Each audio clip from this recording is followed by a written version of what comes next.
Good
morning.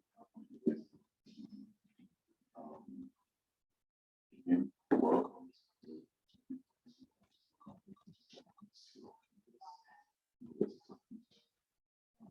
For that, please, I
About that.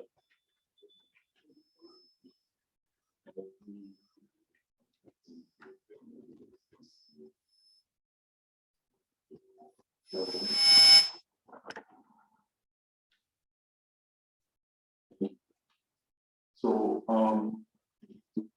welcome.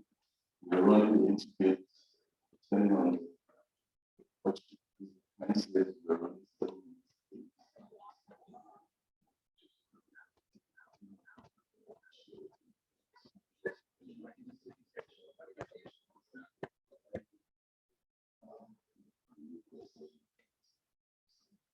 Good morning again. Just want to invite everybody to this service wherever you are, wherever you are. Please, wherever you are. Thank you. Just a quick few rules. Please, we're about to start. If everybody could put their phones on silent. If you want to take a call, please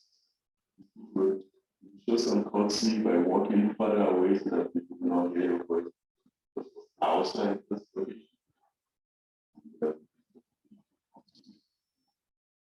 Without much ado, we're going to start with our own prayer by Lawyer Shokule, former registrar, chief executive.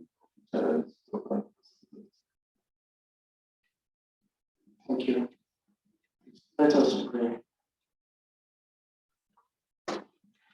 Oh Lord our God, we thank thee for the opportunity of today to deliberate on the progress of the Chartered Institute of Bankers Nigeria, particularly here in New Jersey, for the advancement of the economy of our country. We invite you to lead us, guide and guide us, so that at the end of the day we will have cause to glorify that holy name. Pray. Thank you, Lawyer.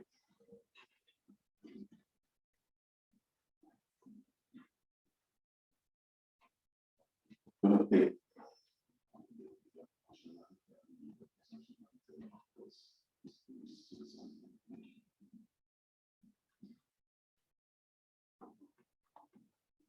if you may.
value and building capacity, fostering confidence in industry. Let's CIBN come across guiding light. Let's CIBN is on trusted.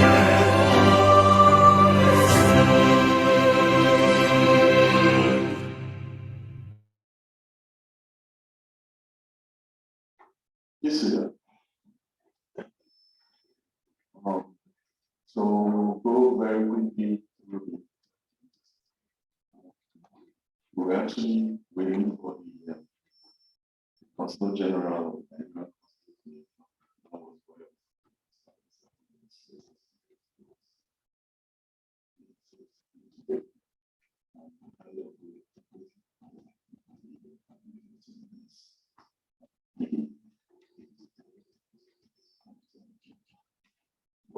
Here also we have the pleasure of the mayor of town that we are right now, mayor of the mayor of the Brandon Township. We also have our chief host, President Council.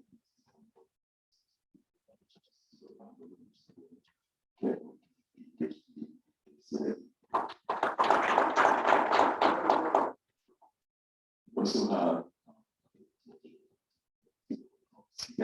Central Bank,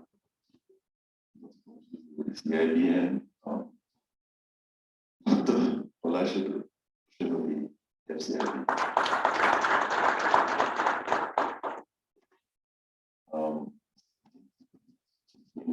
So, our own chief executive, the registrar of retail and central bankers, would you be PhD FCIB?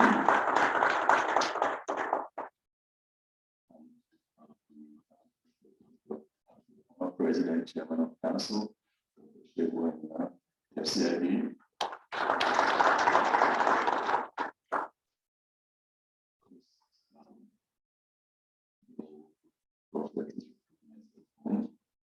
Host,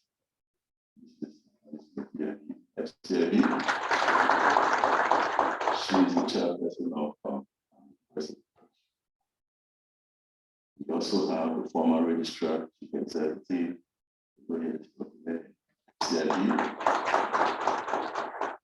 Sitting next to me is Dr. PhD. And of course, he's the president of NIDO.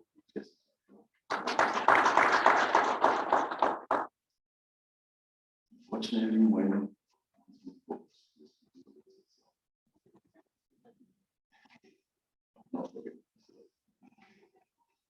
so we would just within a few minutes, we'll still wait for the ambassador. If he gets here, we'll wait at that point. The president. But with all due protocols, we will call on the president, chairman, and council because we're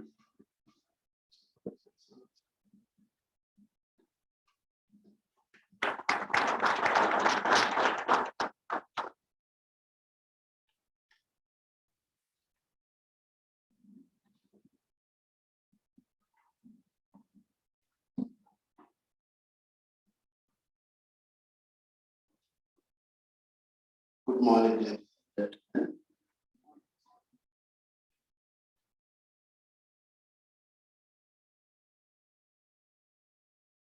The mayor of today, Mayor Phil Lemon.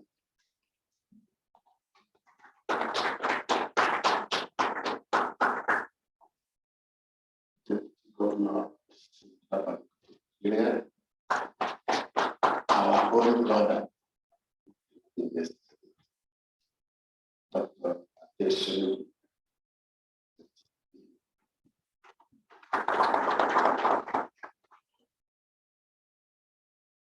the registrar chief executive, charter is here. Olusheye, I want you to hear. And I know you came with your lovely wife. I want you to thank you so much. Our referred past president, Dr. Shedwan.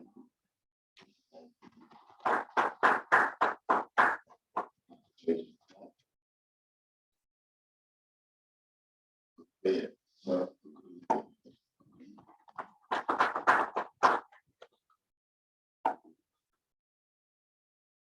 very good set of CIBN, but I'm also okay.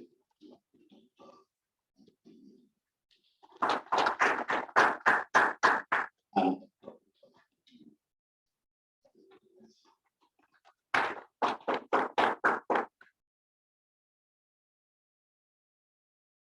yes, I'm to recognize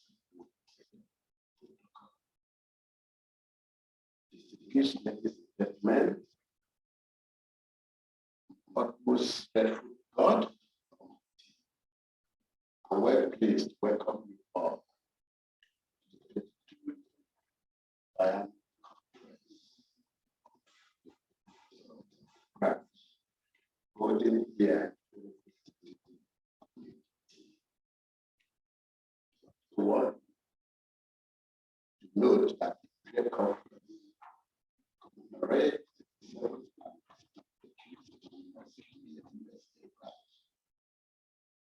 branch a mission to gather knowledge as well as harnessing the unlimited opportunity here. First, I would like to commend the entire US community for their effort. It was branch growth and development in all respects.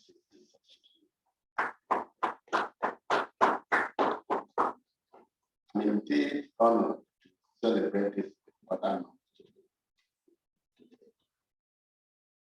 Let me warmly welcome the participants today, including the distinguished guests. Want to appreciate the mayor for blessing this occasion. We also want to welcome our distinguished guest of honor, Dr. Abisholu, who actually had to charity. We want to thank you for accepting an invitation to great occasion.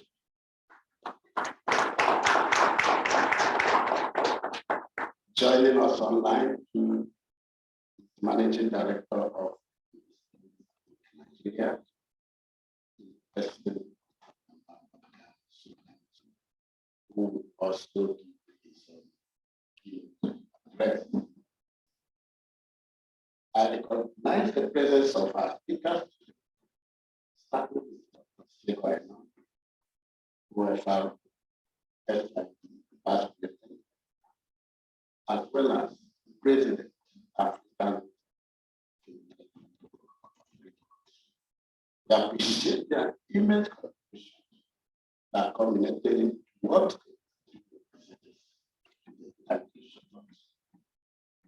we also have a guest speaker, Dr. Biola David, Chief Consultant, BiAnnual, provided a lot of insights, and I'm sure that you will find insight without taking over the role of speaker for today. Permit me to share some insight, which I consider very apt as it underscores Nigeria's need for growth fully unprecedented impact of the COVID-19 pandemic and its economic effects in Nigeria. One of the key importance of driving foreign direct into the developing economy stems from its ability to influence the positive manufacturing and service sector, which enhances economic buoyancy through the creation of jobs and reduction of unemployment of the country. The integrated antecedent impact on human capital, competence, technological efficiency, increased export, exchange rate stability, improved capital flow, healthy and competitive market environment, and most recently, ability to combat the voracious effect of climate change, among other benefits, cannot be overemphasized. It's imperative to note that the Central Bank of Nigeria has in recent times facilitated and attracted sum of $223.3 billion as foreign direct investment in the first 5 months of this year. This represents 3.7% increase when compared with $215.3 billion that was recorded in the year of 2021.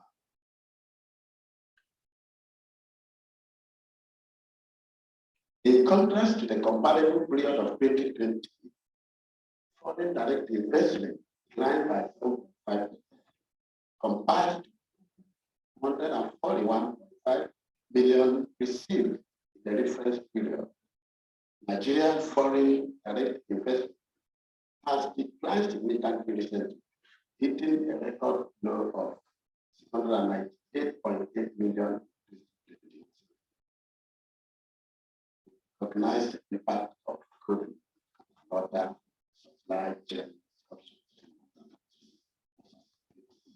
However, given the enormous investment potential of Nigeria as Africa's largest economy, with a massive productive and consumption market, as well as endowed strong youthful population, which is a veritable source of employment, is imperative to relate with fundamentals through institutional and regulatory and legal support to encourage more flow of FDI. Therefore, use this opportunity that abound that expand to the series of discussion and presentation that Nigeria living abroad can play a vital role in the future of communities of Nigeria, particularly in her economic development. The entire banking industry in Nigeria is readily available to support all the stakeholders in this regard and to guarantee the safety and soundness of all funds and investment practices. Let me further add the Nigerian banking economy and the Nigerian banking industry is very strong. Because I'm sure that the government of the Central Bank and here today. As I conclude with my remarks, I will not fail to congratulate the entire leadership of the state branch, ably led by Ahmad.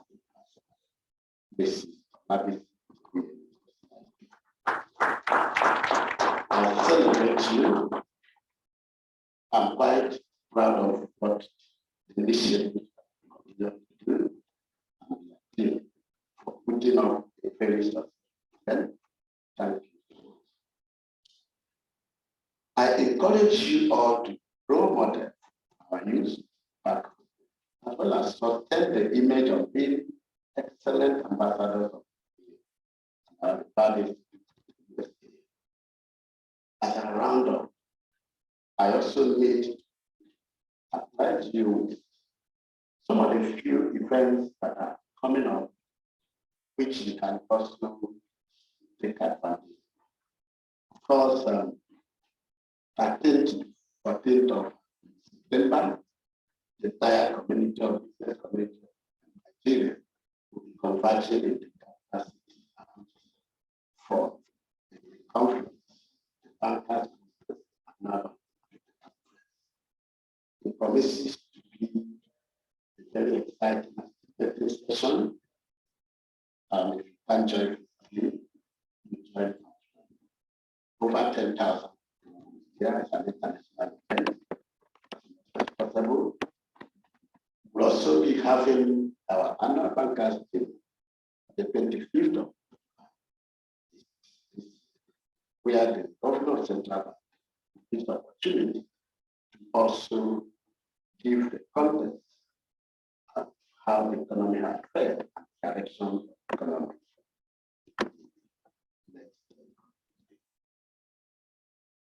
Some of the events, as much as possible, I request you to tune into those events. I therefore solicit your unwavering support in actualizing the agenda of my presidency, which was I swore to bear. Once again, thank everyone here present for coming, sit back, have a refreshing time. I wish you a very productive conference. Thank you.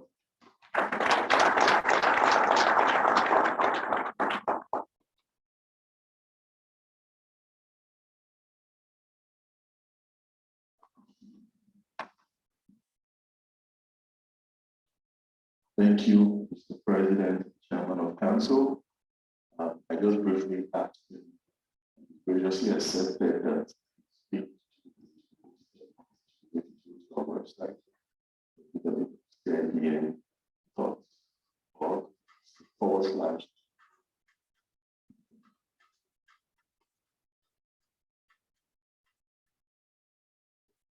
www.cibn.org/USA_branch. You will see the full text of the president's speech. While the president was speaking, I mentioned to you that we were waiting for the Consulate General of the Nigerian Consulate in New York, Ambassador Peter Gobeja. He walked in. You're welcome, sir.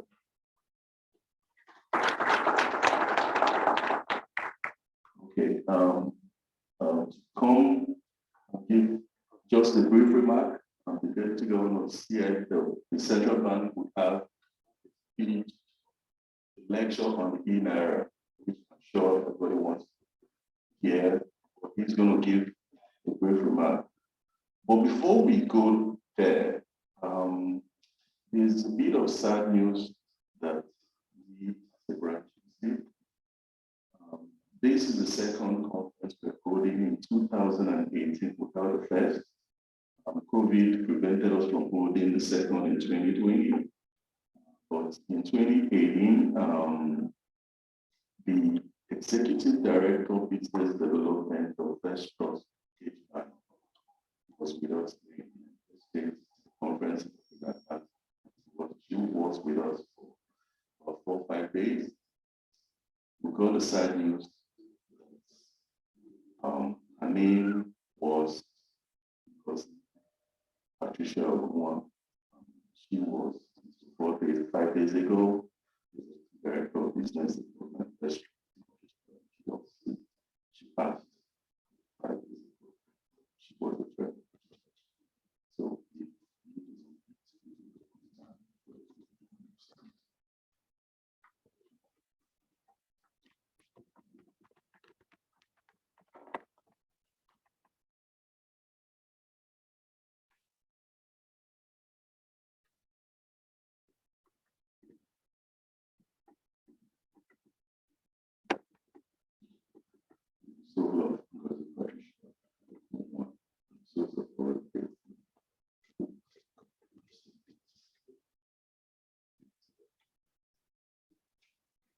So it's my honor again to invite,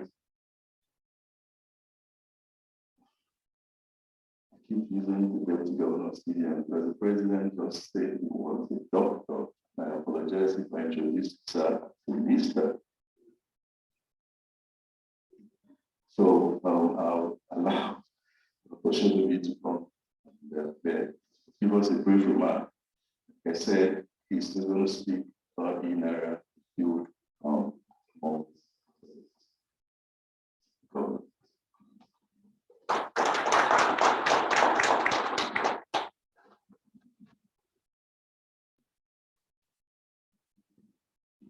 Thank you very much. My president, Honorable Mayor, and as we like to call out all protocols of that. It helps when you talk after somebody else. It covered you. You have to remember names, you have to remember titles, you have to remember it. Thank you for having me. As the MC has said, or kept on emphasizing, he's here to talk for a short.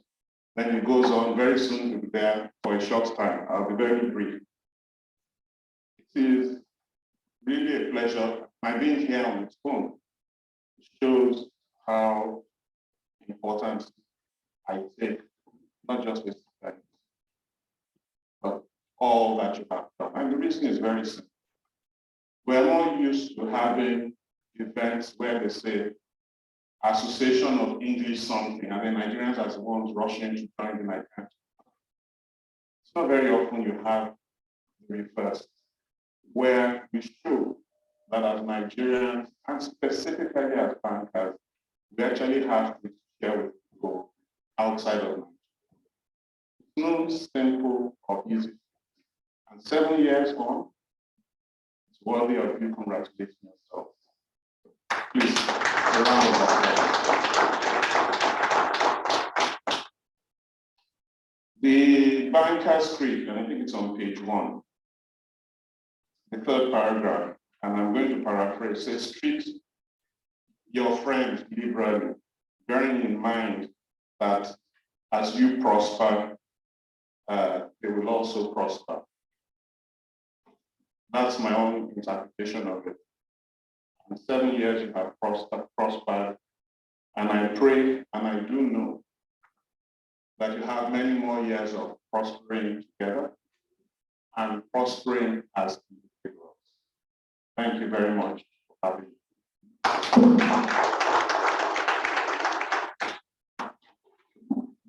Thank you, Mr. Governor.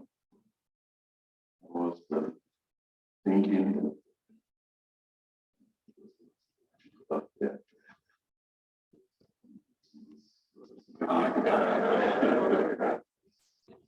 That's why you don't see here. You were in the Nigerian banking industry. People will know.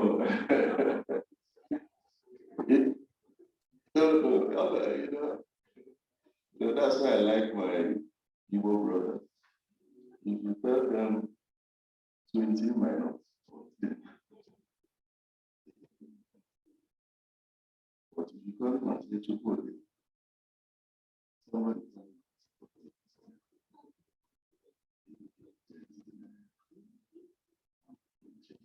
is it that?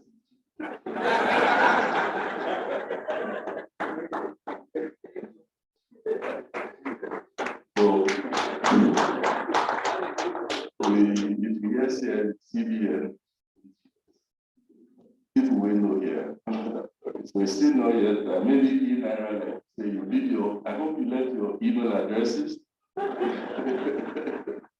If you have it, please help me in welcoming the mayor, Dr. Kramer, to give the welcome address.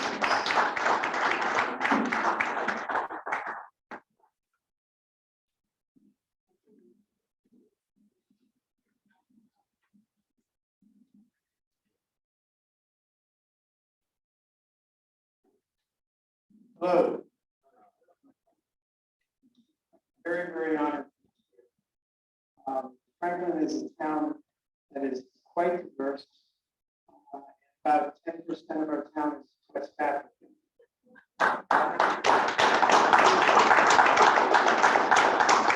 They enrich our town. My understanding that that we have the highest densest population of Sierra Leoneans that are expatriates anywhere in the world. We cherish that diversity. We cherish what we learn from you, and we enjoy the fact that you want to be one of us. That you want to live here and be our citizens, our friends, and contribute to our community. I was thinking about this, and what this organization is about is that's what makes the world go round. Don't get vaccines, don't get MRIs, don't invent great things, electric vehicles, keep our air clean, and climate control. Don't do any of those things without having organizations such as yours to monitor that, to do it honestly and fairly in a way that we pledge to do. It's so important. We cannot grow, we cannot have a standard, we cannot do the great things without such as yours.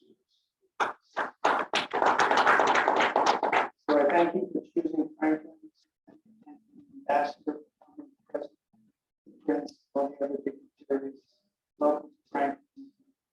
Please continue to use our resources. Thank you.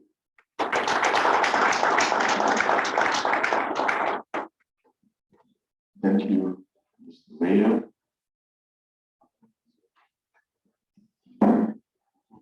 Look at through your program, you see the proclamation, page 26, from the town council. We probably rearranged the schedule so that we could allow the Amazon to speak immediately before the ambassador. It is my honor to invite Mrs. Labisi Okuyemi to welcome us. I think we're recognizing her as well. I would also recognize her husband. This is very with us. In the African culture, if the man doesn't permit you, Madam Chairperson. Thank you very much.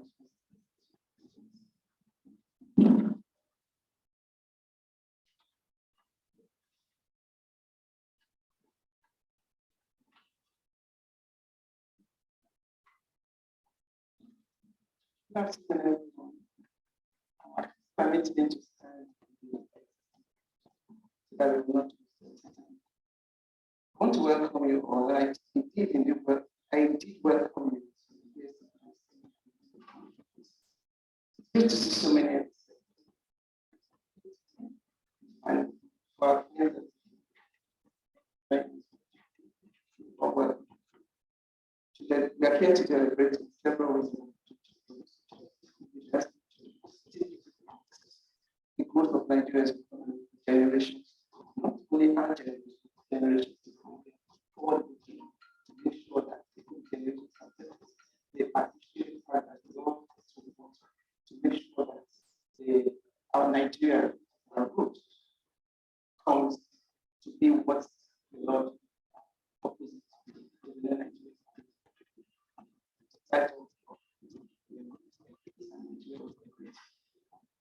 We know that many of you have traveled by a distance for days with very little rest.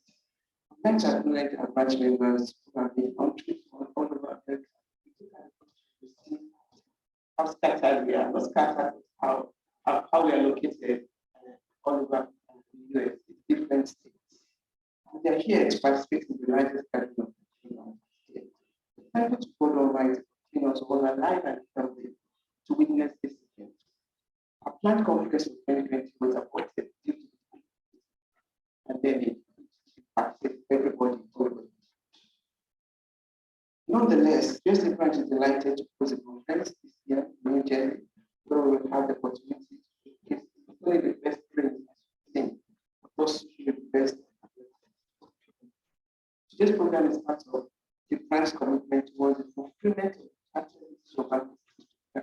coherent its role and responsibilities in Nigeria's wheel of economy, creating value for three components of the country's economy. And like we there's been a lot of distress stories about presidents, that's all over the world. The work is very hard. And it's supposed to want to look at what to invest in. And that was stories, relational products, a lot of students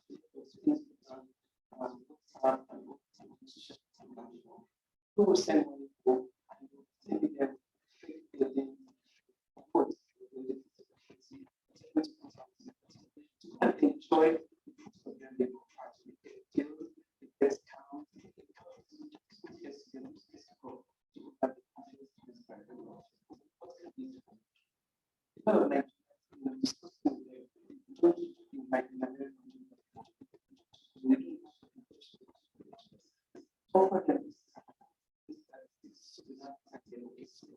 I talked about our needs that we have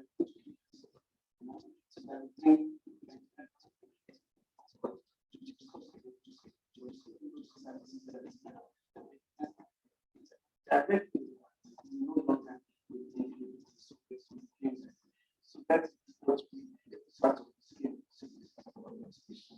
So what I do is as a manager to introduction just 6 months a year. There will be certain challenge caused by COVID-19 in everything. However, we put together a very detailed 2-year strategy as well as set up various teams to overcome any see all the teams and their tasks. I've seen and experienced these incredible teams have been impressive, inspiring. Executive committee and members have been able to adapt, persevere, be resourceful, and ultimately thrive despite the challenges, including economic output and lack of physical interaction.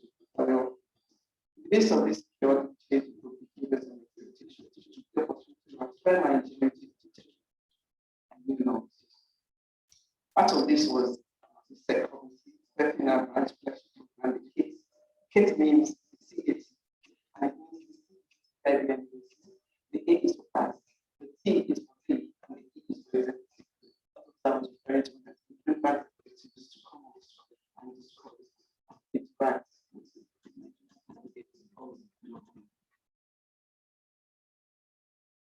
The series after innovation we started the book to do this, and this is to encourage participants to invest in the peace of mind.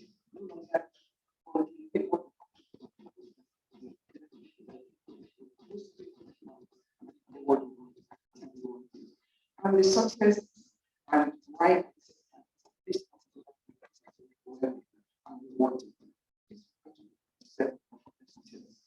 another program is level. I will enjoy everybody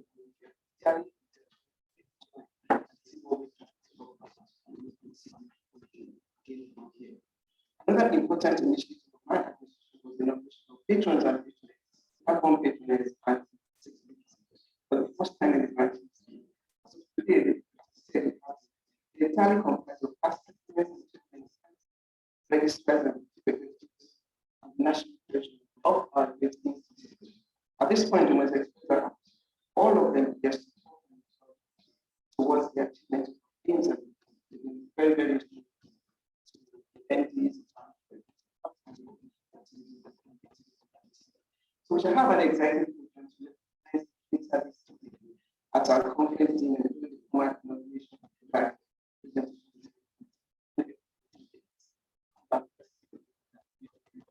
Promise you a very, very exciting experience.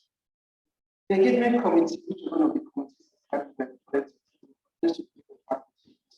Part of its mandate is part of the collaborative financial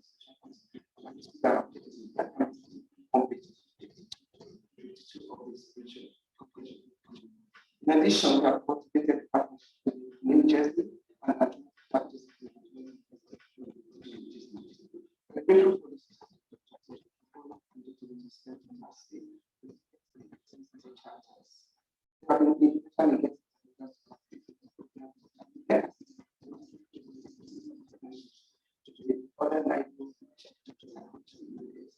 Finally, we're going to reach our structural activities. That institution has built its curriculum and private that will serve our private well as we launch the next year of administration. The branch that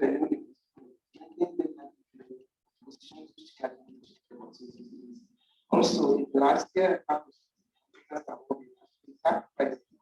both various much energy and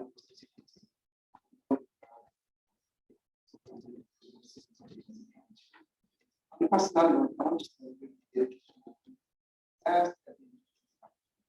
It's been a pleasure to work with you. I think that everyone has been an important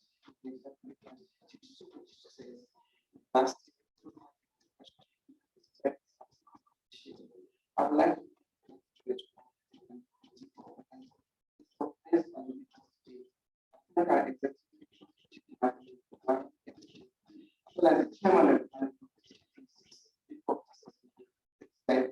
and of course, I invite have been particularly another member been particularly for their personal for the special appreciation my children and my family who have tolerated my absence and endless a lot of times.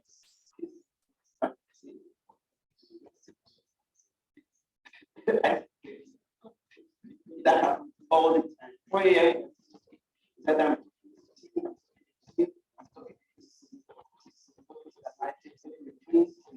and that's been like that. So I really think I'm very fortunate to have my family, my sisters, and I always thank God. I also thank my siblings and their spouse, my niece, two of them are out there. What are the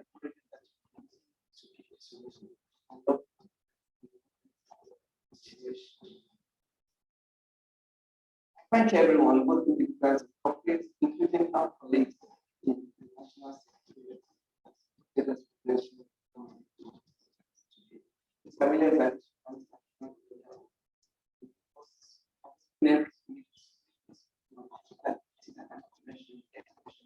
I really appreciate it. I'm thankful to God Almighty. When without him, we are having challenges, so many things with this complex school, we did not.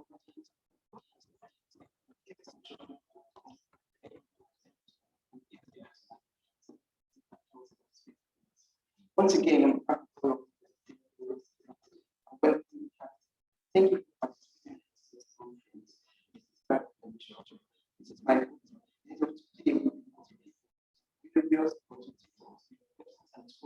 This is my judging from the wealth of and welcome questions, ideas, and suggestions. And as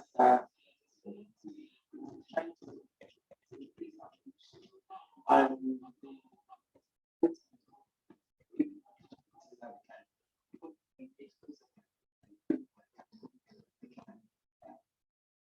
contribute.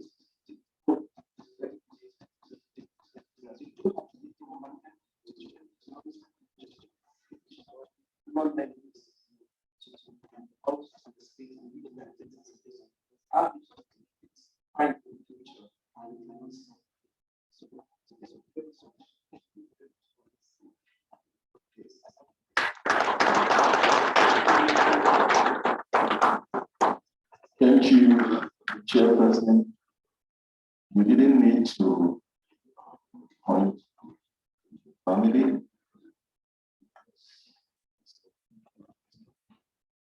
CIBN.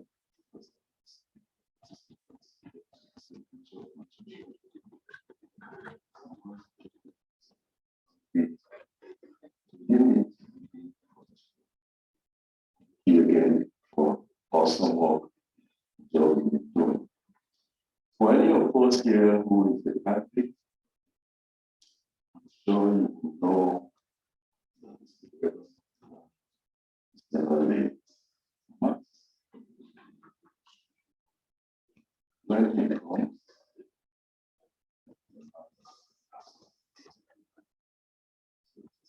pleasure to welcome Consular General, Nigerian Consulate in New York, Ambassador Peter Govigia, to give his brief remarks and prepare this conference.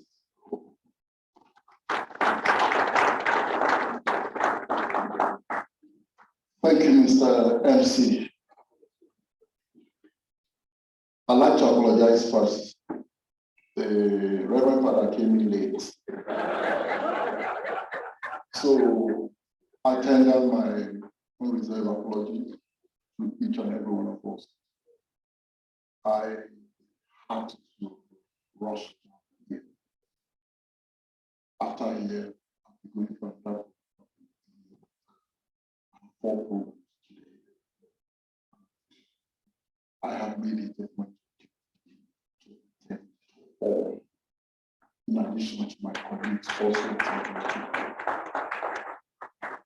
Nigeria is the reason for our being here. And since my assumption of office, we have inculcated that we attend all programs, no matter how inconvenient it may be. We just have to show this, we just have to tell that we support what we're doing.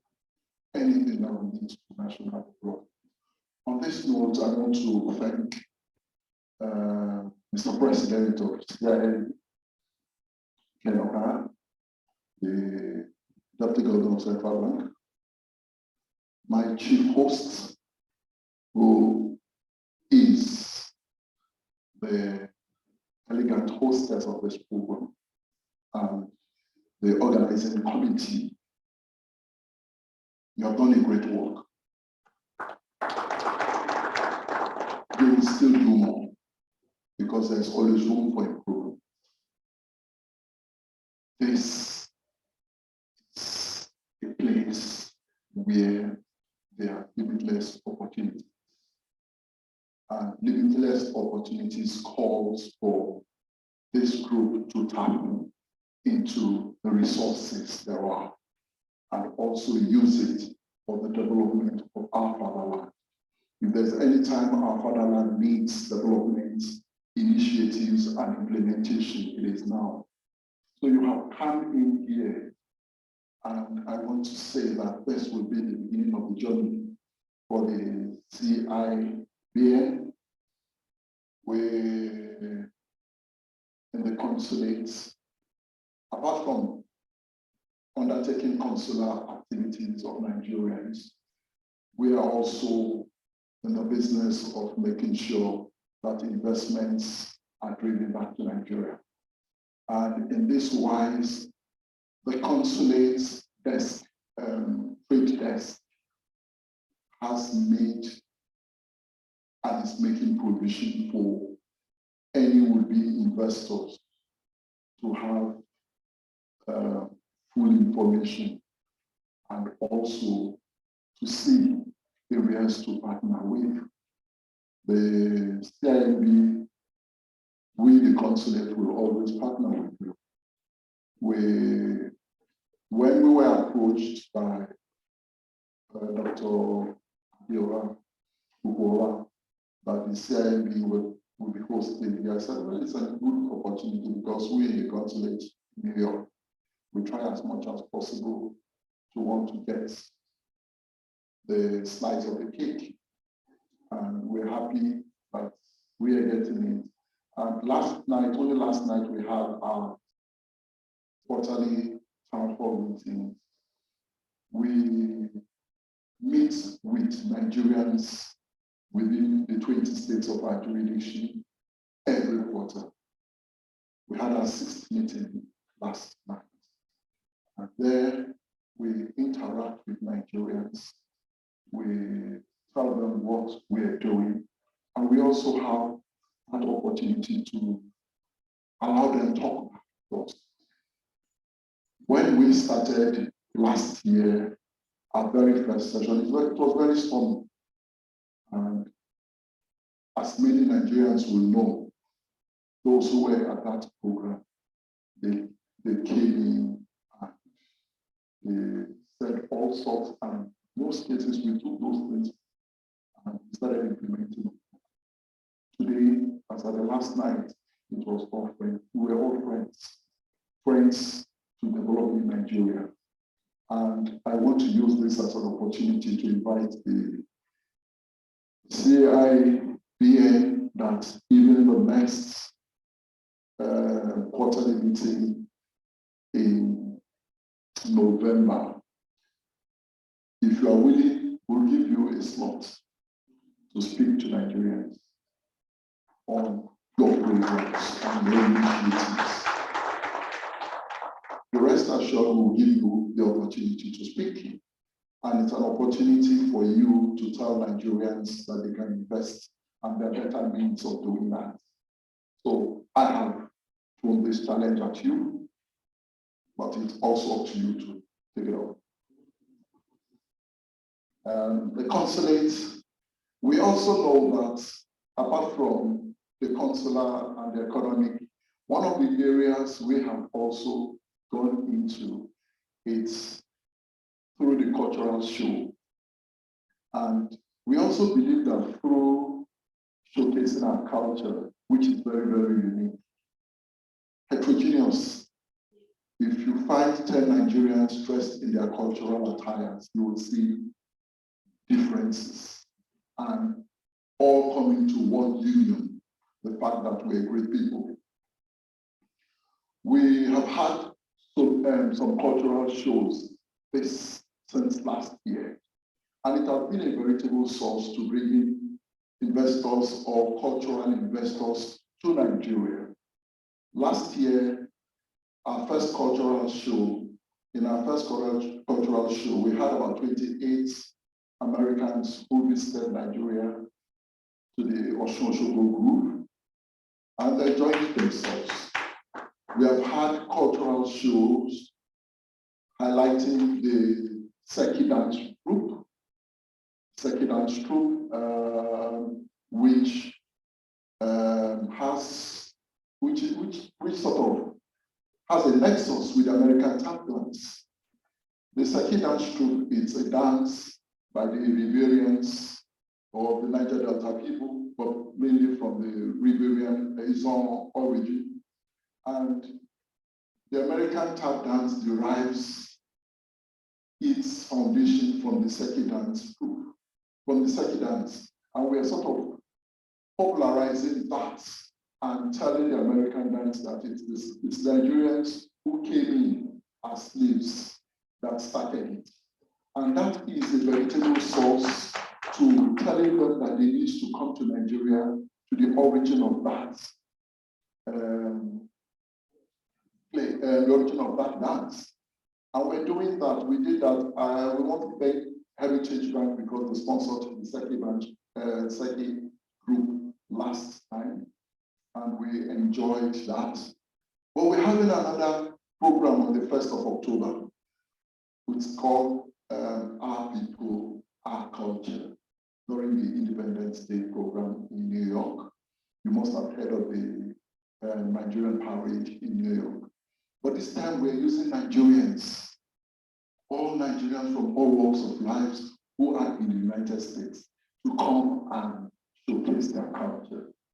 You can imagine if we have 30, 40 cultures all showcasing within the 10 block march parade and also ending it at the Dag Hammarskjöld Park, where we hope to have so many groups and others to showcase Nigerian culture, Nigerian dance, Nigerian food and everything. You would imagine that some of the resources will go back to Nigeria. So we are doing that, and we also will be doing everything to promote Nigeria and Nigeria alone, without having to bore us with so many things we're doing at the consulate. We rejoice with you and we walk with you. I have given you my word, after which I will seek to meet with you anytime from next week, and we can begin to start. Probably let's begin to take the low-hanging fruits. Taking the low-hanging fruits, and that's one we need to ask you to speak to Nigerians through our quarterly town hall meeting. We'll give you a slot, and we'll look forward for you doing that. Then we'll work with you to see that by the time you are meeting next time, you probably would have had even more members. You probably would have had more associate members, like people like us. I want to thank each and every one of you. I may not be long with you because I have to attend the Quara diaspora meeting now in New York. But then I want to congratulate you, and I know that all your deliberation will be fruitful, and I look forward to doing what we have to do from our own consulate aspect. We thank you so much, and I thank you.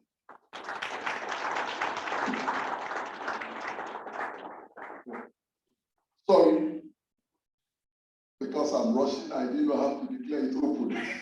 So I want to declare this conference to the glory of God the Father, God the Son, God the Holy Spirit, open. And I also want to say, to the glory of our Father, this conference is declared open.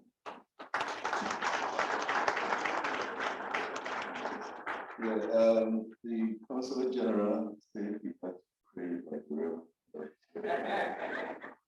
So when next to say the praise, Reverend Father Ambassador.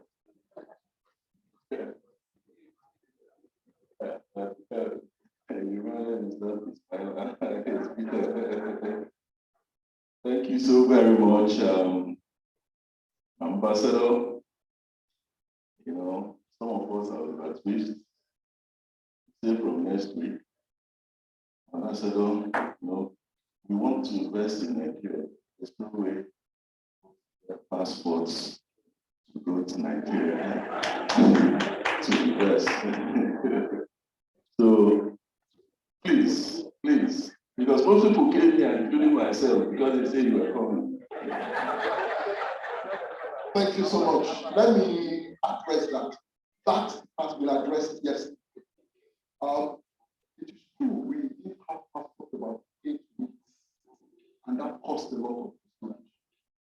But thankfully, some Nigerians, the NIDO organization, and others came together and also acted as a pressure group and sent words back to home.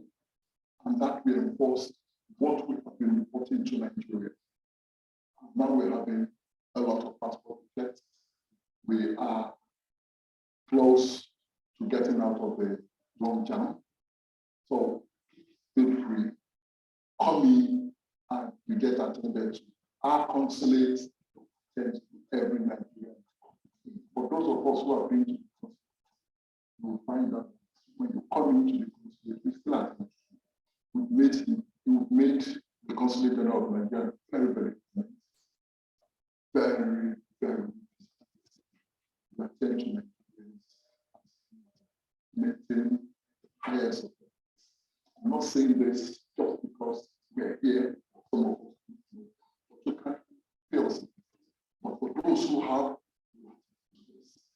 that's one of the hallmarks. So on the issue of passport, also we are also arranging, because now we have started adopting the new passport, and so many Nigerians, what they need, the NIN number.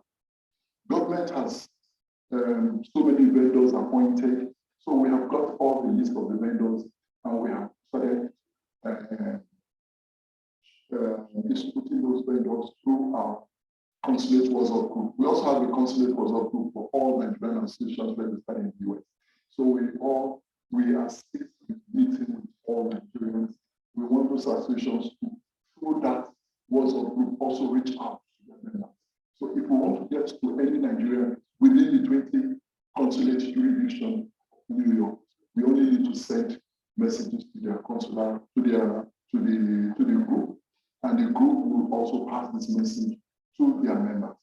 So we have a very good month of reaching out to every Nigerian, because we believe that Nigerians are clannish.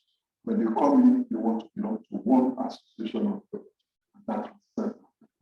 So we are also having new registration here and there.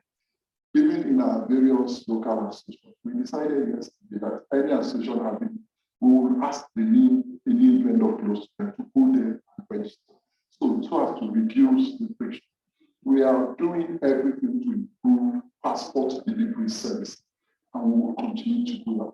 So, Mr. MC, the onus is on you to locate your new number, either through your association or through, and get that done. And once you do that, it's between 3 and 4 weeks for this new enhanced passport for you to get. So you don't need to say you want to go home and invest, and you have.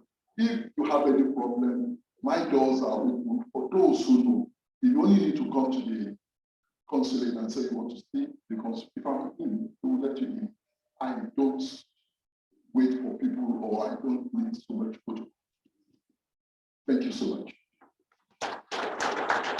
Thank you again, Ambassador. I actually was looking at a program to remind myself that this was still Nigeria.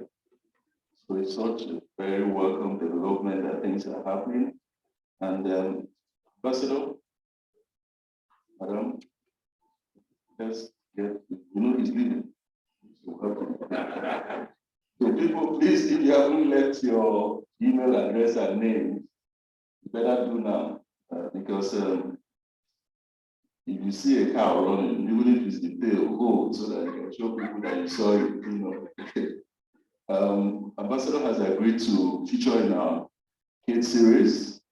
So if you look at page 27, it's an avenue we deal with. It's a program designed by this administration. It's called the CIBN Act Executive page 27. So we will work with you to put everything together. Thank you again, Ambassador. We have to now go to the very first presentation by the keynote speaker. Because of time, okay. The guys that are attending from Mr. Williams, the representative of Challenge Store Bankers from the Lagos Secretariat, if you can take a picture of everybody, because we're doing one physically here, then this is a quick picture of everybody. It'll be done, please. Okay, so you do yours virtually, what we do, and we see the MD of Sterling Bank already on the picture. Good morning. Awesome. So please, if Mr. Photographer, I thought I saw so many paparazzi. Okay. No, we have it. I have to join now. I still stay for people.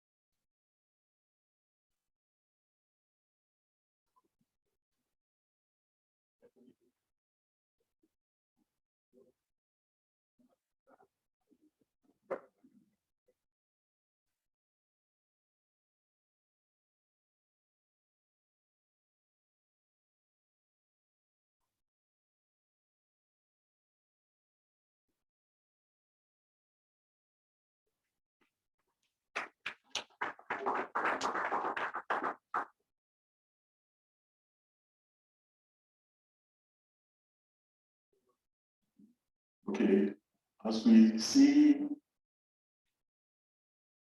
the ambassador of,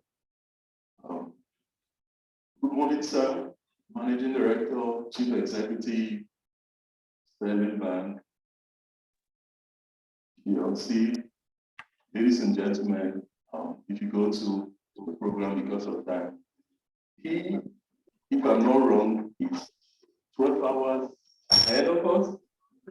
He would have been here present, but he is, you know, very, very 12 time zones away from us in the Far East. But before we allow him to speak, yesterday was his second birthday. Mr. Solomon, please go ahead. It was his second birthday. So, Yeah, you're correct. You're correct. You're correct. You're correct. So, if we could all please rise and sing a birthday song for the MD. We have your cake. We thought you were coming. So, we would, where's Miss Olamisi? Okay. So, please, those who have good voices, they did not allow me to join the choir for obvious reasons. So, happy birthday to you. Happy birthday to you. Happy birthday to you. Happy birthday, MB. May the good Lord bless you. May the good Lord bless you. May the good Lord bless you. MB. May the good Lord bless you.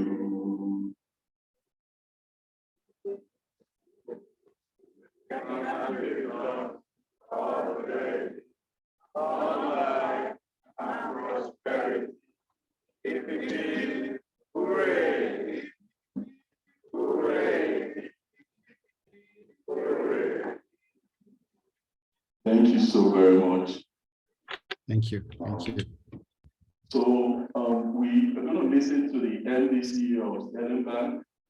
MD, we plan to have you for 30 minutes, 30 minutes for questions and answers. So we'll leave that to you. Ladies and gentlemen, I introduce you to the MD CEO.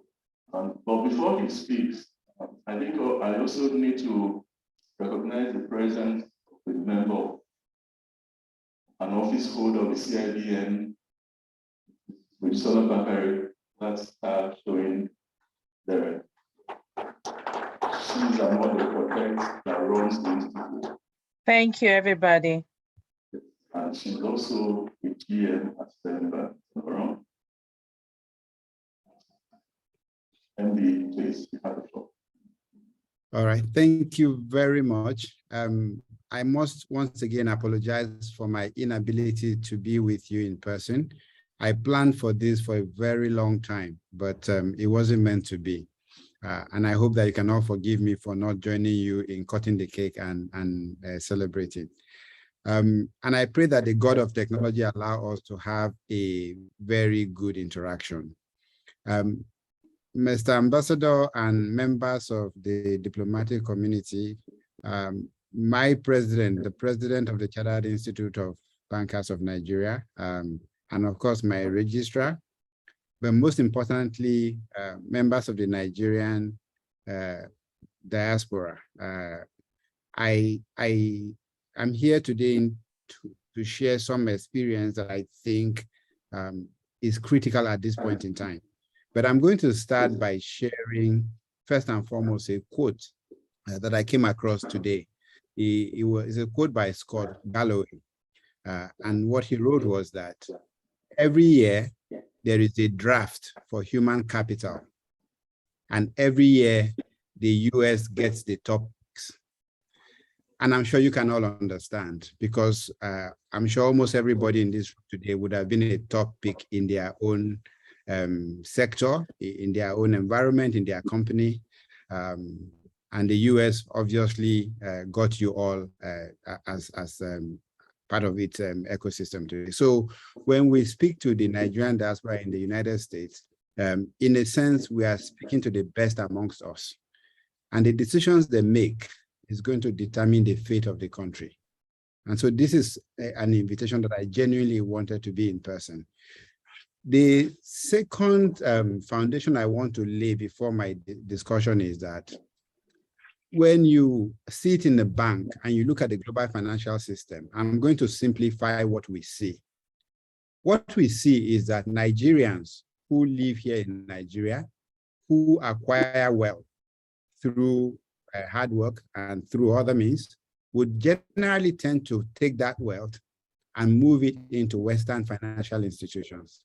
On the average, returns for them are very low because they are actually not even targeting investing. They are just targeting saving some money. We also know that the Nigerian diaspora is an incredibly successful part of the Nigerian community and that they are also very good at saving. But we're also aware that generally speaking, the savings does not give them the optimal financial return. And in many cases, those savings actually are generally idle and earn anywhere in the neighborhood of 2 to 3%. When this money ends up in these financial institutions, they are then aggregated into billions of dollars and given as credit to the organizations that are coming into Africa, primarily private equity companies now. But it could also be through the bank's arm in operating in emerging markets. These people then come into the market, and this money that has come to them anywhere from 0% to 2%, either they give it to the financial institution like Sterling Bank, where we are paying them anywhere between 5 to 7%. In some cases, they invest this money in the country itself through the issuance of Eurobond, investing in Eurobond, where they could earn anywhere between 7 to 10%. Or in other cases, they lend this money to companies operating in Nigeria and where they will make upward of 10%.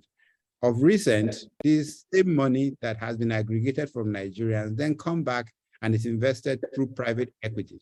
And this money they expect to make upward of 20% per annum. This is the picture of the global financial system when you look at it from the perspective of African countries and of Nigeria in particular. Far more money is leaving Nigeria or leaving the pockets of Nigerians, whether living in Nigeria or abroad, into the Western financial system, and the amount of money that is coming back to Nigeria in the form of investment, in the form of deposit in banks or investment in the sovereign asset. This reality makes us wonder, why is it that a Western company that does not have roots in Nigeria, that does not have access to the kind of information or connection we have, can take a bet on Nigeria to earn anywhere from 5 to 20% per annum, whereas Nigerians themselves, who have far more information and far more access, are allowing their own funding, their own money, hard-earned money, to sit down and earn anywhere below 5%. This is an important question we need to ask. I understand, like the ambassador said, we are all here for Nigeria, but I'm here in the hope that the economic case that I will make for investing is even much stronger than the emotional case that I believe I don't need to make, because you all have sacrificed your Saturday to be here for Nigeria. The final foundation I'm going to put down before I talk about my topic today is that there is a fight for the soul of the country. There is a fight for the soul of the continent. And this fight is between what I will call Western capital, represented primarily by the United States and its allies, and what is increasingly Eastern capital. But primarily, it is seen as China, but I think it sometimes is bigger than China. The people who holds the view have similar capital. And here is how I differentiate them. China, India, and potentially one or two other small countries from there do have capital to invest, but they also have human capital. So you would see that when their capital comes into Nigeria, it comes with its own human or its own workforce. It also comes with its own technology. It comes with its own culture. On the other side, when we see Western capital trying to come into Nigeria, the capital is mostly financial. And what has happened is over time, we have seen Eastern capital becoming more embedded. And so, for instance, I had a recent conversation with a younger brother of mine who is in renewable energy. And he says that you can now go into a Nigerian market and you will see the Chinese traders selling solar panels themselves. So they start from manufacturing the advanced solar panels, exporting it into the country, distributing at wholesale level, and obviously all the way down to selling at the retail level. That is a fundamental difference between the nature of the two forms of capital, apart from the issues around the political system. This third point, I have set it aside. I'm going to come back to it. I just want us to have it at the back of our mind. And so when we talk about investing in Nigeria and how the foreign investment coming from Nigerians abroad can play the critical role, sometimes we think it's only your financial capital. And I'd like to start by correcting that. I personally can identify 3 forms of capital that every one of you in the room control in some form, and some cases in abundance, that can transform Nigeria. The most obvious one is financial capital. And financial capital can be in the form of cash or savings that you have, or it could actually be in the form of a productive asset that you already own. So a good example is if you own a truck today that you're not using or doesn't give you the kind of return in, say, Atlanta, you could decide to ship that truck into Nigeria today, and suddenly that truck is producing a higher return for you while contributing to economic growth. People don't think of that as capital. But if you really look around, you'll find that you control some form of capital that is not cash, but that can contribute to nation building. Then there is, of course, your intellectual capital. And if you remember my first quote, America is getting the top pick when it comes to human capital, and you are that. The question is, how can you how can you continue to live the life you currently live, but still find some way to take part of your intellectual capital and donate it back to Nigeria? A very simple example would be that you could have a full-time employment in the United States, and you may decide to take a board appointment where you serve on the board of a Nigerian company, and you take your experience and your contact and your relationship, and you are able to contribute that to the board of a Nigerian company. And it may not even require you to change your traveling schedule other than the once a year that you might have planned to travel already, but at least you are bringing all of that talent to contribute to building a company in Nigeria. That is an incredible amount of capital. And in some sense, this intellectual capital, which we now term brain capital, may actually be the biggest thing that you can put into Nigeria. And the third one is what I would call relationship or relational capital or positional capital, which is in fact often ignored because you don't realize that the mere fact that you live in a particular city and you can interact with people face to face and you can be trusted because you're part of their system offers an opportunity for you to make a connection between that economy and this economy that can create value. So I must highlight the fact that you must always remember that the opportunity you have, the position you occupy, represents some form of capital, and that if you were to direct some of that into the country, you would be investing in the country. A good example is you all have access to all the franchises that are commonplace in Nigeria, some of which do not exist in commonplace in America that are not yet here. Simply using that presence, your position in that place to interact with those franchises and convincing them to come into Nigeria, for instance, is a form of capital. And so let's expand our thought process around capital as we think about what we can do for our country. The second point I'd like to make around this, apart from identifying the sources of capital, is to say, if a foreign investor, a non-Nigerian foreign investor, that is not an impact investor, that whose sole objective is to get financial return, can find enough in Nigeria to invest in Nigeria, think about how much more return you would be getting if you have other forms of return at the back of your mind. So for instance, if your investment you have an opportunity to invest in 2 countries, Brazil and Nigeria, and they both can give you a similar financial return. Obviously, because investing in Nigeria will create jobs, which directly or indirectly contributes to the progress of your country and back to you as a person, that's a higher return. Even though when you measure it financially, it shows as if it is the same, the fact that you can add something more. Or if you think about the fact that you would always have need to spend money in Nigeria because you have family, friends, and well-wishers here, you would always have some kind of hedge, because the worst thing that can happen when you've invested in Nigeria is that you end up with Naira. That's not the same if you invest in another country where you're not resident and you don't have family. So again, let us also think about returns when we are thinking about investing, to include the things that are not very obvious, that are often not measured.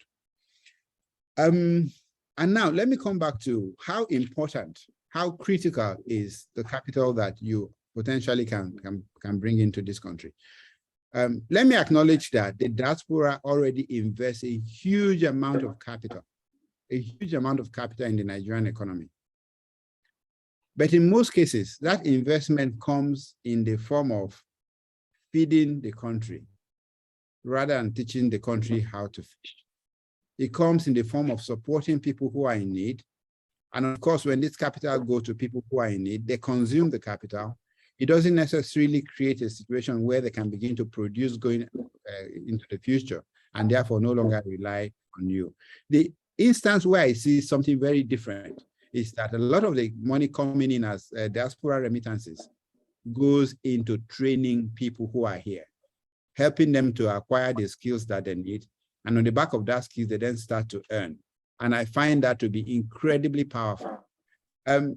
Originally and traditionally, some of this investment in human capital has gone into training people for the traditional education, so getting a university education.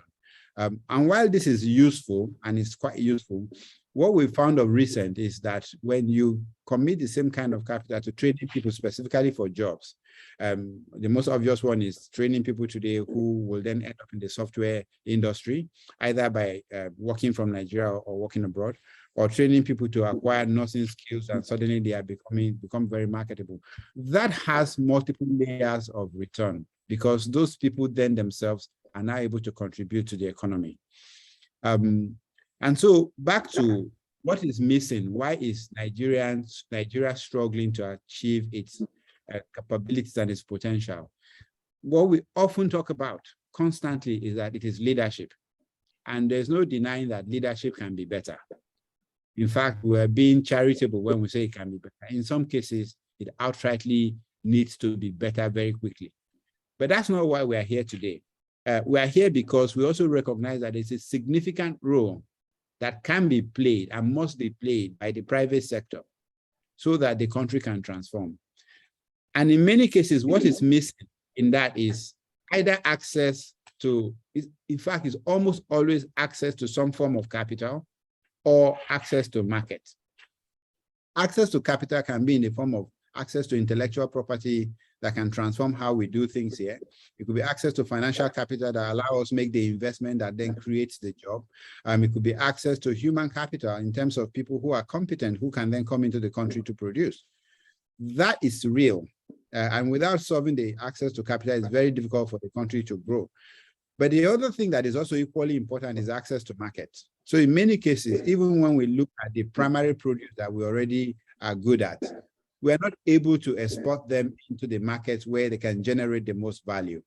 And this starts with America, because the moment you can export any of your produce to the American market, you can almost very easily export it to anywhere else in the world. Guess who is in the best position to solve this problem? It has to be people who reside in America, Nigerians who understand both the challenges of their mother country as well as the requirement of their adopted country. These are the people that are in the best position to unlock markets for existing companies and for new companies.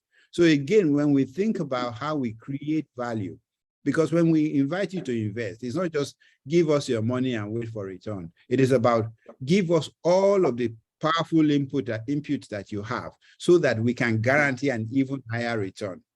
And that was why I started by saying that even when you live in America, you can play an important role in improving the capabilities and the competencies of Nigerian companies, even by serving on their board or by investing in them or by advising them even when you're not on the board. But most importantly, you can help them by expanding their market. And so when we think about what we can do, what we will invest, let us think about it collectively.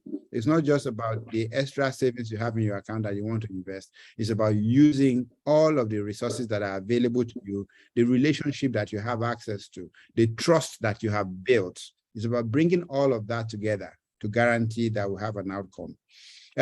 I would also like to speak briefly about two case studies that I think are powerful enough to encourage Nigerians in diaspora and Nigerians in the United States in particular on how they can make a difference. I'll start with the Lebanese community. As you all know, as bad as things are in Nigeria, none of us wish Lebanon on ourselves. As difficult as things are today, whether it is with governance, whether it's with its security, whether it's with the state of the economy, Nigeria is still vastly superior to Lebanon. And we are a far bigger market. We are a far bigger political force to reckon with in Africa. There's so many things that we have going for us. What have the Lebanese done in Nigeria that makes me think they represent a case study for us?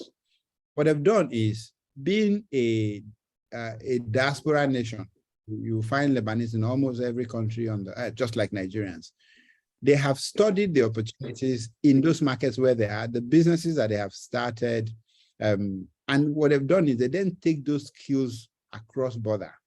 Either they are bringing in a franchise, or for instance, where they are dominant, like in the retail end of the market. They run some of the most successful retail shops today and malls across the country. And they're able to do this because they control the entire supply chain from the countries where they are produced, where they have the Lebanese community, all the way to Nigeria where it is consumed. And so they have an embedded advantage by simply collaborating across border. I can't imagine there is any country today where you will not find a Nigerian community. And therefore, imagine if we start to think of ourselves as a real community working cross-border to create this advantage for Nigeria. We can very easily replicate some of that. They've also replicated the same thing in the hospitality industry, specifically in restaurants, where almost all the major restaurants that have thrived and succeeded in Nigeria have had some Lebanese input or Lebanese origin. And this happened because there is a lot of cross-border, relationship. They are bringing in successful franchises and businesses that they have built themselves or they have observed in other countries and simply flipping it across border to drive growth in their own business in Nigeria. So that's one case study that we can look at. Of course, the other case study that is also possible is the Indian case study, where what they've done is they have large Indian companies that have become successful either in India or globally, and then they are able to send in businessmen that will come into Nigeria to then establish or extend the reach of that business within Nigeria. And they would embed in Nigeria, they become part of the community. In our own case, when Nigerian businessmen have succeeded abroad, it is even far easier because the cultural differences that the Lebanese and the Indians have to deal with will not be one of the roadblocks that they have to contend with. So there are successful incidences or cases of collaboration, cross-border collaboration that can help Nigerians who would like to come back home to invest. And the investment, as I'm arguing, should not have to be cash alone. It has to be so many of the other valuable things that you already have access to. Now, before I want to talk about some next steps, so that it's not just a question of come home, come home, come home. What are the ways to come? What are the safest ways to come home? My advice to anyone who lives abroad and likes to start an investment at home is that first and foremost, and this is not because I'm a banker, first and foremost, do it through a bank. First and foremost, I think it is important that you do it through a bank.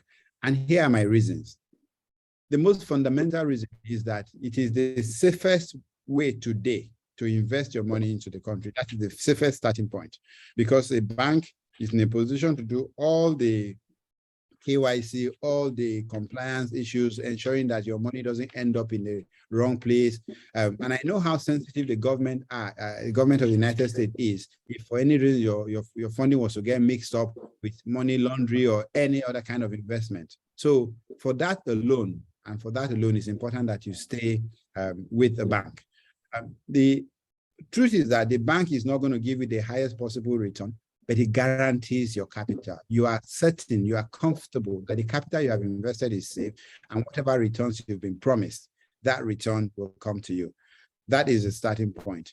And of course, the bank will offer you different kinds of products in the process, from term deposit to investment notes and all of that. But I think the objective shouldn't be to just remain with the bank. It should be for you to use that to get comfortable, and then to move into investing in the sovereign debt notes of the country. And this could be in the fixed income, or it could be in treasury bills. But for instance, Nigerian Eurobond today has a yield that is approaching 15% per annum, meaning that today you could invest safely $10,000 in a Nigerian sovereign debt note, and in a year you earn $1,500.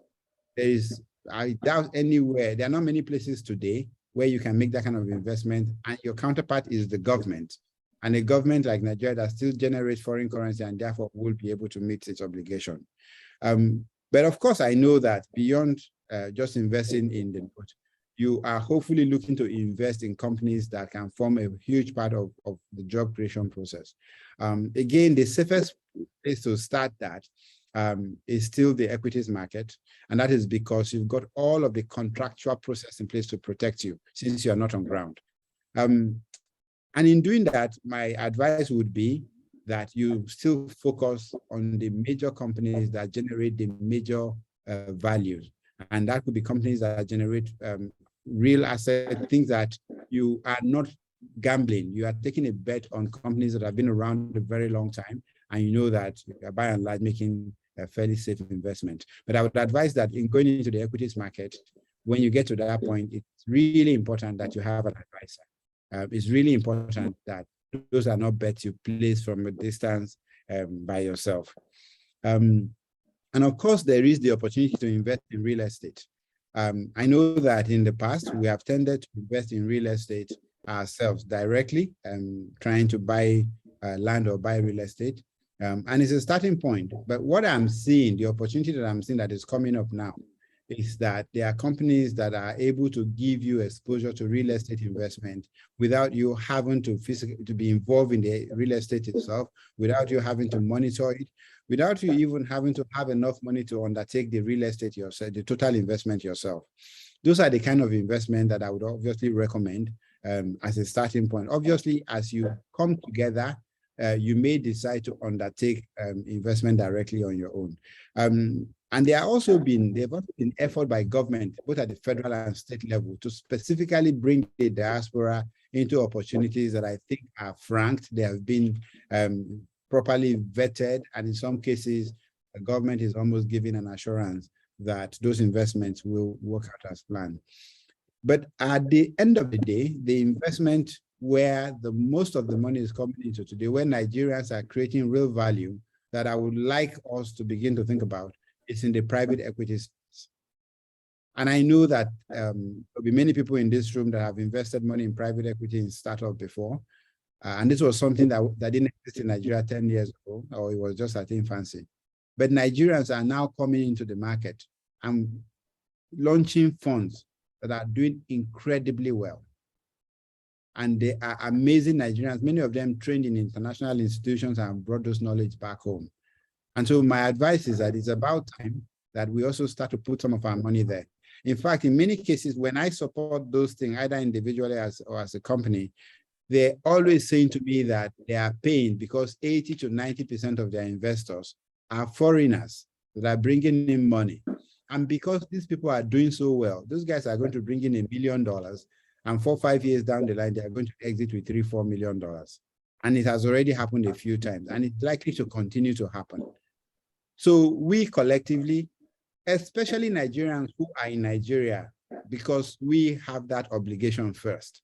But obviously, we would rely heavily on Nigerians who are outside Nigeria to begin to think of Nigeria as a place to put some of their investment. Of course, we must also ensure that when they come in, they have no reason to regret supporting the country. I'm going to go back, like I said earlier, to the conversation that I started about the fight for the soul of the country, the fight for the soul of the continent. Whether we like it or not, it's either going to be China or the US. One of them is going to become dominant investor in Nigeria, because both of them consider Nigeria a critical part of their own strategic intent. A country with 200 million people that make the most powerful country on the African continent and the largest economy, none of them can do without. Unfortunately, well, to some degree, they are both, Nigeria is caught in between, and we need to play a role. We can't just sit down and let it play out. On the Chinese front, because of the way they have embedded themselves by physically bringing in government-owned and partially government-funded companies that have participated in building our railways, building major roads, building our airports, and a lot of manufacturing entities that are of Chinese origin that exist currently, even building our seaport. Because of that, they already have a major leg into the country. But of course, the Western Hemisphere does not want to settle for that. Now they want to make a comeback, come into the country. The best way for the massive amount of capital that the United States would like to put into Africa to come in would have to be in collaboration with the Nigerian diaspora. Because you are by far the most trusted partner that they can have. But if we don't get involved in that process, and part of how to get involved is to ourselves become investors in Nigeria, then what is likely to happen is that that capital coming into Nigeria may not find the right home. It may end up becoming a source of frustration, and then those partners that we expect from us will give up on us. Obviously, you've made your choices, and your choice is clear to me. You would rather have a stronger Western influence on Nigeria than the alternative. But the only way that can happen is that if the source of prosperity for Nigeria, if the way we build infrastructure in Nigeria, if the way we build the commercial enterprises in Nigeria, if the way we develop talent in Nigeria is backed by the capital coming from the United States and the other Western countries that have capital to spare. And that can only happen if there is collaboration between Nigerians in diaspora and the government of the countries in question. And on a final note, because I would like to spare some of my time so that we get more questions, I think the greatest investment anyone can make in Nigeria today is to invest in the people, to invest in the citizens of Nigeria.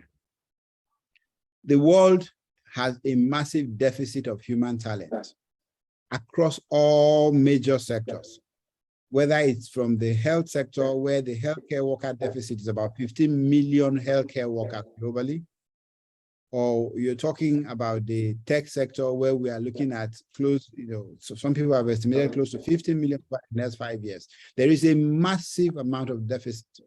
And in many of the countries in question, there is also a significant reduction in the population in some cases, or a massive slowdown in population growth. So they now have an aging population, and therefore not enough young people that can be equipped to perform these roles. What does that tell us? Europe is shrinking, Japan is shrinking, China, the population of China is slowing down, the United States only grew because of immigration. The one thing that we have, and we have in abundance, is a population of young people who are hungry. And we need to start to think of them as investable assets. We need to stop thinking of them as dependent to be fed.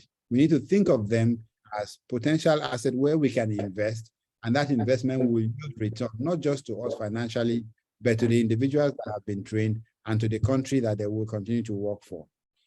And there are many opportunities emerging today for us to put money behind Nigerians. There are companies like the Alt School that is operating out of California and primarily training Nigerians, and has some incredible amount of success, where in some cases they will train in Nigeria and the person's financial prospect, their income will go up by 3 to 4-fold in dollars because of that investment. Or you can think about companies like Decago that is operating in Nigeria and is training Nigerians. In some cases, we have financed them to train a lot of Nigerians. They have a partnership with the Edo State government where they've built a school and they're training Nigerians. And these Nigerians are being employed almost instantly, either in Nigeria or abroad.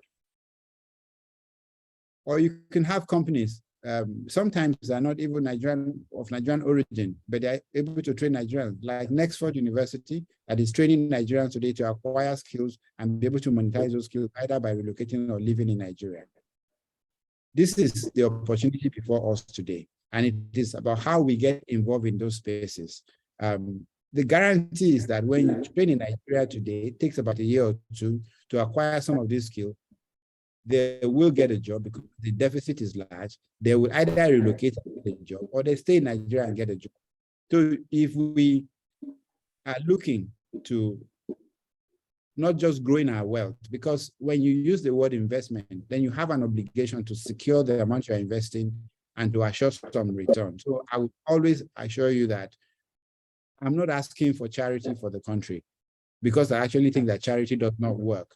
Charity is about feeding people. What I'm asking for is an opportunity to teach people how to fish for themselves.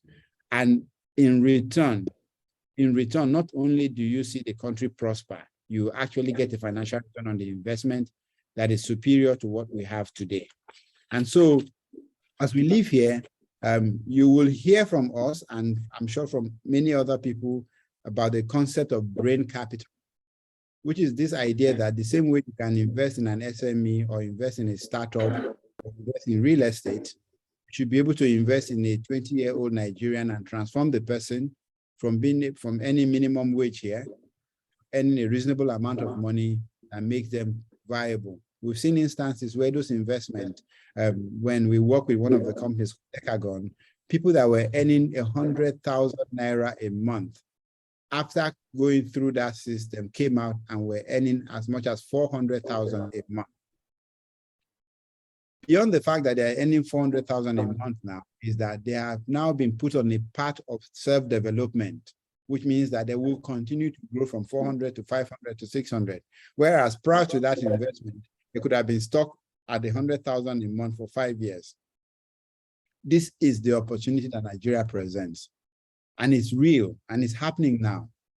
And there are ways that collectively or individually, the community of Nigerians abroad can actually benefit, can invest and benefit from this while doing the greatest good for the country.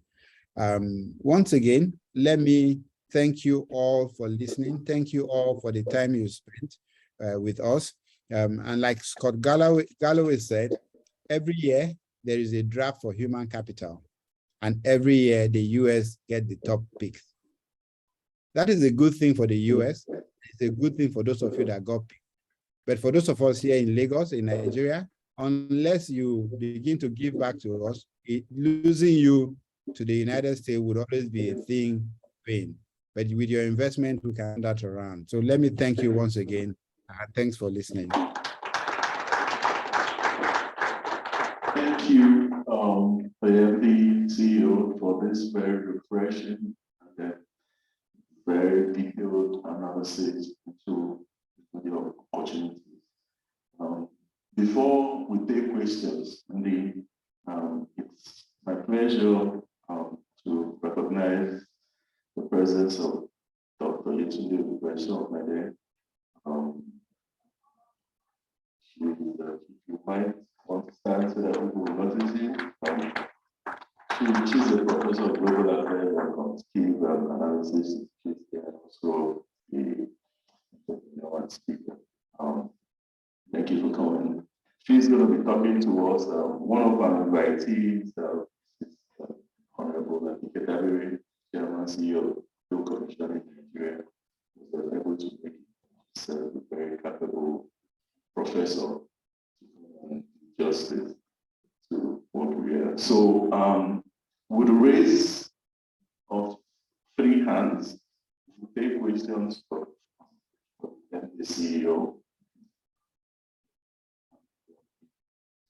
We'll also give opportunities to those who are watching online. We're going to take questions again. Then, please, very, very brief. Good afternoon, everyone. The name is Dr. Samuel. My question is on the human capital you raised. In terms of technology, how do you think we, those of us in diaspora, who understand how to implement certain solutions and help indirectly.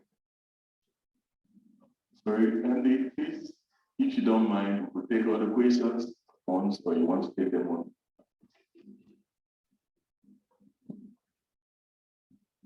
Thank you. I want to congratulate the organizer of this event. My name is Dr. Akinya Okolaju. I'm a neuroeconomist and happen to be former president of Nigerian diaspora. We've held a series of conferences. What conference is investment in Nigeria? Maybe I heard from the chairman of the European saying that the FDI declined by 7.5%, about $632 billion. And the question is, what led to that kind of disappointment? You talk about some very great things. The one thing Tamil said, one of the aristocrats said, for the sake of peace, we cannot lie, but peace itself shouldn't be a lie. We have all the tremendous opportunity in Nigeria. We have the population, most populous Black nation in the world. And some of us, I worked in Wall Street for over 2 decades before I started my own. And we have tried so many opportunities. People in this hall will tell you the first diaspora fund that was in this state, that Finance Minister Ojewola came, I initiated it, I directed it. We went to during that time here. Some of us have done everything possible to help it. But when you look at the enabling environment and some other statutory bureaucratic delays, it doesn't work. I like the passion, but I got to tell you, the 2009 banking reform was a great thing. But you will suddenly see after the 2009, there was no backup. Everything went back to the old style. So now the fintech ecosystem is bringing things back. I want to say a great job for the banking industry. But the courage for us to go back and say we want to invest, there's still underlying problem that's never been resolved. You did mention real estate. I know a number of individuals that have to be real estate to go, but the return was very, very minimal. So how do we go from where we can next level? That's what I have. Thank you. The question. Okay, thank you. Would you like me to address those first? Okay, thank you. All right, thank you. I'm sorry, the first question wasn't clear, so it's going to be typed out for me. So I will start with the second one. Enabling environment. It comes up every single time. And I'm going to start by being provocative. I have watched a lot of Nigerians complain about enabling environment while the industrial base of the country is being built one stone at a time by foreigners. Whether it is the Chinese who are going into villages. I recently remember going to visit a small factory in Abuja, somewhere in the middle of nowhere, owned by Chinese, where they're manufacturing building materials, and they live there. And of course, we've seen the Indian communities build a lot in our steel, in the steel industry. We've seen companies like Olam come into Nigeria and build something really, really world-class. And I can continue, the list is, and of course, there are those that failed. So I think the point I'm making is that I can't change the enabling environment. You can. We're fighting it, and fighting it publicly. But with the same enabling environment, or lack of it, the absence of enabling environment, people are still building things in this country. And Nigerians need to understand that if a foreigner can come from another country and figure out our environment, make it work, we have to figure it out and make it work. And we can. I mean, I've had an instance with a Nigerian cardiologist, one of the foremost Nigerian cardiologists who spent 40 years in the United States. He comes into this country and has been trying to build incredible hospital infrastructure here. I encountered him and we got along, and I've watched him in the less than 1 year after we became, I guess, friends and business partners. He's built an incredible amount of healthcare infrastructure. The last few years before that, he had suffered enabling environment issues. So his dreams did not come to fruition the way he designed it.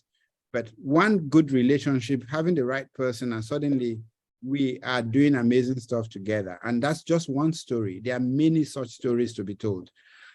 I hear you, enabling environment is true. Nigerian environment, we're not the easiest place to do business.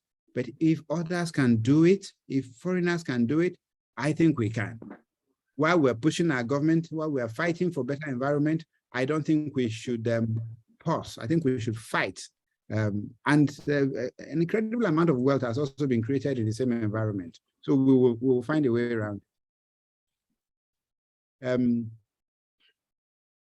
there's a question that yes, from Mrs. Victoria again. Thank you, Madam. How can we help the diaspora to build up their confidence to invest in their country or invest in Nigeria? I think is the reason why I've tried to lay out the different pathways to investment, right? It's like a baby. You're not just going to pick up one day and start running. We're going to crawl and then we're going to walk and then we run. There are investments today that the diaspora can start. We've built a platform dedicated entirely to the diaspora that we call Switch. It's an application that we've built that is focused entirely on diaspora banking. You allow a diaspora to be able to open account wherever they are, and where they are in cities that are accessible, we send people there to make sure that they can do their BVN. And now we're about to start offering them investment. So imagine this investment that you're talking about, you get it, but with the protection of a bank.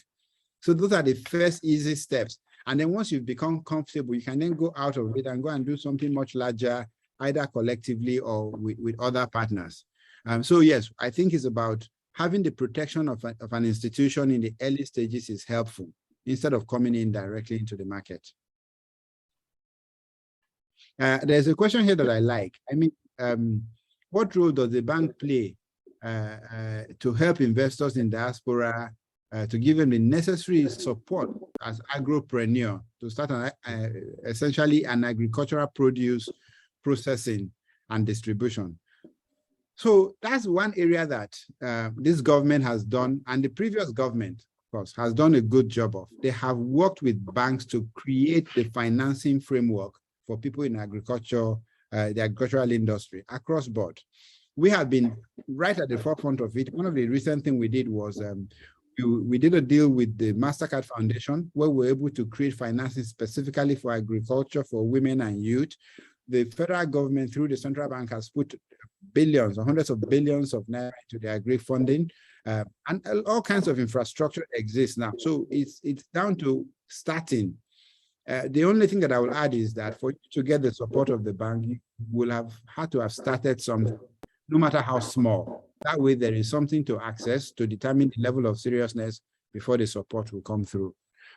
We also support by hosting an annual Agricultural Summit Africa, ASA we call it, where we bring expertise from across all the value chain, from financing to product to input, across all the value chain. And we have people attending from sometimes as many as 30 African countries to participate in that summit. And that summit has given a lot of people opportunity to either meet partners or to start companies or to grow their company. It's funded by Sterling Bank. It's called Agriculture Summit Africa. Andy, we'll take one more question. Okay, Andy. Okay, do you want to repeat your question again? The question is, what structure do you have in place for those of us who are solution architects, who are in technology, to develop the youth who I believe are the greatest asset we have in Nigeria? And also, what role do you think the government is playing in that direction? Thank you. Thank you very much. I think that is a very beautiful question. One of the convictions that I have, and we're trying to build it into solution, is that the talents that Nigeria has across the world can help to build Nigeria without having to come back into Nigeria. So we are building platforms for educating Nigerians that relies entirely on technology. And there are other people that have also done stuff like that, right? So the best way for people like yourself to support would be for you to be onboarded by one of the platforms, essentially as a coach or as a faculty, or sometimes as a mentor, and in some cases as just an advisor, right? And on that platform, you are now able to mentor, grow, and support the young people that are learning to become entrepreneurs or learning to become employees in the tech ecospace. It's a conversation that I think we can take on board from here. I can do an introduction to one or two people who are already trying to solve this problem, or even our own internal team that is trying to solve this problem by building the platform. Once that platform exists, we are then able to reach out to people like yourselves and ask for your support. And sometimes it's also a commercial support, because in some cases it's paid for, because we believe that for something to be scalable and sustainable, it has to be paid for. So we need to design things people can afford to pay for, and then we can scale it. Oh, thank you. And I'm going to take one more question.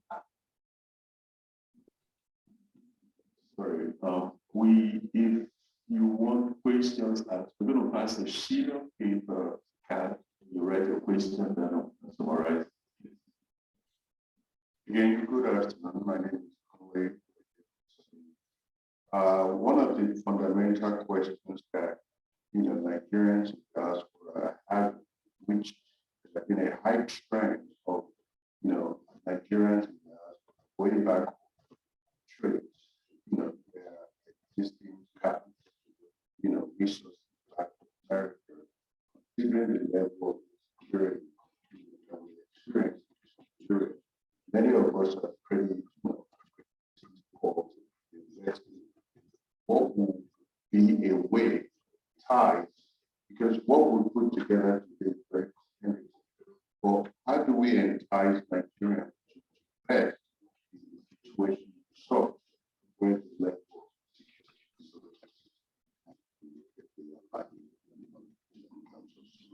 Okay, if I read you correctly, you want to know how we can entice Nigerians in diaspora to come back home? Is that the question? Did I capture it correctly? to invest in a situation, this level of security that experiencing? I'm sure Sorry, I'm not sure if I captured your question correctly. You are thinking of how do we entice Nigerians in diaspora to invest in Nigeria, considering the level of insecurity in our economy and country? Okay, so thank you for that question. First and foremost, let me reassure all of you to the extent that it is possible that as bad as things are presented to be in Nigeria, is usually not nearly as bad as it is in the media. I want to reassure you of that. This country is not functioning in some way for 200 million people if it is as bad as it's meant to be. We must do everything to end insecurity.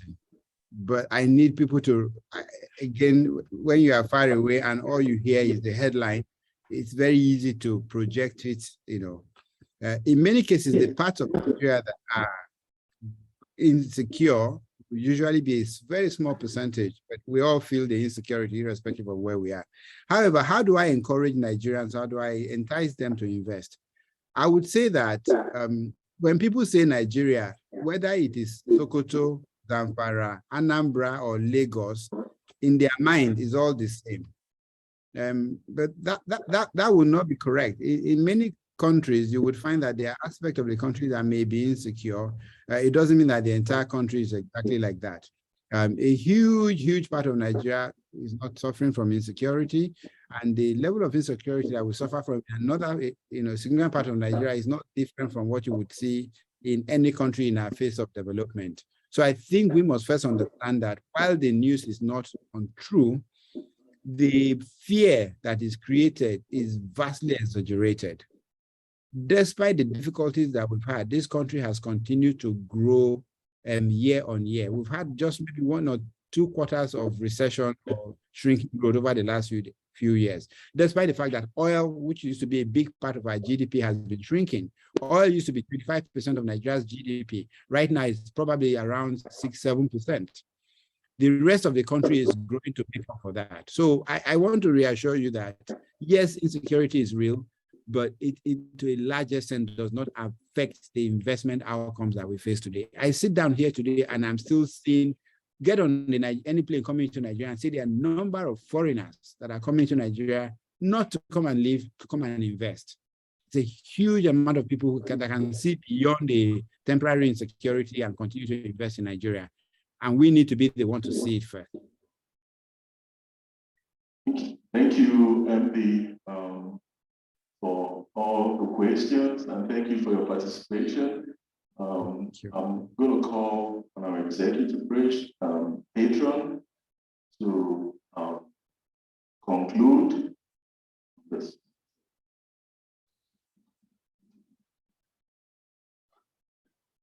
Jeremy, thank you very much for your delivery. It was quite good as usual, because we've had you with the cake series, so we know the stuff that you are made of. Just a summary of what you have presented today to us. You said that every year there's a draft of human capital, and the US gets the big slice of the cake. Very true.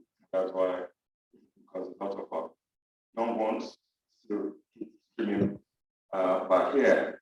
The wealthy Nigerians invest their money abroad, and you are encouraging that those in diaspora should be able to also reinvest their money back home. Aggregate money at a low rate gotten from Nigeria is taken back to Nigeria at a high percentage. At the end of the day, it's a loss. Just like the same thing where raw materials are taken away from us, and then cocoa is taken, turned back into chocolate, and then we now start paying a very high amount of money for chocolate. There's a fight for the soul of the country, and a fight for the soul of the continent. The investors from abroad, they come with their money, they come with their people, like the Chinese do. But the Americans are more interested in the financial commitment. And the truth of the matter is, as you have presented to us, now that people like China, bringing not just their money, they're also bringing their people. And of course, we also learn from them. There are 3 forms of capital that are useful to the country: financial, intellectual, and relationship. Think of the returns. Diaspora already invests a huge amount in Nigeria, but much of the diaspora remittances are not really in productive capacity. Although Mr. Chairman and MD, I think some of that is changing, because I know there's a hospital somewhere in Ikeja. Duchess, yeah. Duchess. That's a group of diaspora Nigerians who went and put a high-level medical outfit there. And so that's an investment back home. So we can help in expanding the market. And you gave examples of the Lebanese community and the Indian community. How come we come there and they see what we Nigerians don't see? Because I recall I had a client, an Indian client, and he kept on telling me that there's money in the gutter in Nigeria, but Nigerians are too blind to see it. He got to Nigeria at age 17. As I'm speaking, he's about 60 years old. He's still in Nigeria. He's still in Nigeria, and he's making his money. And he's an Indian. So how come the son of the soil cannot see what is happening there. And you find out that even when we're talking about education, Lebanese have their schools, Indians have their schools, and they are good standards in Nigeria. And then we will say, we can't invest in that education. It's a waste of money. It's a waste of, but those people are investing and they are making money. And they are good people. Even here, like my son said to me, he said, the school that he wants his daughter to go to, that once he sees that there are Indians and Chinese in that school, he knows it has higher standard. He said, my daughter must go there. So what are we talking about? There's safe way to come back home, do investment. So the idea of my uncle, my brother, that's all. There's no reason. Once there are institutions who can take care of it, what you have said is that there's no need to take the risk. Private equities are areas to invest in. Again, diaspora in collaboration with the adopted country will give confidence to the process. There's a deficit of human capital in many developed countries, and that is showing. I had a question when we were talking about how do you, sir, I said, how do we assure those who are in, I think, in the software business, am I correct? So those in the software business, how do they, in the IT business, yes, how are they given assurance that they will do something in Nigeria?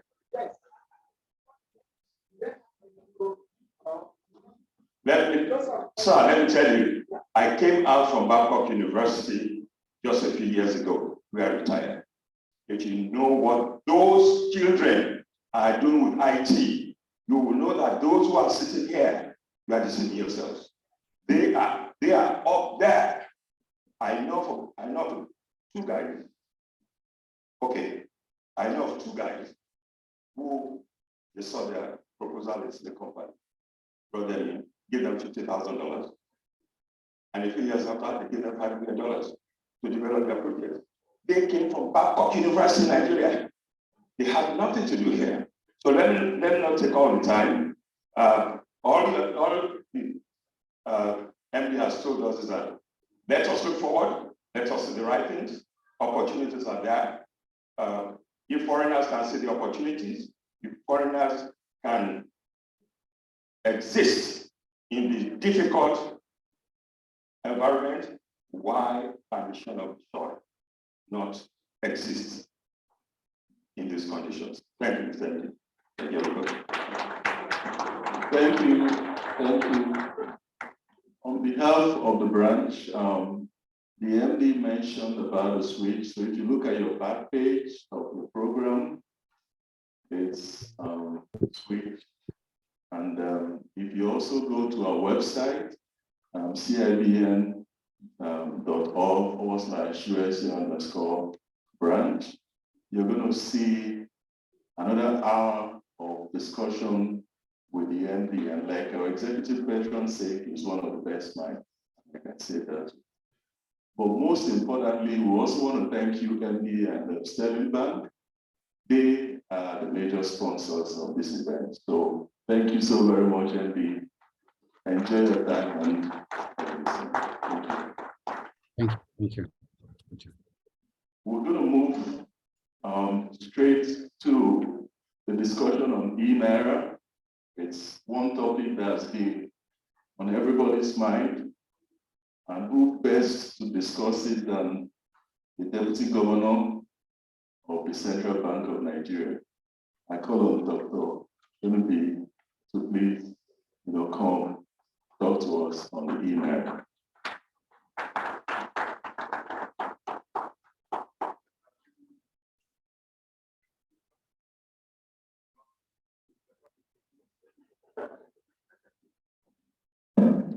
Good afternoon. I'm between you and lunch, and I have 30 minutes will include question and answer, so don't worry.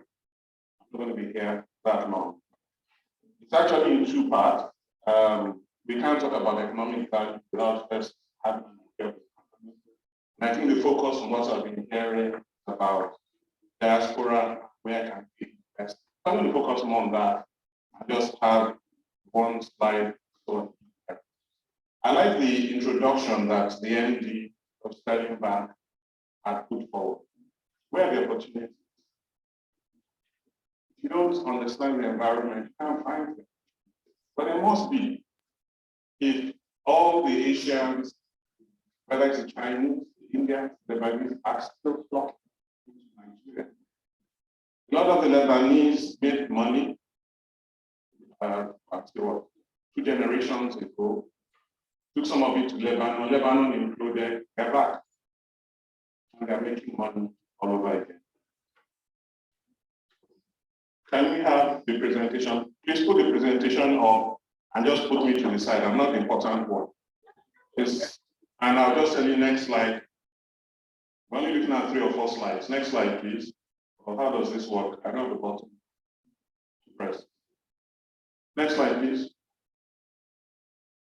So this is what the economy looks like, the GDP, gross domestic product. This is the contribution of all the activity in Nigeria. It's in billions of naira on the y-axis. But I took that out so that I look at things very. Let's not bog down. Let's not get bogged down with numbers. And what it shows you is that the largest part of the contributor is services that we see there, going up and down and down and down. Next, industry. And then we see agri. Okay?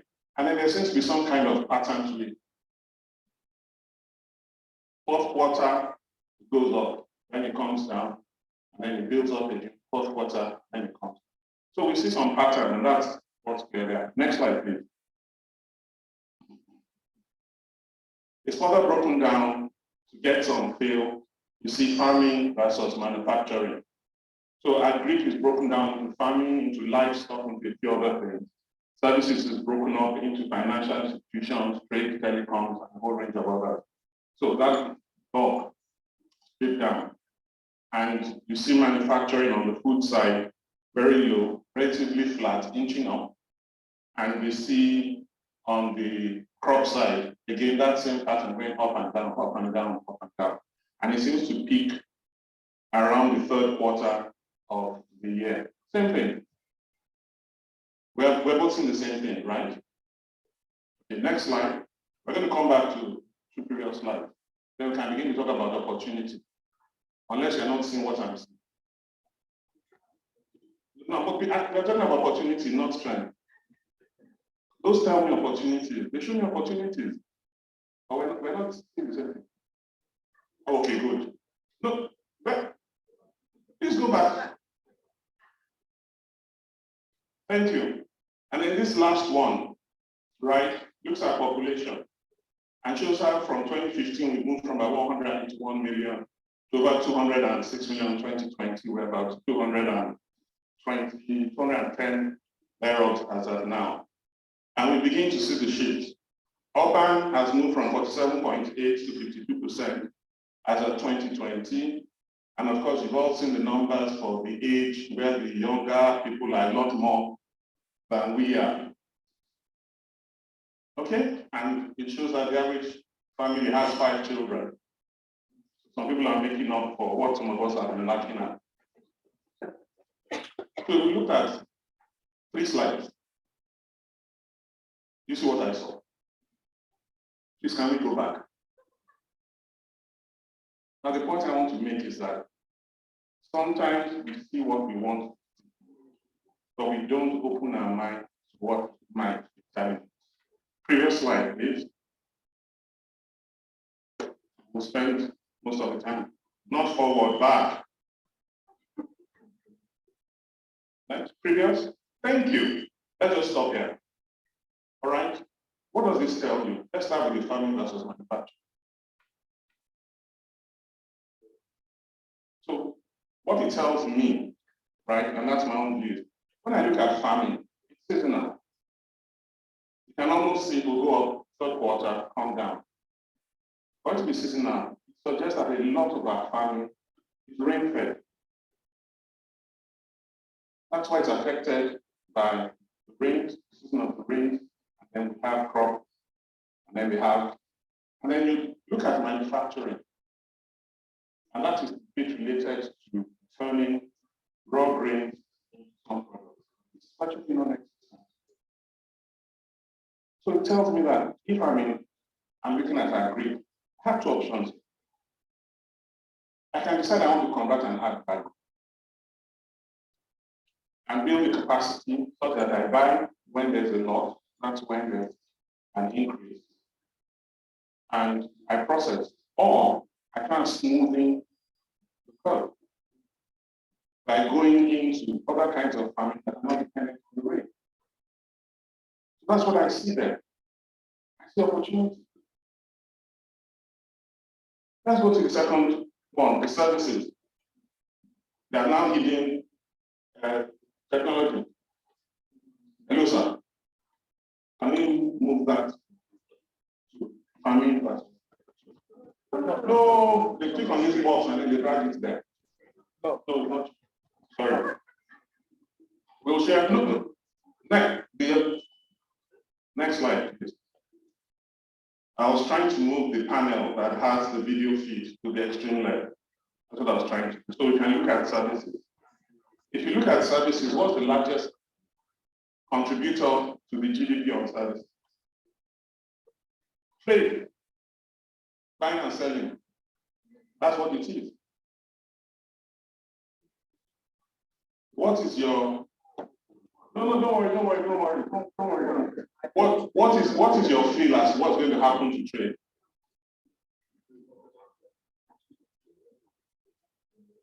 No, don't worry. Forget about the presentation. What do you think is going to happen to trade?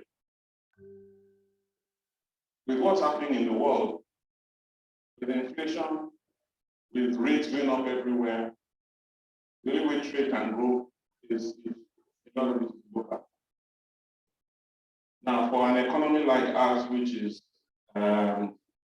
developing, and the GDP per capita is not exactly one of the biggest in the world, it tells you that there's going to be a challenge on trade. Unless what you're buying and selling is an essential life. So if I'm in the business of buying and selling, I already know what I should be doing, what I should be doing. Okay? The next line, thank you very much. Perfect. The next line on there is telecoms and information service. And that's where my brother there will say, yeah, the tech is coming. They're overrated. That is majority telecoms companies selling airtime and voice. The contribution of the fintech. You know why? Because if you're successful one, you never see the dollars. The same can be said for motion, picture, sound recording, and music. Great. How do you start at the bottom? It doesn't impact on our economy. But everywhere you go in the list, whether it's from Singapore to Mexico, you hear Nigerian music everywhere. We don't see it. All of it is outside. So what does that tell me? There's an opportunity helping, managing, understanding what they're doing outside and feeling part of it. I would love them to bring their money in to Nigeria, create opportunities that can help them. But even if I haven't, they have it out there. They're better positioned to have that conversation with them. They're better positioned to understand the things they need, and put it together to help them. Because we're not seeing the impact in Nigeria, but the impact is something. Okay? What else do I see when I look here? Financial institutions, small. Education, real estate is bigger than the banks. See that? Real estate is a lot bigger than the banks. When you go to the stock market, the banking sector is dominant, but their contribution to the economy is smaller than real estate. Where I don't know, what part I don't know. There must be some part. of the real estate. Maybe he's not having a house and the like, but he must be somewhere. That's an economic activity. So the question is where? I can't answer it. But if anyone's got real estate, I think we should be able to answer that question. So what's going? The last but not the least, looking at education, also very low. So that tells me there are two opportunities. I can get, since everybody likes their child educated, I get involved in creating the opportunity for education, schools, vocational, or whatever it is. Or like the MBA of Sterling said, I can curate their experiences or their learning. So you find quite a number of people these days working to build capacity and managing the capacity of those who are learning. Getting them, whether it's jobs, contracts, they're part of it. There are a lot of them. There are a lot of people going into fintech these days, and they remind me of the days when we started IT and everybody was getting all those certifications, all running to the UK to try and get this. Even lawyers were getting IT certification in Cisco, in Microsoft, and what have you. And then what happened? Everybody became certified, nobody to use your service as such. And then supply outstripped demand, and it was no longer luxury. But I'm not saying that to say the opportunity doesn't exist. Remember, I've just said a few things. It's going to be harder for us to buy things to Nigeria. But the question is, do we need those skills of competence? The answer is yes. How do we provide it? So that then takes me to the next point, which is, what do we need? I'm sorry to say, in my interaction with people from the diaspora, what I hear them tell me is best practice, world class. And I ask, what does that mean? In whose world? If you live by somebody's standard, you are disadvantaged from day one. Because nobody will put forward something that doesn't benefit them or to which they do not have capacity. It maximizes their potential and plays down on their weaknesses. So we need to determine what is appropriate technology. It is the environment that determines what is appropriate for that point in time. You can strive for and aim for something better, but it has to be in the context of the environment.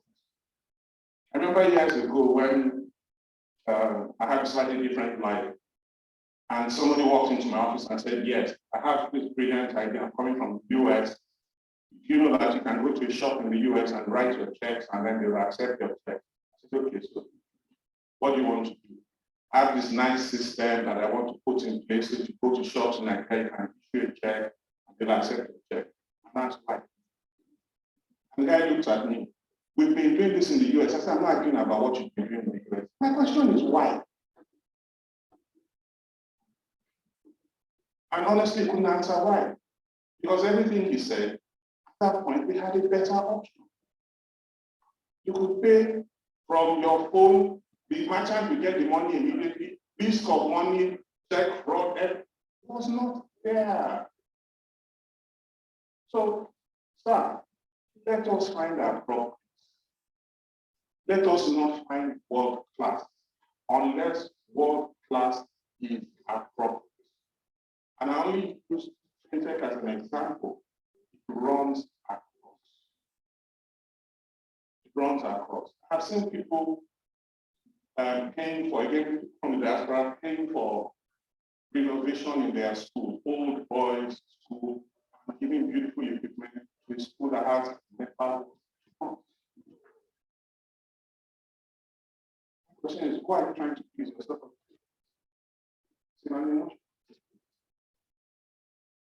So let's try and find things that are appropriate. So I'll now round up so I can go to Nigeria has significant opportunities, but we tend to look at the same picture from the same perspective. And unfortunately, a lot of that is what people say. measure of whether the opportunities is, are people coming and are they staying? If they are not staying, then there's no opportunity. People are coming in and they are not going, then there's something they have seen. And we need to look at it. The environment will always not be. So like Abu said, yeah, we have problems. And we're not the only one, the whole world is having problems. Inflation in the UK moved from 2% to over 10 and they want to die. That's fivefold. Our inflation has moved less than 8% and less than 8 basis points. And the whole world has come to an end. Argentina is something percent. What do you want them to do? They will survive. So talking about the obvious doesn't help. Let's talk about the opportunity in all this. What can I see? We need to organize ourselves. And part of the problem is trust. You complain, oh, okay, how are we going to manage? I'm sitting here in the US. How do I invest? How much they won't cheat me? I don't have an answer for you. If you invested in a franchise over here, any of the fast food franchises, you go and sit there in America. You will not say, I've hired one manager, sit back and say at the end of the month, tell me what my profit is. You won't try it. So it's an issue we don't need. People manage. Let's find out how we can manage. But this is just a cursory glance. There's so many possibilities. How do we make them work? That's my own small way. Invested in agri. I put greenhouses. Wind came and blew all of it. And I learned my lesson. I'm sure. Next. So it's not all a bed of roses. I'm not going to tell you, oh, don't worry, get there. Just see. Then very quickly in our next slide, please. Next one. We can read all this later. Next one. So the main reason, next one. Thank you. So the main reason why you'll be looking at a central bank digital currency. The central bank digital currency is representation of the cash. It's not cryptocurrency. So money, there are three main things about money.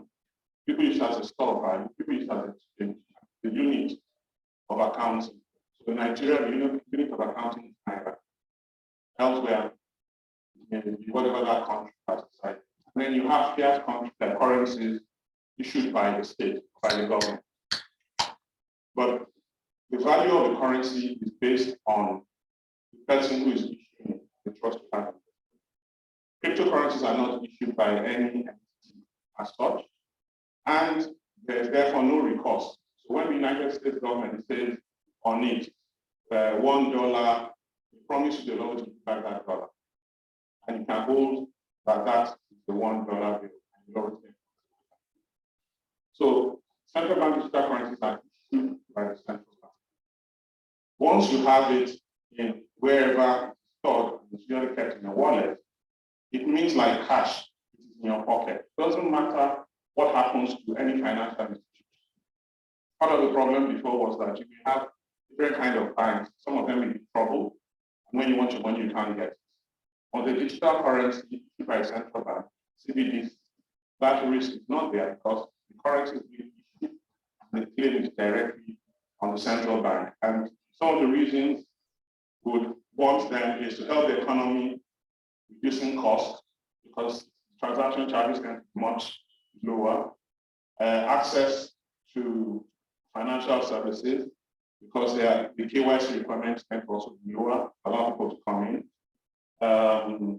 Promotes all kinds of things. For governments, they can pay tax, they can pay any social payments through it. It's more straightforward, it's easier, they can track transactions, they can collect taxes. And for other stakeholders like the fintech industry, create a whole new platform and access to which people who are previously not banked. Okay. So that's what that is. Can we go to next? Don't worry, next.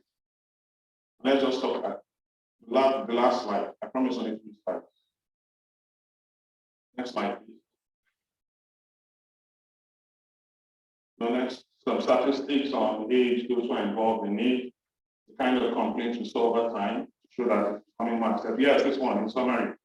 So when we say the benefit, financial inclusion, for you to open a bank account, the KYC requirements are some kind of identification, where do you live, so some evidence of where you're living, and things like that. What we've tried to do from a KYC point of view is make it very simple. You need to identify the individual, that's your need. That's sufficient to maintain the wallet. So people who previously did not have accounts, who may not even have known address, but you have a need, it's easy for them to open a wallet, and they can open the wallet themselves. So you can go by USSD, you can go by online, you can do it a number of ways. Now, some of you here who are risk managers will say, what are we going to then do? But there's significant risk element that may be there. We've tried to manage that risk by putting limits in place. So the value of the transactions you do over a period of time, that's a day, or a transaction is very limited based on KYC. Most basic KYC, which is me, would limit you to about 20,000 naira. Once you then use something else, a BiAnnual and an address, then you move to another layer. So there's tier 0, all the way to tier 3. And the limits can increase based on the tier, which is tied to identification as an individual. So it helps. Then cost is an important one. Quite a number of us are involved in NGOs where you try and pay people. And part of the problem with NGOs is sometimes when you look at their accounts, administrative costs and their costs. So for every dollar that you donate to help the cost, 30% goes into administrative, and most of it is on payments. What the BiAnnual does is wallet transactions are 0 naira, no cost. So once it's, and then it's also targeted for financial inclusion. So when you want to pay such money to people who are financially disadvantaged, you're not again taking out money, giving them so much less than we have. For fintechs, the strong advantage is that you have become part of the settlement system. It's like having one big bank. So if I'm paying someone or I'm aggregating, because the world of today is the world of platforms. Think about it. What's Google? The content I aggregate. What's Amazon? A content aggregator, but real sector, right? Many of the big companies, they are aggregators. So in the world of platforms, they just stand there on the sectors. They know everything about you. Yes. You know how it is. You log in and you're just thinking, I should be traveling, or I should check next. The tickets to America are not discounted. I'm trying to make up my mind because I did say America travel. All of a sudden, we know everything about it. Real world that way. So we need to learn how to manage it. So for the fintech, it allows you to create solutions where previously you have had to connect to a number of banks for you to do settlement across banks, across platforms. It's a unified platform for all of that. And we build interfaces that seamlessly allow you to move from Naira to e-Naira and back. So I can take money from a bank account, put it in my e-Naira wallet, take it from my e-Naira wallet, put it into my bank account seamlessly. It doesn't matter which bank you are involved in. And last but not the least, cross-border. So we're looking at it first in the West African region. There's a solution called PAPS that all the banks are part of through the KFC. And the challenge then is how we manage various exchange risks. Today on PAPS, if I want to buy something in Ghana, I'm actually paying the Ghanaian exporter. So the payments are in the currency of that country.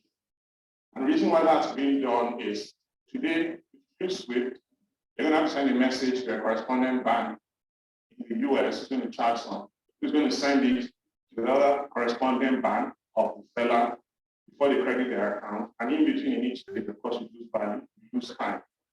All right? And it is a gross system. So I'm paying somebody in Ghana, and someone in Ghana is paying us in Nigeria. It's gross, we're moving the full amount there, and moving the full amount back. What they're doing with us next is local currency. So we're going to integrate the Naira to part of the first step.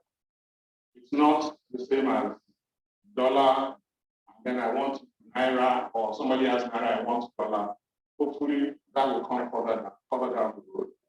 Initially, for the West African. So those are some of the things we're looking at on the Naira side. We will share the slides, and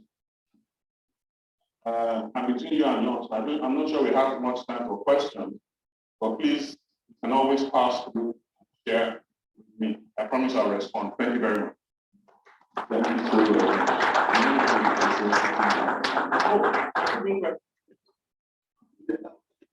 You know,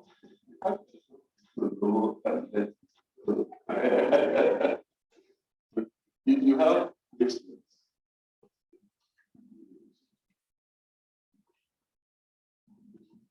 Yeah, sir. My name is Mrs. Eko. My question is, you mentioned past. What does it mean? That past is an acronym. What does it mean?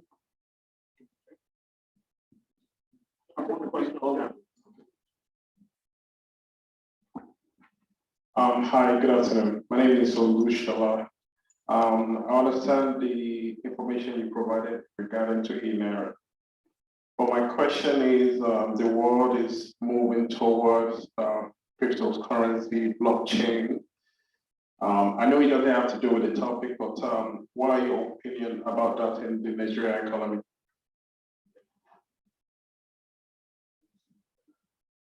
Good afternoon, sir. My name is Olu. My question has to do with the opportunities within the central bank cryptocurrency. My question is, what are the opportunities? Are there opportunities for financial or payment solutions to integrate into the CIBN cryptocurrency platform, such that they can be, intermediaries, and things like that other entrepreneurs can explore? Thank you. So, do you want more questions? So let me answer this. First, for African payment system, that's what cryptocurrency, said later, Naira is cryptos are different.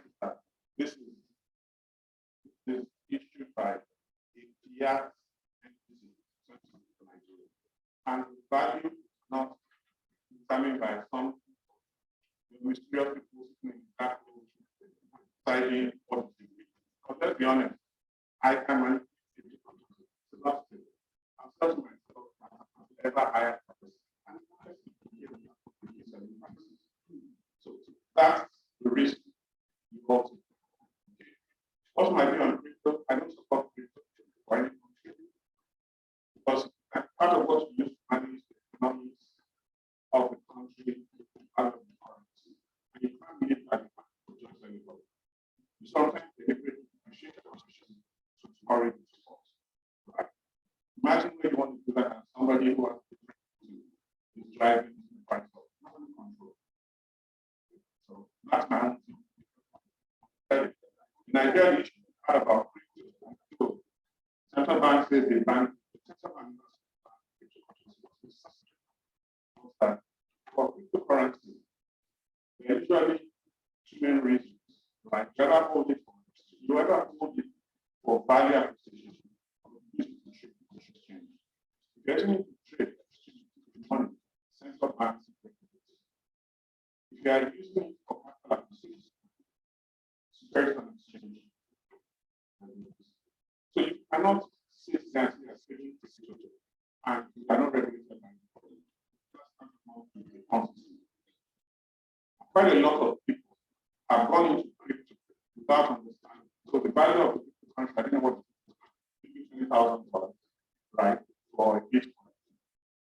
Many people Nigeria says they have invested in crypto. Somebody has invested the equivalent of 2,000 naira in crypto. What fractional value does it have? Who is managing that fractional value? So if you think someone who calls himself a broker, who tells you, don't worry, you have a 10% share in this type of income. So what happens to that broker? The codes, they change everything. I don't know. On the question of e-naira and payment system service providers, now view, and I've been involved in payment. Payment as a service is those who build the ecosystem around payments will find out that because it is easy to use for new fees, it will become part of and to be successful. The real opportunity is to become the transaction. It is not a transaction, and it is not a transaction. More and more they are like the service product will begin to have everybody will have payment providers who can bring cost. And it's not me around the US economy, Suez, for example. One day, they're ahead of them. You give your opportunity.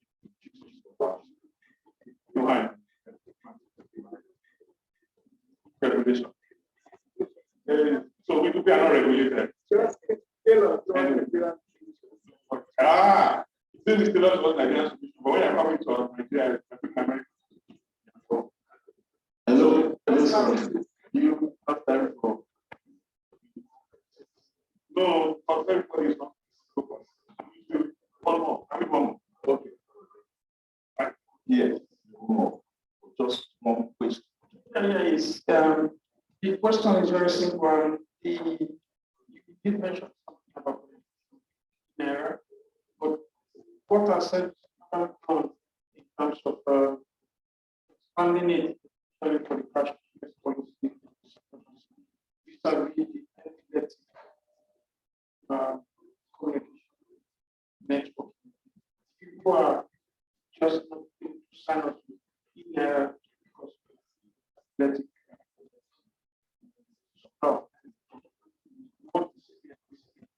Okay, so the first thing CIBN has done is created the USSD option. The initial e-naira implementation was built around downloading an app, required to have data, also infrastructure for the network. We worked with telco to have a USSD. If you look at the statistics of payment in Nigeria, most use. So we have created an ecosystem in Nigeria. There are many people who do not run, forget all the apps and practices. People are more comfortable with something. Part of the reason is that I like that is the environment. So it's easy to send a USSD text. You don't need data for it. Everybody knows wherever they are, and it's light as well. We have a session for the system. So same thing we have added to make it easy for people to get more, also transactions using investors in codes. That's straightforward type of string or having an app that uses strings.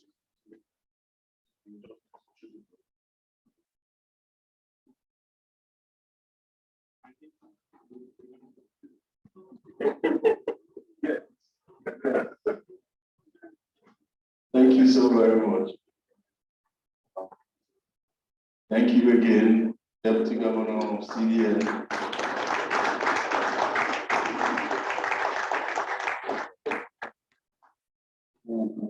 When he mentioned that he built a greenhouse and went do it, reminded me of when I visited Nigeria and we were holding a party. So we ran together to pay them like that.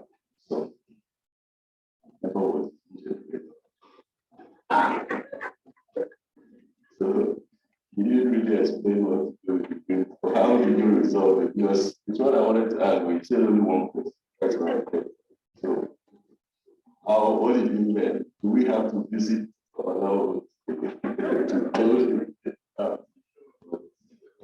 Again, his speech and presentation is available if you go online, www.cibn.org/USA_brand to see it.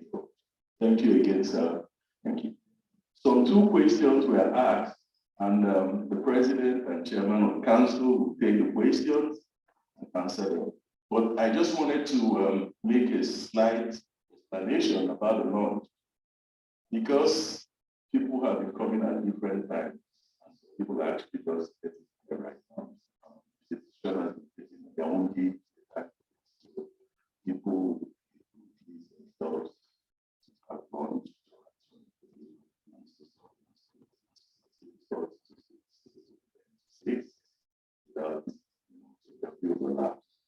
But having said that,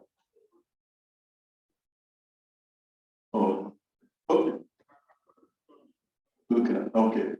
I knew so many people wanted to ask the CBN, but the president and chairman of council wanted to give answers to some of those questions. Thank you. Okay, I think 2 questions were asked. Not, first question.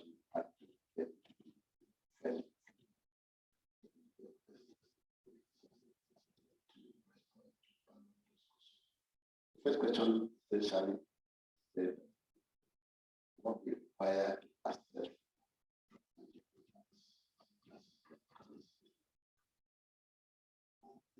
Second one,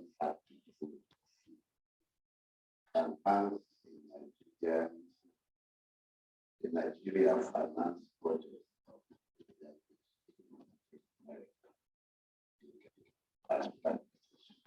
Okay, so it's not about security, but I think the basic thing for banks in Nigeria, what the project, not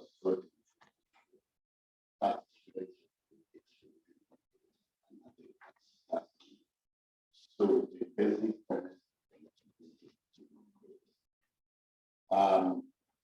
talking about that, it depends on the nature of that.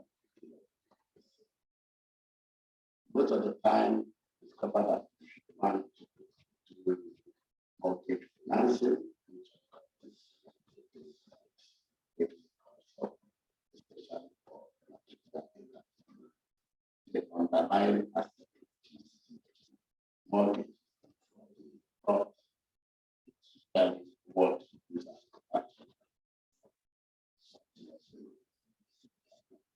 and you don't go for any other. So if you just like thinking of selling, the best way to avoid stories hearing if somebody all of it, after a period of time, you now discover that they are giving you pictures property that but exists actually. So if you want to get a funding, they will fund that and then the property will become that's for. But of course, for other businesses, depending on the nature of that, small business, various assets that we can use for very basic. We have things like what mobile assets. What is basically assets, cars, furniture, depending on that's the case. I also have the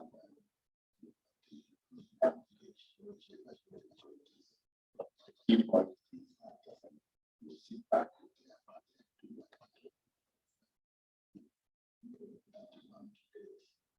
Can Nigerian banks in Nigeria?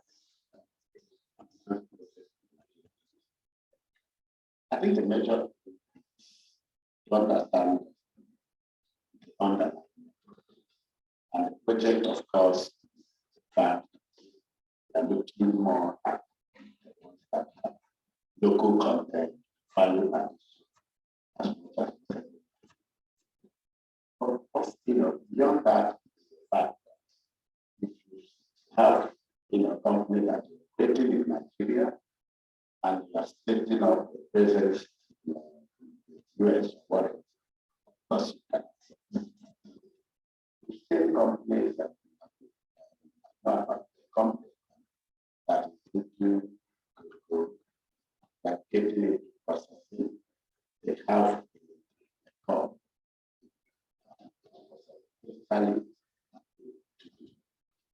To pay whatever it costs. Because they get that help them. So what is important? How does it present value back to you? I think the major point for me as I think is what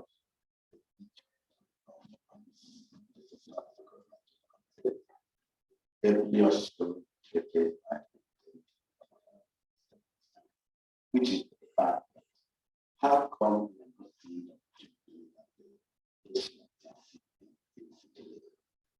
we are not dramatizing this? I can tell you clearly that even what we're talking about supply chain companies setting up factories now to take care of the process.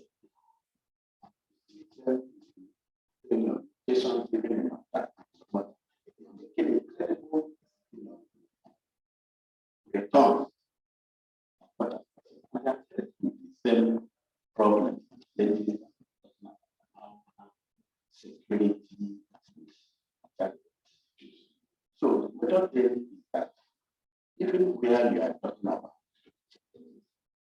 presence opportunity, healthcare sector,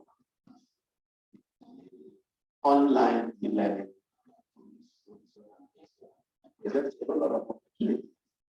But I want to know quite well that if you pay kind of effects to pay for school fees and cost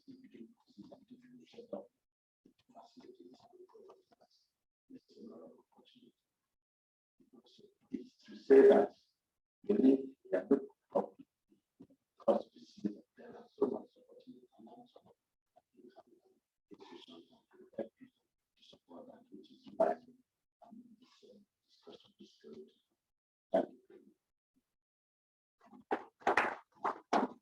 Thank you, President and Chairman of the Council.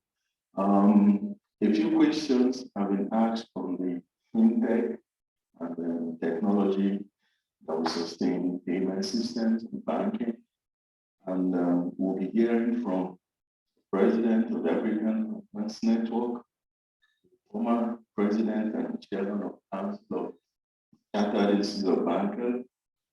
And if you read Nigerian newspapers last week, 2 or 3, you'll see various awards, especially as it relates to fintech. And until very recently, the chairman of Odua. Maybe I was reading very style.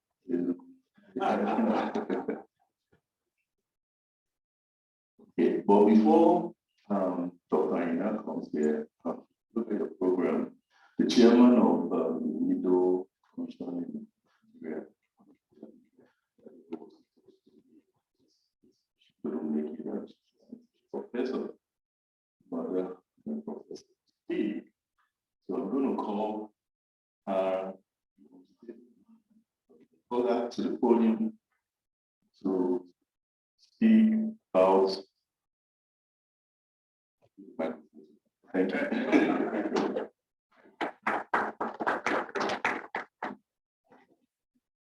Thank you so much for that wonderful welcome. Thank you everyone also for attending this wonderful event. Thank you to all of as well as other and as you know, in many of the oftentimes for many of the issues of what is affecting us, preventing us from either coming home or investing or doing X, Y. And I think one of the things about income is that here in the United States, we're not aware, Nigeria are the highest, have the highest amongst all minorities. Asians, talking about those in the Latino community, we have the highest level of educational attainment in the United States. We understand our own power here in the US. And one of the things that I've also noticed is when we talk about foreign direct investment, talk about we cannot excuse the fact that economic security is paramount to human security. Many of the issues that was here, what about all of the insecurities? How do I take everything that I've worked for, everything that I've earned, put it in Nigeria when all of the stories emanate from something that's negative? But that can also be an exaggeration too. If there are people who can take opportunity, find opportunity, right?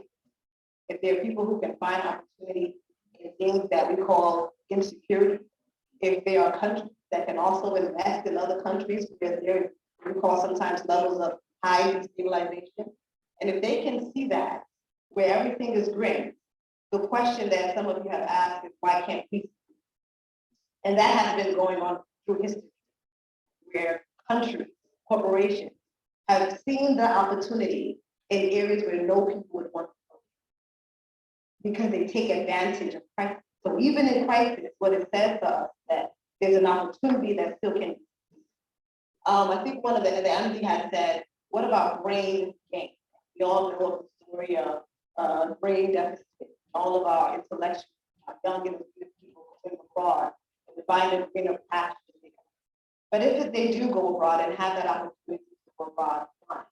But how do we also have the balance world of live abroad, still at home, still can come home? How do we create a situation where if I do invest my money, but if I do invest in the human capital, which is really where the money is, because it's the brains that build all of that. It's the brains that works in economics, the brains that works in our healthcare system. It is individual people that are able to develop all of the things that we take advantage of today. And if we understand that in that ecosystem of Nigerians, and I believe we are proud, we are very good at what we do. So no matter where you go in the world, you will find a Nigerian there. Whether it's from the White House, whether it's from the United Nations, whether it's in the tech world, the Silicon Valley, you will find a Nigerian. And I think the world knows that. So all of the stories that we see coming out of Nigeria every day, we are bombarded with something that's negative. Whether it's a kidnapping here, a terrorist here, and just here, of course. Because the idea is, if all of the Chinese can come to work, and we can deter all of the Nigerians from thinking of how bad our situation is in Nigeria, then we can grab all of the resources that they have. It's been going on for years, decades, history, right? It's in the history of Africa for that to have happened. So we have to balance our perception and understanding of Africa. I was born here, but that still doesn't deter me to not fall. I know where I'm from.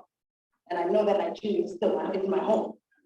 And so when I walk into my office and I have to sit with my counterparts who are not the same color as me, right? In my university, there's probably 4 African American professors, one of them. They know my name is BiAnnual. And I'm proud because we have people here in the United States who we should be proud of. We have stories in Nigeria that should be more exemplified than the stories of all of the insecurity that is happening. It doesn't mean that the insecurity is not happening, but it means that there's also a parallel world of where excellence is still happening, despite the crisis, where opportunities are still being seized, despite the insecurity, where people are still every single day trying to make their life something, despite not maybe getting the support that they should get. So that is the story of Nigeria. is that despite all of the challenges that we have, there are still some of the greatest minds that are there. There's still some of the people who have made some of the world's best platforms. The man who created Hopstop that we all use, in New York, which was helping us find the subways, right? An evil young man here in the United States from Nigeria, worked at Goldman Sachs, was able to now become an angel investor. I think Apple bought his app for over $1 billion or whatever the estimate is. The founder of Calendly is Nigerian. There's so many success stories.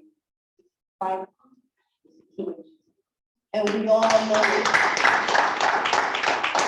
So, and I don't want this to sound, where we are lost in over the world fashion. Right? It's not what we call a sales story, but we do need to rebrand ourselves. Because if it's the United States, you look at the research, we have the highest school shooting in the world, 288 the past couple of years, higher than any other country in the world. But our ideals are still intact. We are the country of democracy, freedom, equality. You pull yourself up by the bootstraps. No matter the current crisis, it's about branding. You have to market Nigeria, rebrand Nigeria, right? So all these other countries can have many of the issues that Nigeria has, and yet they are the land of the free, right? They are the land of this. So we have those same issues. So what is our catchphrase? What do people know us for? That's up to us. It's also up to the government to make sure that they're also proactive in countering all of those stories, not saying that they don't have it, but making sure that the brand of Nigeria is far greater than the crisis that they're in. Because if other countries can do it, we have to bring it. So I will keep my remarks very brief. I want to thank Charter for also the Institute for having me. I think Intercom is also a wonderful work. I travel many of you around the world, and I think that's why that position is established. I also want to thank every single one of you who are a part of the banking industry, who are part of what we call the economic fabric of Nigeria, that regardless of all the economic crises and shocks that you are experiencing, our best and brightest brains are figuring out how to rise up. And I think that's how we should sort of end the focus of the story. Thank you so much.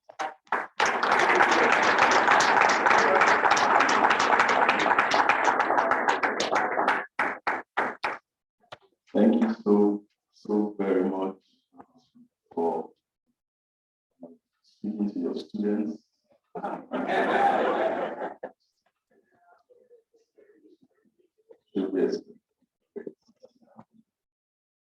Something that you said, woman,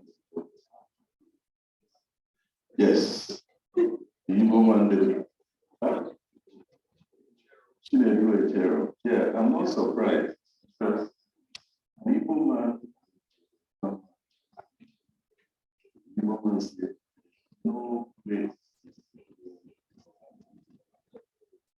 And the woman said, no, it's a lie. If you go to my village, you must tell the woman.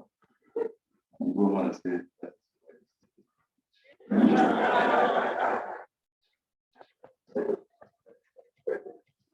I'm not surprised. So without much ado, I'm going to call on Dr. Shemwaina, whoever the CIBN to come and give a speech.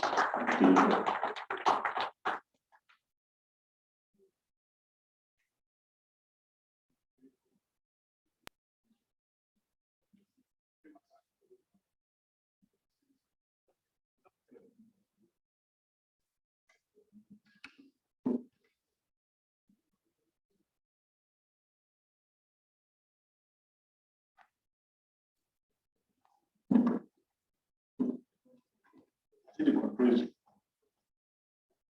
Yeah. I do open. Okay, okay.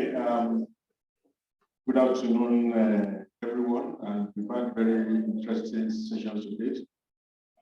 Start by saying we are also adopting the protocol that has been established, but it will not be fair of me to just start the session without congratulating the CIBN USA branch for putting such a wonderful planning committee and other members. Congratulations. Very happy to be here. Great minds are here to witness this occasion. Because I was there when we launched the branch in Atlanta. In fact, last night the registrar was asking me how why it was for started the international branch of the CIBN, the initiative when I was the president. I recall that in that for the UK in 2013 when I was president, followed up with the one in Canada in 2014. Then of course 2015. We have seen the kind of impact that they are making for the challenges of bankers of Nigeria. So kudos to you, kudos to the institute. Let me also share some thoughts on the main theme of the conference before I go to the original paper, talking about foreign direct investment and important catalysts for economic development and encouraging investment at home in Nigerians in diaspora. You know, when we talk about foreign investment, people always think foreign investment should be by foreigners.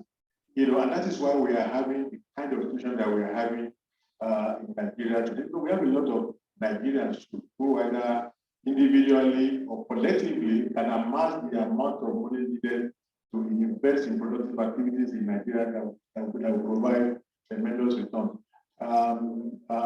When the deputy governor of the Senegal was talking about the part of fintech or part of in Nigeria, that the impact is not much felt in Nigeria. And the reason is not far from away. One of the reasons is that if we look at the very successful fintech companies today, the investors, maybe 95% of the investors are foreigners because they come from so those companies are essentially owned by foreigners.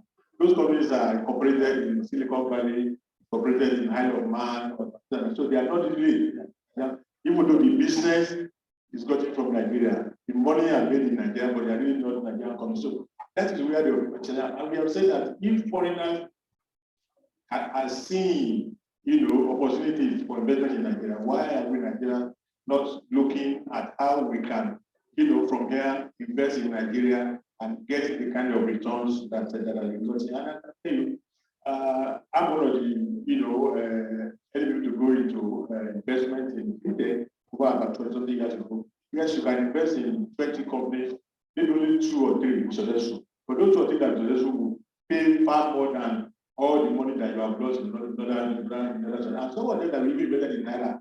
Because we have now one investor bringing dollars, so our share have been converted into dollars, and you are making your dividend in dollars.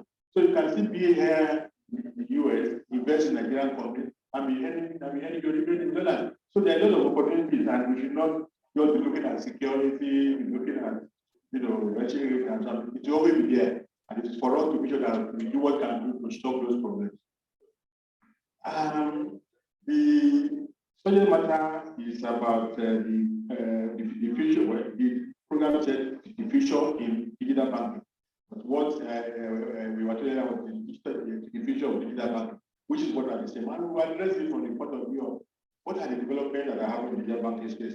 How that created opportunities for investment, and what are the kind of things that we see, and how do we solve them? How do we, Nigerian diaspora, contribute not only financially, but also using our intellectual capital or whatever benefit we have here to be able to impact on what is going on in Nigeria, and sharing from the experience that one has had over the years in banking. And for those of you who are bankers 3-4 decades ago, remember that when banking started, we used to write on paper, on waste sheets before we went to machine, before we went into the line, mainframe, and computers and transfer. And now today is the world of fintech. Banking is no longer what you do. Only the branch. Those days only use only the branch. But today, you determine what platform you want to access and where. You can see that your bedroom might be doing bank. So things have changed, and that is where we are seeing the kind of opportunities that we are seeing today because of technology. Technology today has made it possible, both the advent of internet and the advent of mobile devices, made it possible for us to see what we are seeing. If we look at slide 3, for instance, it shows the 6 most valuable companies in the world 20 years ago and today. And you see that 5 of the 6 that we have today are companies in the technology space, most of whom now provide banking services, financial services, like Apple, now have Apple Pay, you have Microsoft Pay, Alphabet Pay, and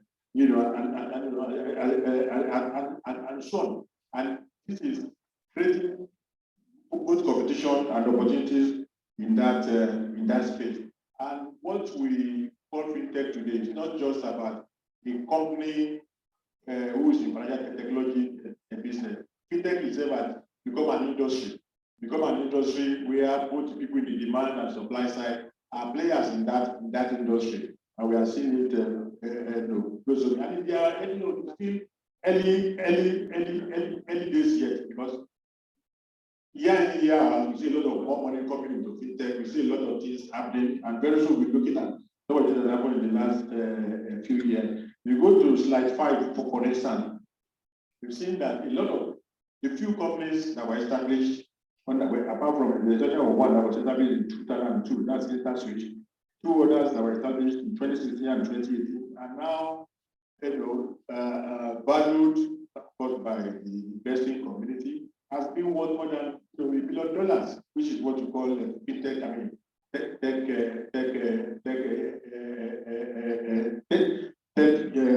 Unicorns. And yes, we may not agree with the basis of evaluation, or we say the valuation is coming down, but that is the perception of investors, telling us that the further way was in 2021, now was $3 billion, and OP funded in 4 years ago is now worth over $2 billion. And these are companies operating and doing business in Nigeria, and their values continue to increase. And what are the things that, if you look at it also, yes, we look at market capitalization, the next slide. We look at market capitalization and market valuation. It's not the same thing, but market capitalization is the number, is your share price multiplied by the number of shares. That is for quoted companies. But for unquoted companies, your market valuation, determined by various factors. Maybe you're heading today or tomorrow. But so they are not one and the same. But if you look at what we are seeing today in Nigeria, some of these emerging organizations that 4-8 years ago did not exist are now valued a lot more than the market capitalization of the biggest banks and of the oldest banks. If you look at the next slide, that will show, to show you those values. For instance, the Zenith Bank, the market capitalization as at 2 days ago was 681 billion naira. Whereas the unicorn, the total way that was established is now worth 1.2 trillion. Like I said, we don't agree with the valuation, but that is the perception of the investors. So these are showing that some of these companies are organizations started by young people who believe that they can make it different, they can come up with a new way of doing things. We're talking about unicorn, there are hundreds of others that are doing so many other things that we believe that in the very near future it will emerge. And what is driving is, talk about the population earlier on. Nigeria is very young population, just like Africa, and the generation Z of this day, even generation Y, are digital natives who are not satisfied with the GOT that they get from the general banks, and now want to do business with new organization, with new come up with innovation or better way of doing things.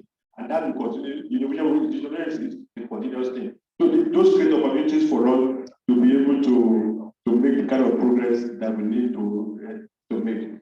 So in terms of the opportunities and our perception and our view of the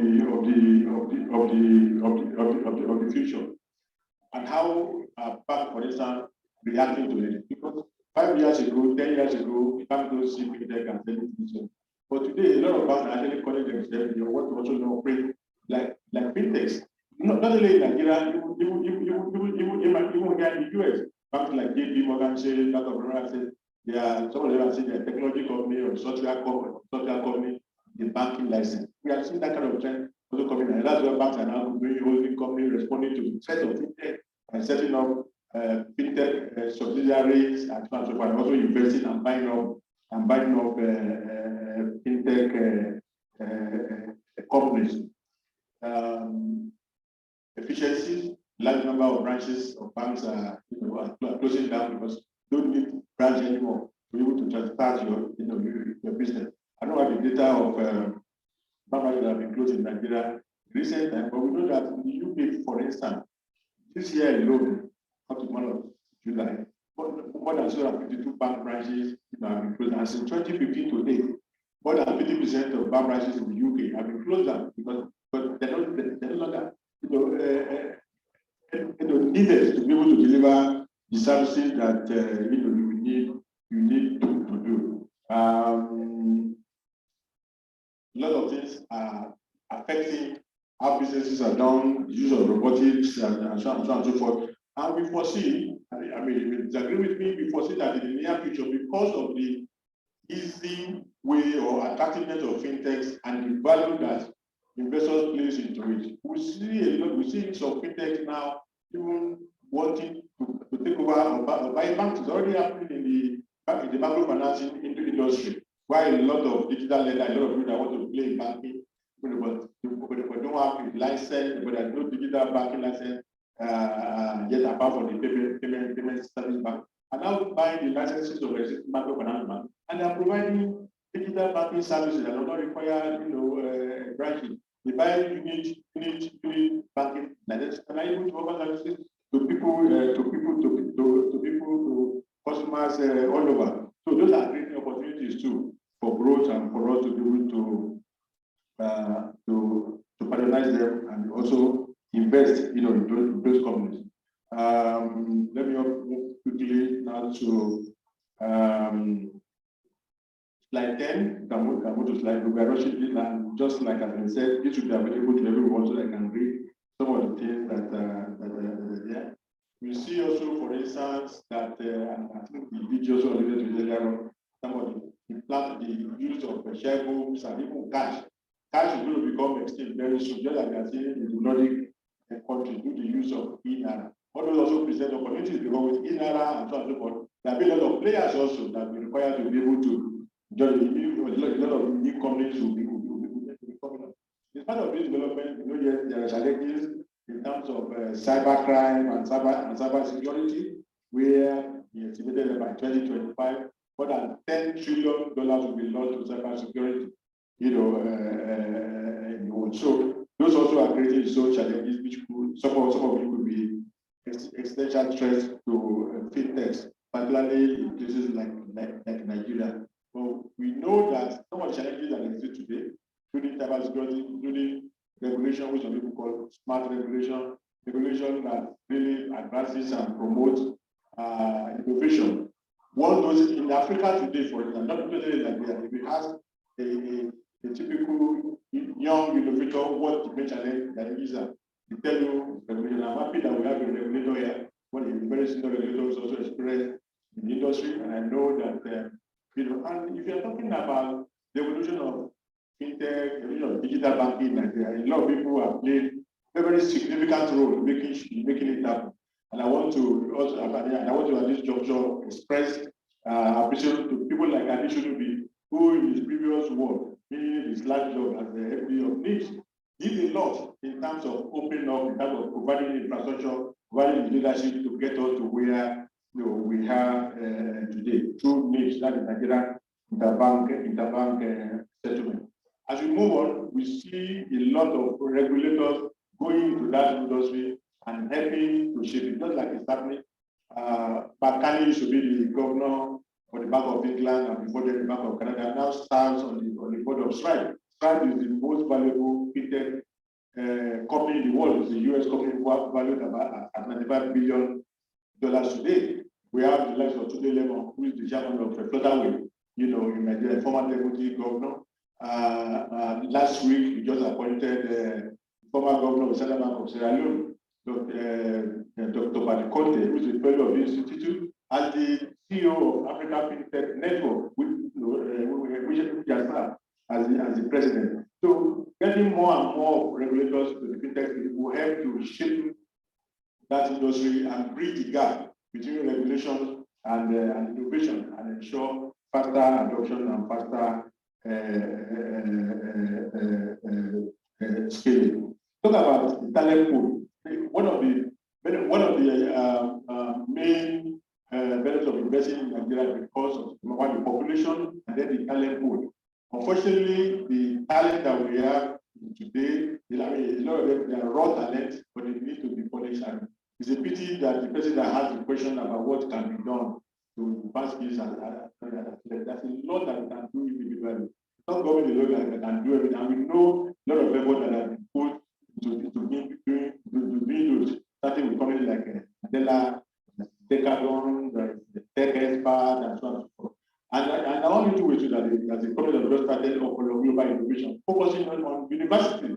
We are creating innovation hubs, universities and virtual hubs in university community, not only to impart skills to university students who can, even as students, be working for companies outside of Nigeria while they are in school, and already it's happening. And from there, they can also create solutions to peculiar local challenges, become entrepreneurs, or also become people that stay in Nigeria and be working. Apart from students, even lecturers, you're surprised because a lot of people in the university environment in Nigeria and most other countries, they only do research and write papers to contribute to knowledge and for promotion. The emphasis is not on solving challenges, because only when you solve challenges that you can create a solution or a service that people will pay for. And then the university, the innovator and so on will not benefit. This idea of actually was right because we can't afford to pay will become a thing of the past. Because look, if you look at, I mean, for example, in America, you know, all the green schools, the amount of money they are making from patents and inventions that have been done over the years. The University of Toronto, for instance, you know, created insulin. That is the bacteria for treating diabetes. They're still making that money there today. So we need to support the university system that produces vision to them, and also support the lecture. So that's what we are doing all over the university in Nigeria, and it's incredible the amount of ideas that are coming on. And we're happy that a lot of institutions like banks are actually picking up some of those ideas and helping to incubate. So these are areas we can, invest in. These are areas we can show interest in by making sure that we support this initiative. Role of ecosystem players, you put in one of the slides what the role of regulators, incubators, and digital space they are. But to conclude, is the role of ecosystem players to look at the role of Nigerians in diaspora. That has been said earlier on in one way or the other. Number one, we need to create partnerships and collaboration among players and ecosystem between Nigeria and the various countries, between Nigeria and the US. For instance, US is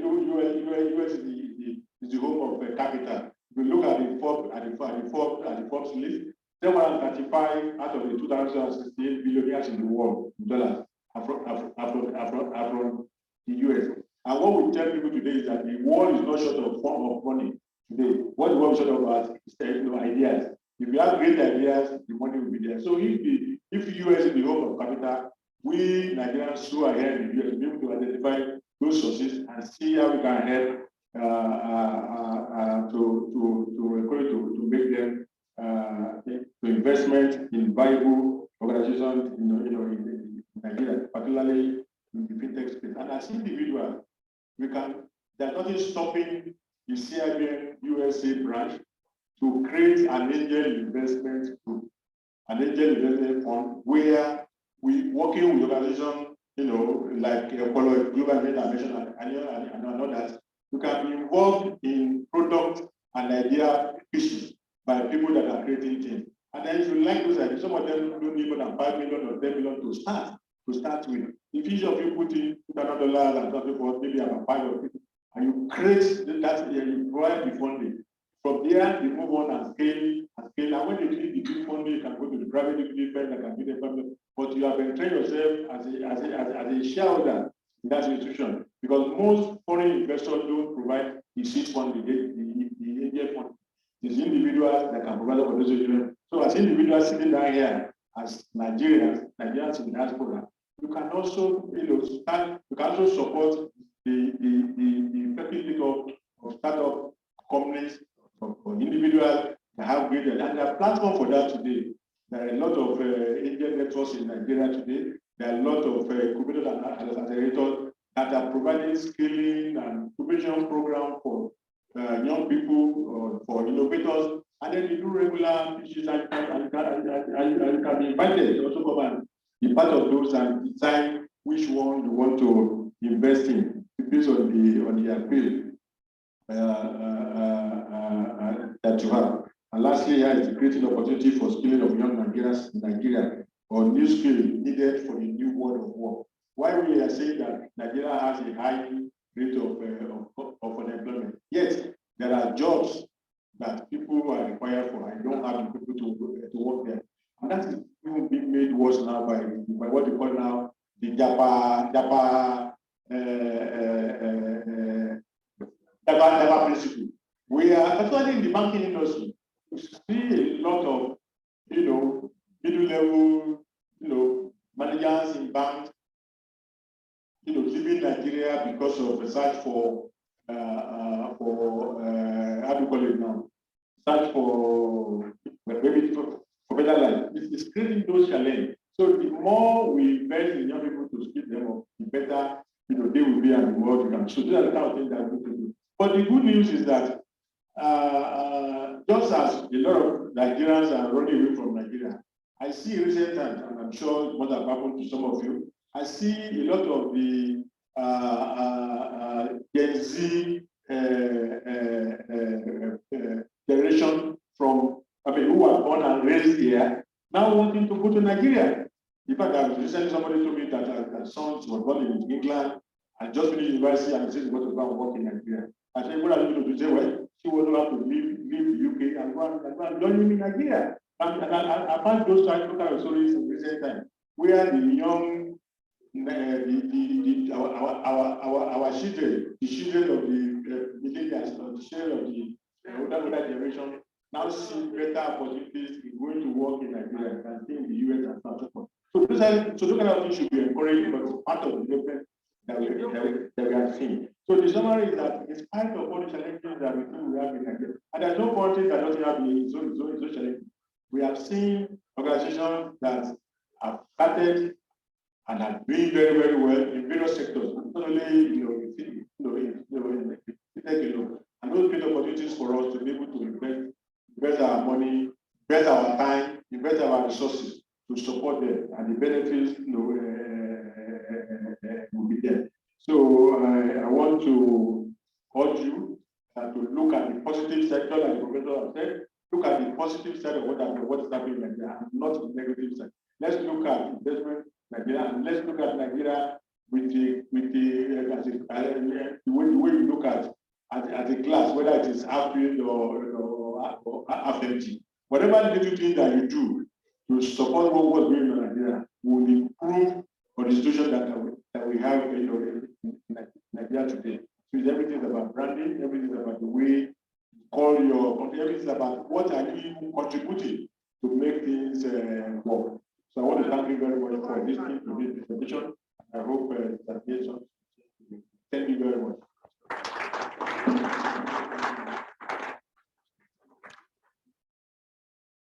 Thank you again for everyone with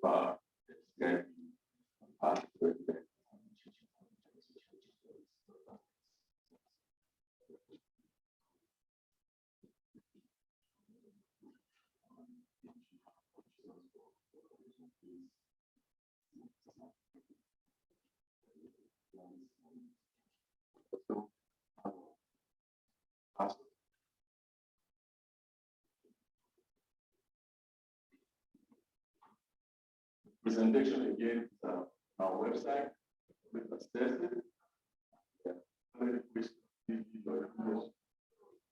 Email there.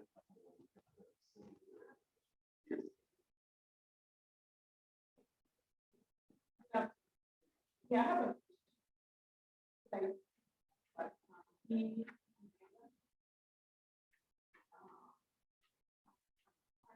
everything depends on the area about we encourage to do things.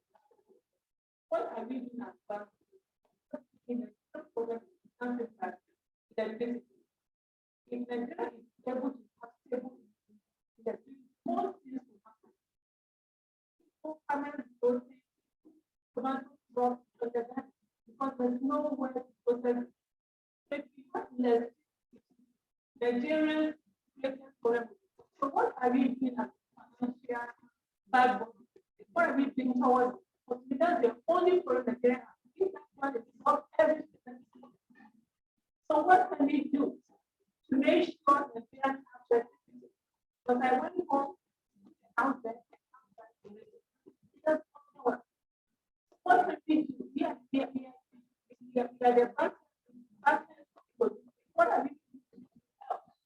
But I learned I was privatized and everybody. I don't want to use it. What can we do? Help people produce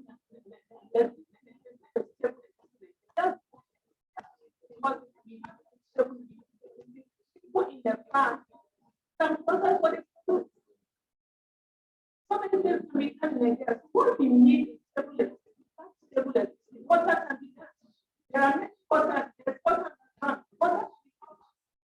What can we do about it? That's the only problem. That's so what can we do?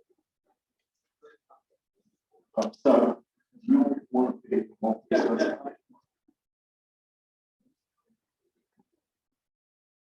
Thank you very much. Sometimes my mom tells me that when you want to have a good day, she has 3 soaps. She had Ocean, she had locks, and she had another one. When you want to go out and have good luck, bath with the Ocean. And I think I bath with Ocean this morning for having Dr. Aina presentation and earlier Dr. And the reason why I'm saying this, in a short while, I don't know if it's a question or it's a poser. I happen to invest in a little fintech company based out of Atlanta. They have been operating about 7 countries now, starting in South America. So I said, well, you know what, Nigeria is the place to be. So I was in Nigeria shortly after the COVID, around late last year, August. I believe we are talking to wrong people because I was meant to understand that we have to register with Central Bank. We have the paperwork. Where we got stuck is something they cost call. You have to register for money laundering, then some fingerprinting because of foreign partners. The reason why I said about it is because I know this problem we saw before I came here today between Dr. Shokubi and Dr. Aina. Because that has been hanging. I needed to figure out how to go back to Nigeria to make that happen. It's a very big company. They are based out of, and they have a fantastic network and portal that I know will be work hard for everything. I don't know which is the question for you guys.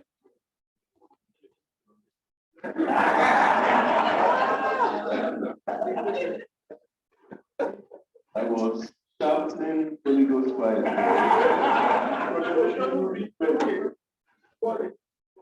Someone is bringing the back. This word.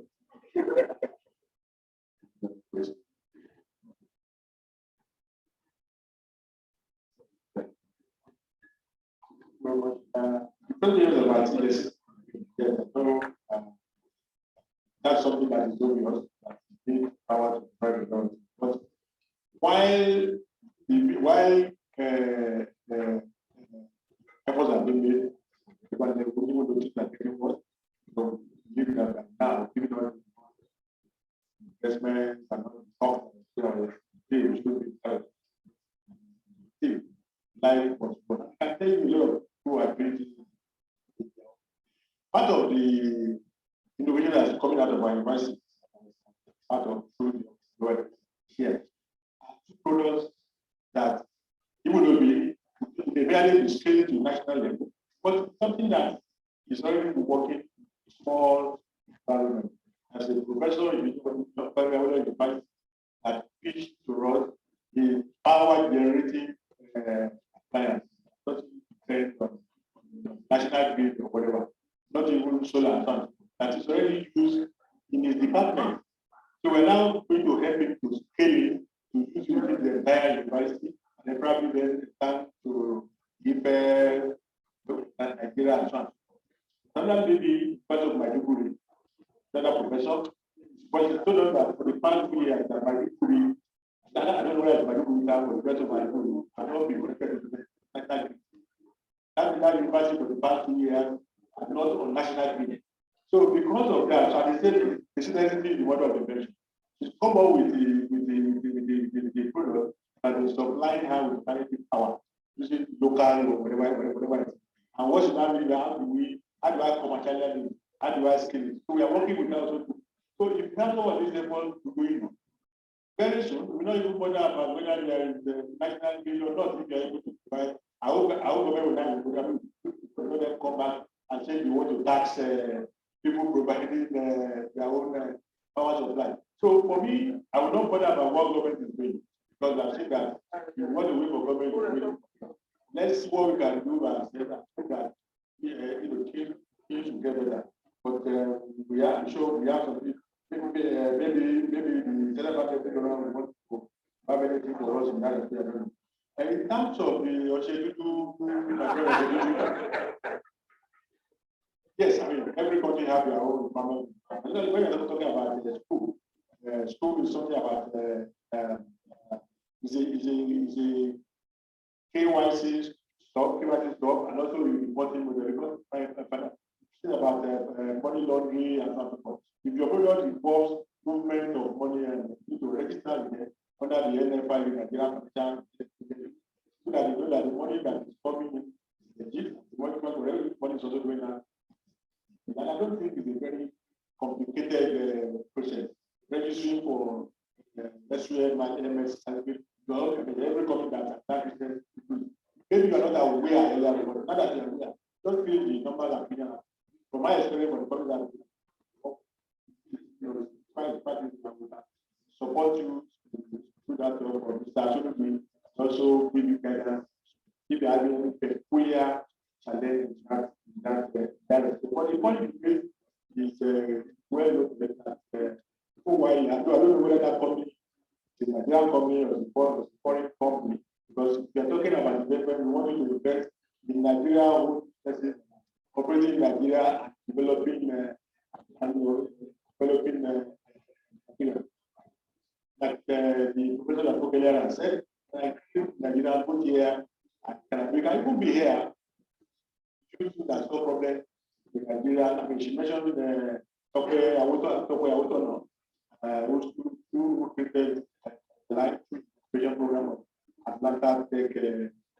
And that is stopping us from also identifying brilliant, innovative young Nigerians or even old Nigerians who live here and who can solve some peculiar challenges that we have in Nigeria through their, innovative minds and such forth, and help in developing that country. And then we also invest in them and contribute to the GDP of the country. The our contribution of fintech to Nigeria. I said it is rising, it is 8 days yet. I believe that the way it is going and with the development in the technology space, particularly with telecoms, today in Nigeria today, Airtel is the most capitalized company in Nigeria, quoted on the stock exchange. And Airtel is just 21 years old, coming like Nestle that was founded in 1961. Just number 5, MTN is 3. And these are companies that are technology space, telecom space. Through the impact of telecoms and a lot of great things can come in the ICT space, and particularly that's where Nigeria even have a lot. 10 years ago or so, I went to bank in Canada. So I get bank a lot of my I have in the bank. I don't know exactly what is going to say, but something like that. I said, well, in Nigeria, we've been a lot. Now it's now there. Bank of America, all of them are now, you can now get a lot of them. So we have a lot of things that we don't in Nigeria. Of course, it's supposed to address, but why you didn't get a lot at that time because of the high level of fraud. Happened in the kind of what is happening. The Western world is now catching up with, so there's a lot of things that we can do in Nigeria and also export, to the Western world. Just like I'm talking about the company that is developing are now operating. Nigerian fintech companies are now operating in many countries in Africa. Some of the companies that live here, further away, K-Star, Italy and so on, they are now operating in many countries in Africa. Some of them are even moving abroad, like Libya, for instance. Libya, they are now in Portugal, many other countries. These are companies that started in Nigeria. So with support from everyone, each and every one of us here, from the regulators, from the institution like CIBN, I'm sure we can create the kind of organization that I'll be proud of, supporting the economic development of Nigeria, where we are also investors in those other areas. And the business is improving, our own investment is also right. So thank you very much.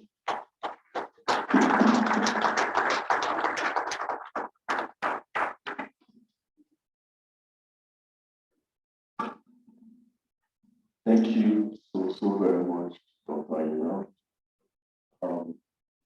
We shall be moving very swiftly.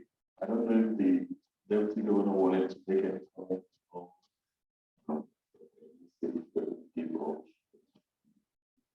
go on. Okay. Yeah.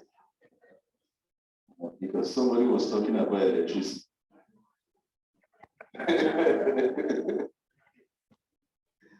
Okay, so thank you. Before we go on, I also wanted to draw our attention to one of our sponsors of this program, First Trust Mortgage Bank PLC. The program, they supported us.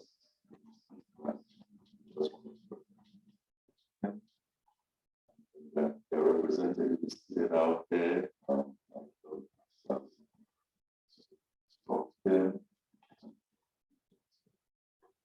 We'll be going straight to the next speaker. I think the president, chairman of council, had already said he's a friend of the house. Dr. Biodun Aderipe, FCIB, has been not just a friend of the National Institute, but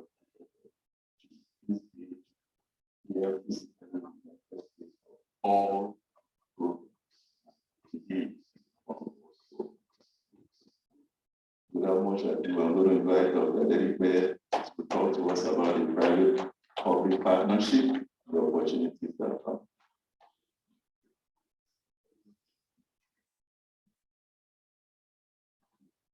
Good afternoon, ladies and gentlemen, and especially my thanks goes to the President and Chairman of Council and the Chairman of the CIBN USA chapter branch, and also to express my appreciation for all the speakers that went ahead of me, because you laid the foundation, so that makes it easy for me to just go to the key issues in my presentation. Public-private partnership, what it means for Nigerians diaspora.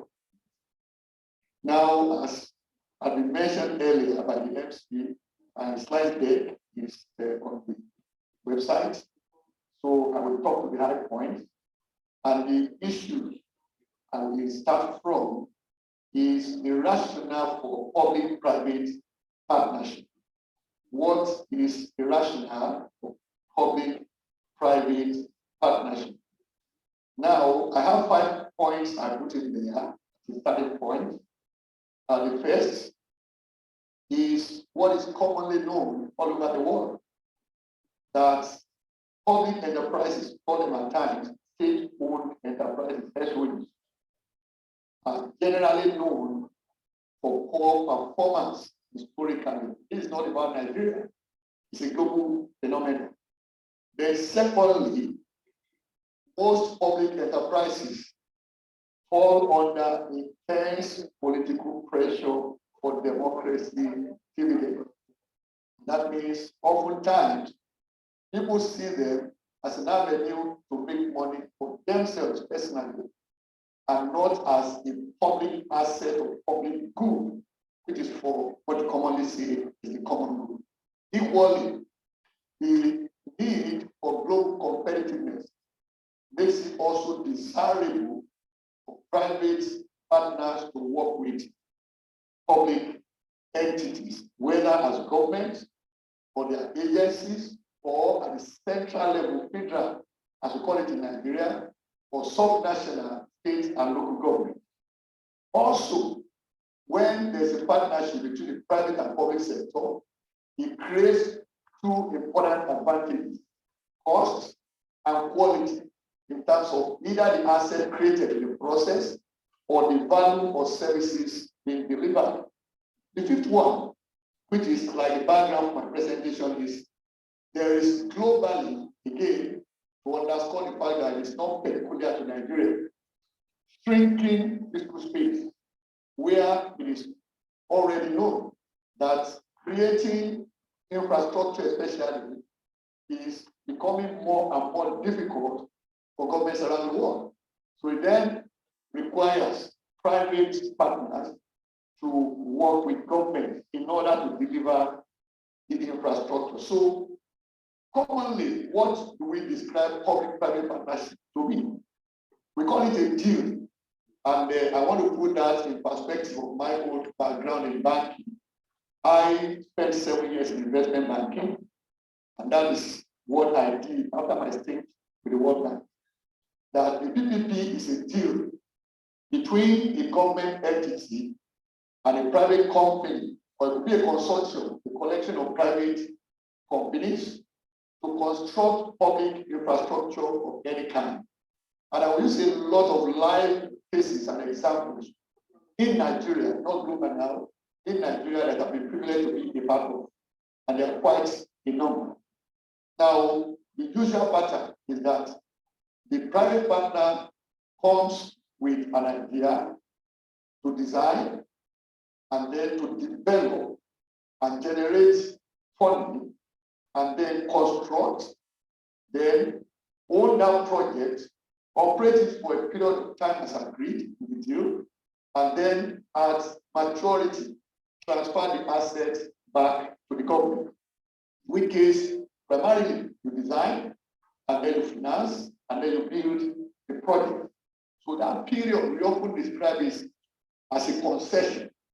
And that means there's a period for that where you initiate it, deliver the project, operate it for a period of time, during which you will recoup your investment with returns. And then, of course, you transfer the assets back to the government. So it then means that partnering is the issue, not privatization. We need to put that in perspective. It's about partnering, not privatization or outsourcing. Equally, it is about cooperative contracting, which means it is not something that ordinarily will be handed over to you on a platter of gold. You have to also compete for it. We call it cooperative procurement. That's the way it goes. And as I said, I will give a number of illustrations that have been a part of. The basic answer is to bring both parties together, public and private, not to replace one with the other. In which case, the private partner is not replacing government, all right? To bring the two of them together on the table, agree terms that will benefit that particular jurisdiction where the project is situated. So it's then a government service or private business venture funded, operated through a partnership. So now, I want to bring out 4 basic things that run through any public-private partnership project or scheme. Number 1, what are the typical projects you have roads, you have bridges, you have seaports, and there are also what you call inland container depots, which are dry ports. There, our firm has been involved with the largest dry port in Nigeria in the last 17 years. And it's a 50,000 TEUs port. Everything you find in the seaport is there. The only missing thing is water. And that's why it's called dry port. But technically, we call it inland container depot. And of course, hospitals. I was sharing with Oloye some couple of minutes ago that our firm worked with some 26 investors. 25 of them are Nigerians resident here in the US. And then one India. They are all medical practitioners. And they came up with a vision to build 1,000 hospitals in Nigeria. 1,000 hospitals that will run through the 3 tiers. Tertiary, 3 tertiary health institutions, 1 in Abuja, then 1 in Lagos, and 1 in Port Harcourt. Then the remaining 997 will be diagnostics, and then also primary health centers, 1,000 of them. And so by the time we put value to all of this, it came to 103 billion naira. Now, they were also to get funding from within Nigeria. Now, this is the reason I'm sharing this is that it will open your mind to what you have available here, which connects to what was said earlier on by Abubakar Suleiman, that's the MD of Telebank, who was the first speaker, a keynote speaker. There are 3 things you have that you can put to use in this sort of venture. Number 1 is you have financial capacity, you have intellectual capacity, and then your networks. Now, for this particular health project, this was the concept. I told them that, look, we can raise money for this project also from within the banking industry in Nigeria. We must have your own seed capital. But I told them at the time, that was about 8 years ago, 2014. If you can, among you, raise $2 million, that gives us capital, and we can use that to raise money locally and now build and execute this project in phases. And then the issue now came about the diagnosis equipment to be supplied by GE Healthcare. So incidentally, I was involved because I served briefly for about 3 months in the cabinet of President Jonathan, economic advisor. So, and I was mandated then with the economic advisor to discuss and negotiate with GE to build 6 tertiary health institutions in Nigeria at the time. So now, that's why I made reference to network that was mentioned earlier. So now, because I had been involved in the conversation with GE Healthcare, when they were invited to this project, GE now said, okay, going by what happened in our short interaction, they were willing to make all the equipment available to this team without paying cash upfront, and that they could be leased to them. So we now found that close to $5 million at the time, they would need to put down as cash.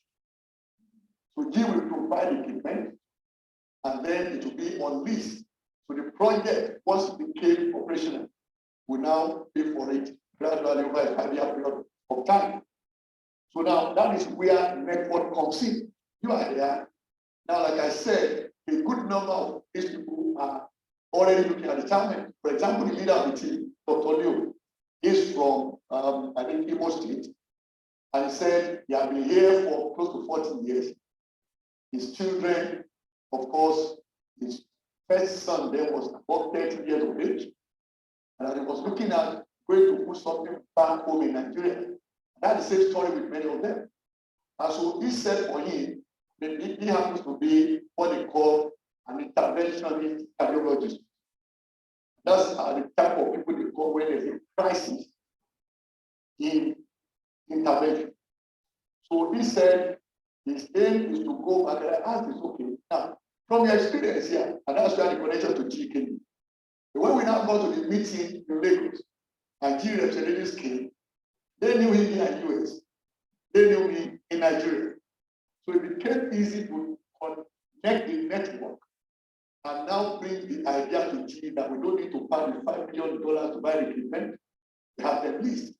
And that's the kind of thing I'm thinking here. That with your networks here, you can actually bring something on the table that wouldn't cost you money. I said. The second part is the tenor. When it comes to PPP, usually the tenor ranges from 10 years, 20, 25, 30. I will give a simple illustration here. I made reference to the dry port earlier on. Now, the Nigerian government approved 6 dry ports for Nigeria when the scheme started, about 2004. And the largest of them, obviously, because of the location in the southeast, is actually built for BiAnnual, okay, in Abia State. That's what we consult for. Now, because of the size and the location, where the estimate we had was about 65% of container cargo coming to Nigeria end up in the southeast. So everybody wanted that, okay? But ultimately, at 21 the bid, what now turned out is interesting here. You know, we say it's partnership. So government will provide the land, and then the private partner will bring the design, and then of course, source funding, construct, build, and having built it, we operate it for 25 years. After which the asset is now transferred to the government. That's the pattern we keep it. So now, in this instance, the government did not pay compensation to the landowners. So we approached them and said, okay, can we pay compensation on your behalf? And the government agreed. Then we negotiated, okay, if we do that, they'll give us 5-year extension. So when you check the story of ICTs in construction in Nigeria today, the other 5 have concession of 25 years, except the one for Abia, which is the one we consult, which has 30 years concession. So which means after you build, you operate, you own it, it's called BOOT. That's the arrangement, B-O-O-T. Build, own, operate, and transfer. So for this one, it's for 30 years. That's where the difference came from. So we pay the compensation to the landlord. And so our own was extended. Now, let me bring another one interesting case where it's in fact the longest concession anywhere about PPP in the world. But of course, the project didn't get executed. It was designed to build a 7-star hotel in Abuja, which will be the second in Africa. And the concept was that it involved Canadians, by the way.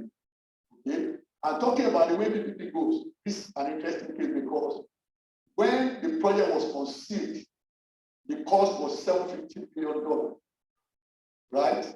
The idea is to build this 7-star hotel, have a sporting complex, and 14 luxury villas, targeted at heads of government that visit Abuja.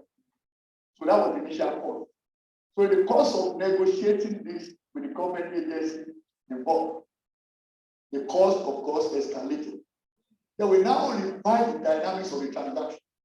The first was, how do we win? Because 7 consortium, the consortium, bidded for that concession. Then the group we consult for won the bid. So the next thing now is, how do we get the funding? Because the consortium had $100 million. So how do we raise the balance of $60 million? Has to borrow. Now, at that connects again to something said earlier on one of the presentations. What we did simply was this. If we can get 2 key elements to this hospitality project, by the way, the federal government provided the land in Central Business District in Abuja. So that was their own contribution. To provide the land, then we come, find the funding, build it, design as approved. And so we now said, if we're going to get the kind of funding we needed for this project internationally, let's look for one of the best top 10 architects in the world, not in Nigeria. One of the top 10 architects globally. We got him to do the design. So that's created the first order. That created an attraction We now say, okay, let's get also one of the top 10 hospitality brands in the world. We got that from Canada. We had those combinations. The hospitality brand in Canada said, now that we are signing to be a part of this project, we don't need to borrow any single cent because our brand is owned by some investors that can put down, by them because our scale up to $1 billion. And they said, we have investors that can put down the $900 million to construct this project. Of course, I have to test it also with my risk mindset. So I said, is it possible to disclose the identity of one of them? And when they told me, I went to also fact check it and confirm it's a major investor in that brand. And he happens to be one of the 10 richest men in the world. So that took care of the risk perception I had, but whether the capacity was there to provide the money. So that's it.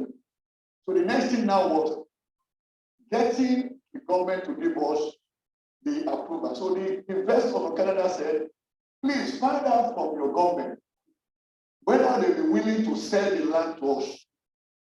They wanted to change the project concept from PPP to now being the sole owner. I wouldn't need to transfer again. So we asked our government, we are so eager. I said, oh, the land is 6 billion naira. So the Ghanaian said 6 billion naira at that time. How much does that mean in $10 terms? You know, the exchange rate there. I told them about $40 million. He said, get on the account with you. Bank account with you. So I went back to the Nigerian and said, I'm a Nigerian and I represent the interest of Nigeria. Please go sell the land. I did the number. It was supposed to be a 50-year concession by me. So I did the number.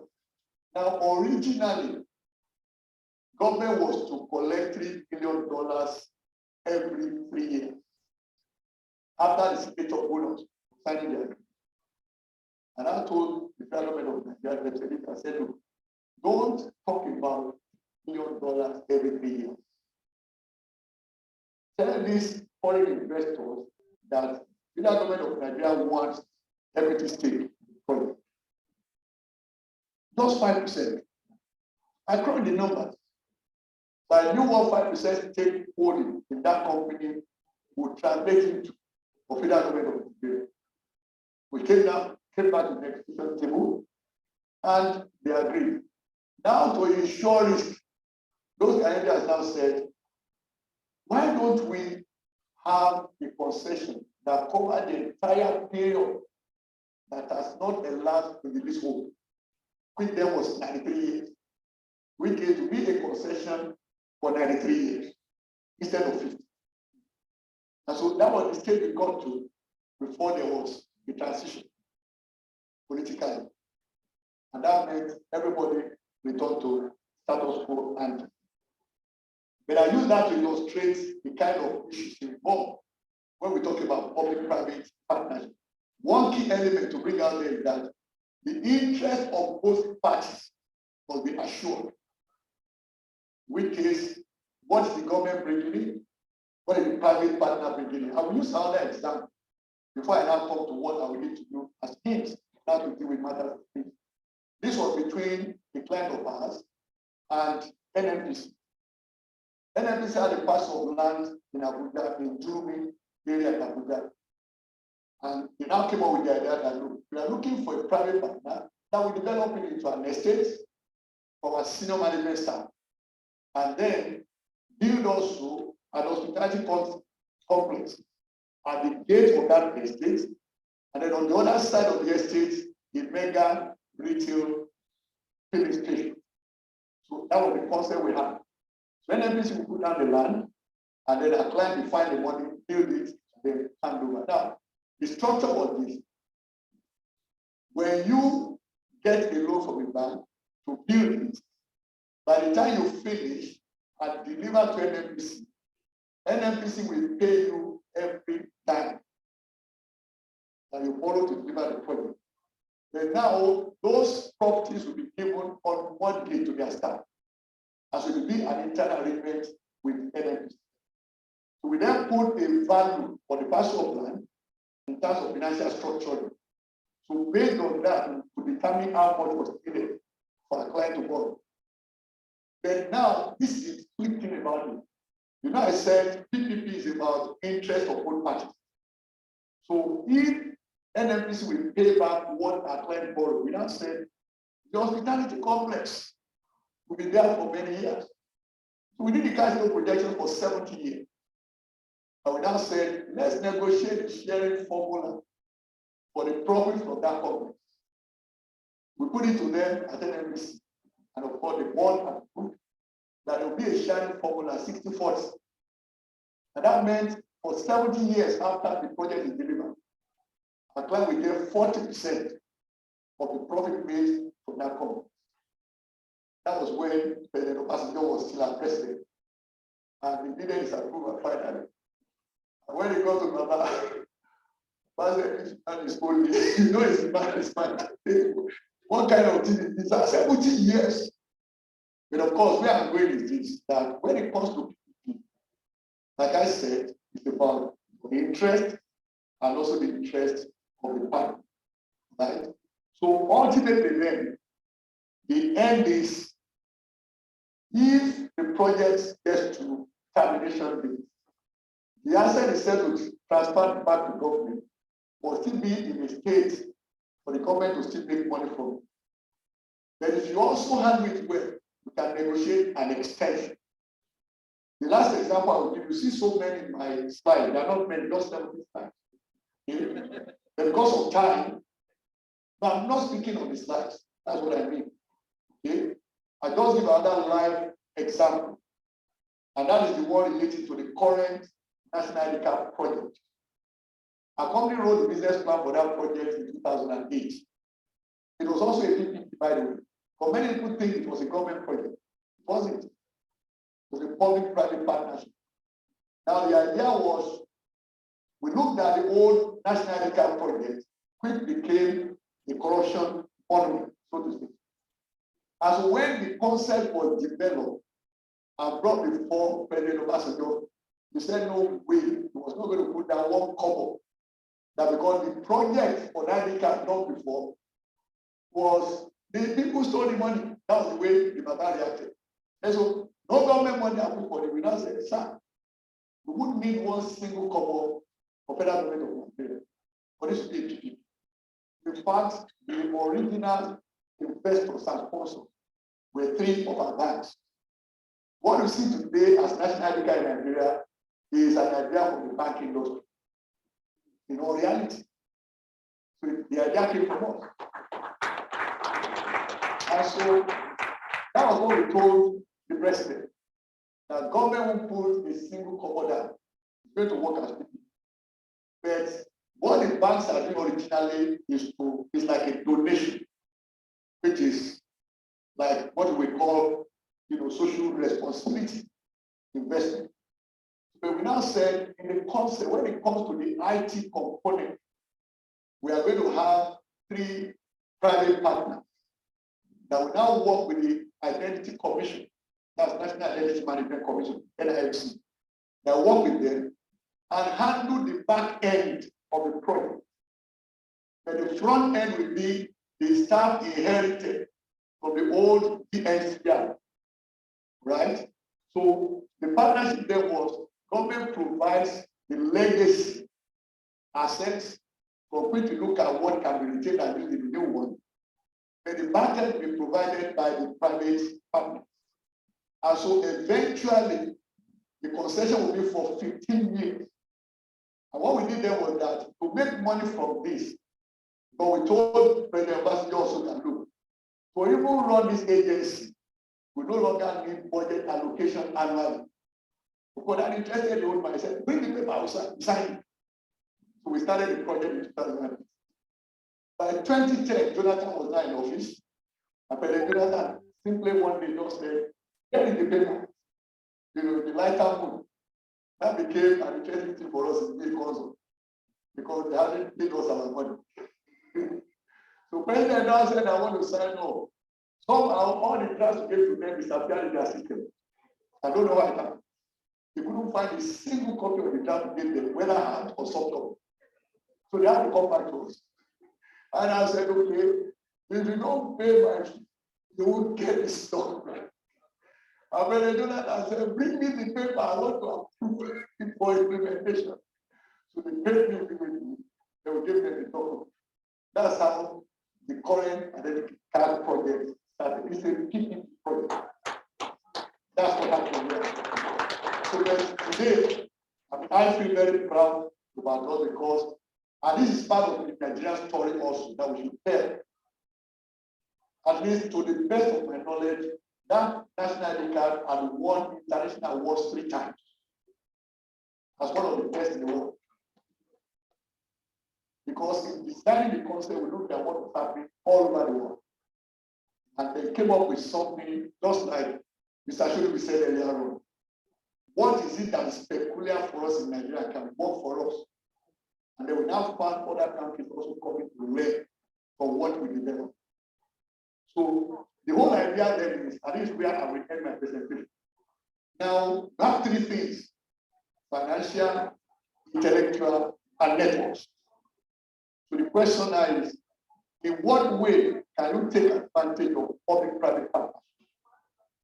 It can come in terms of projects, okay, like some of those I mentioned.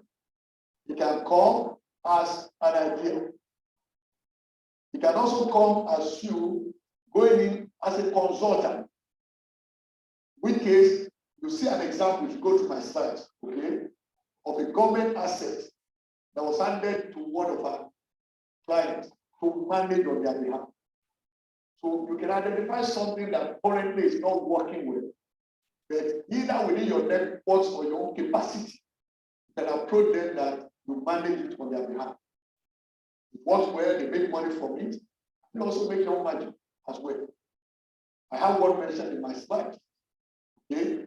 It is also possible for you to use your networks internationally. In which case, there are some international investors that will be interested in investing in Nigeria. This one doesn't need to involve your money. But your job is to be like, quote unquote, a matchmaker, right? Where you introduce them. And then in the process, you also will get some fee or something out of that. There are occasions where you negotiate that, and they say, okay, there's something for you in this for a period of time. For example, the 7-star hotel I mentioned earlier on, what would have been our fee if the project worked through was the income from 2 of those luxury villas for 15 years.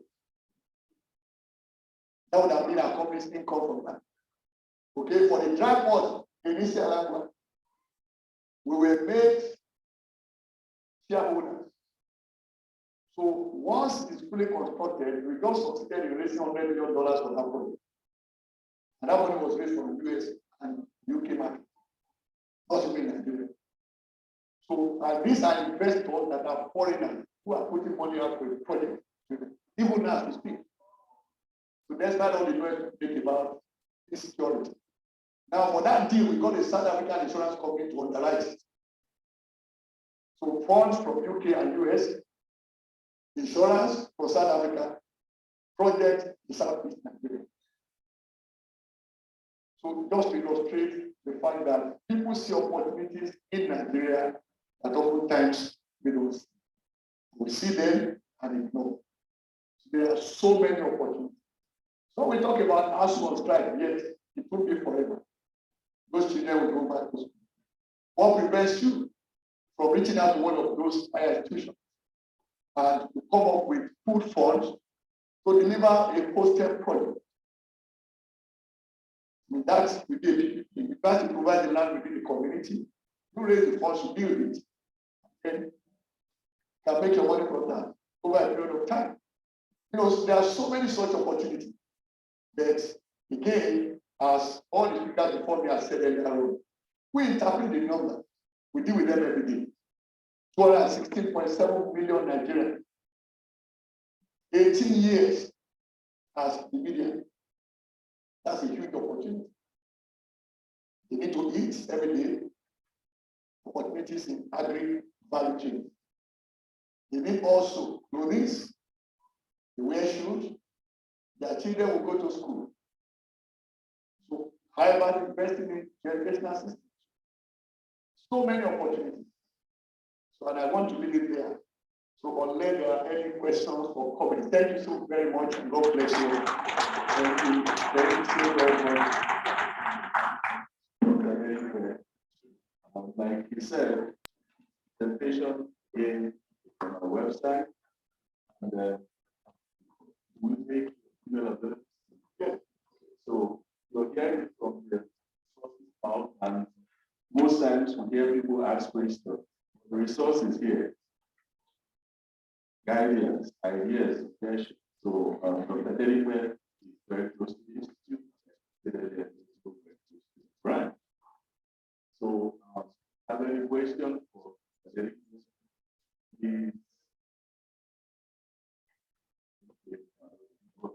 please? When we were Jonathan, this you think about I don't know so. All right, thank you very much. That's the right time. Well, you did agree. Let me compare that to put on it. Yes, sir. You want the question to get time for.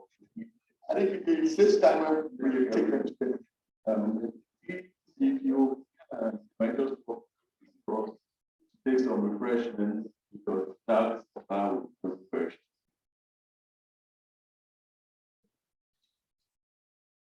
And thank you.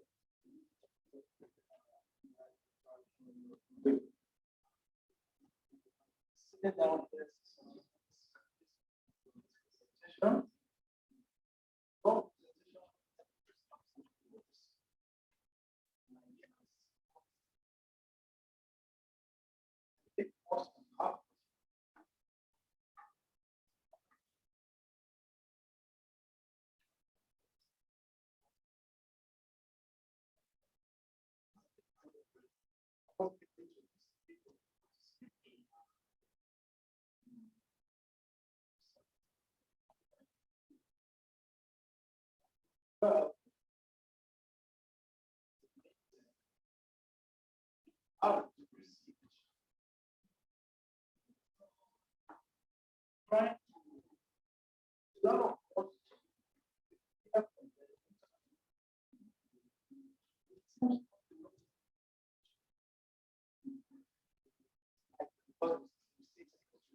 Thank you.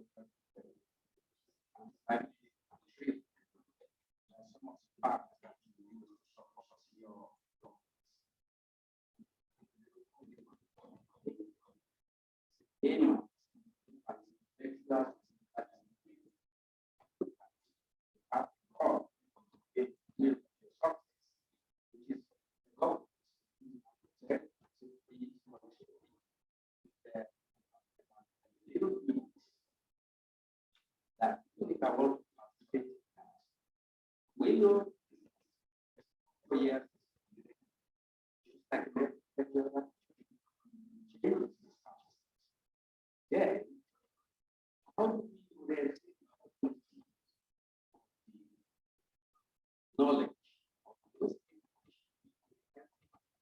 appears to ensure that those parts,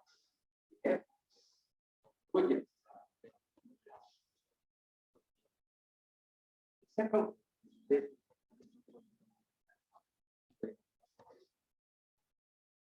sorry, said you can't hear me. Okay. So my question is based on what?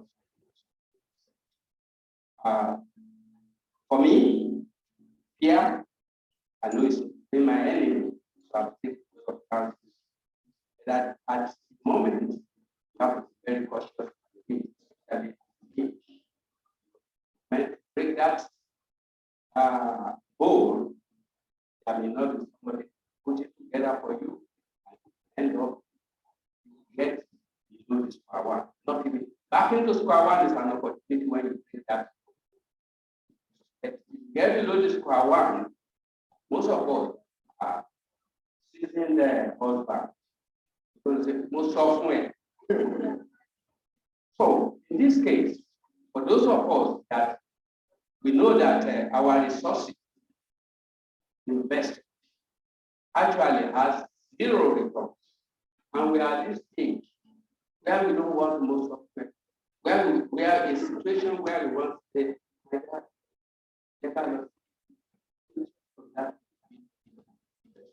for your something. How do we get it done?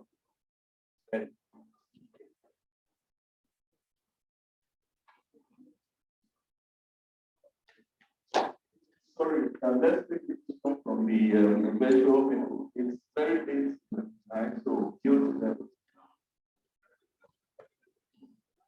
Okay, thank you.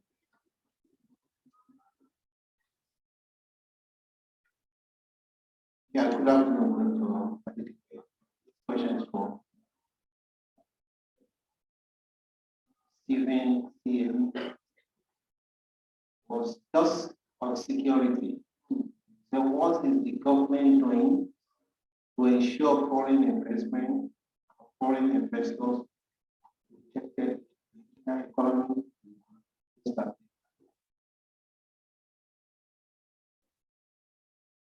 So, I'm going to take those questions a bit more. Okay. Please, straight to questions. I will do this. Good afternoon.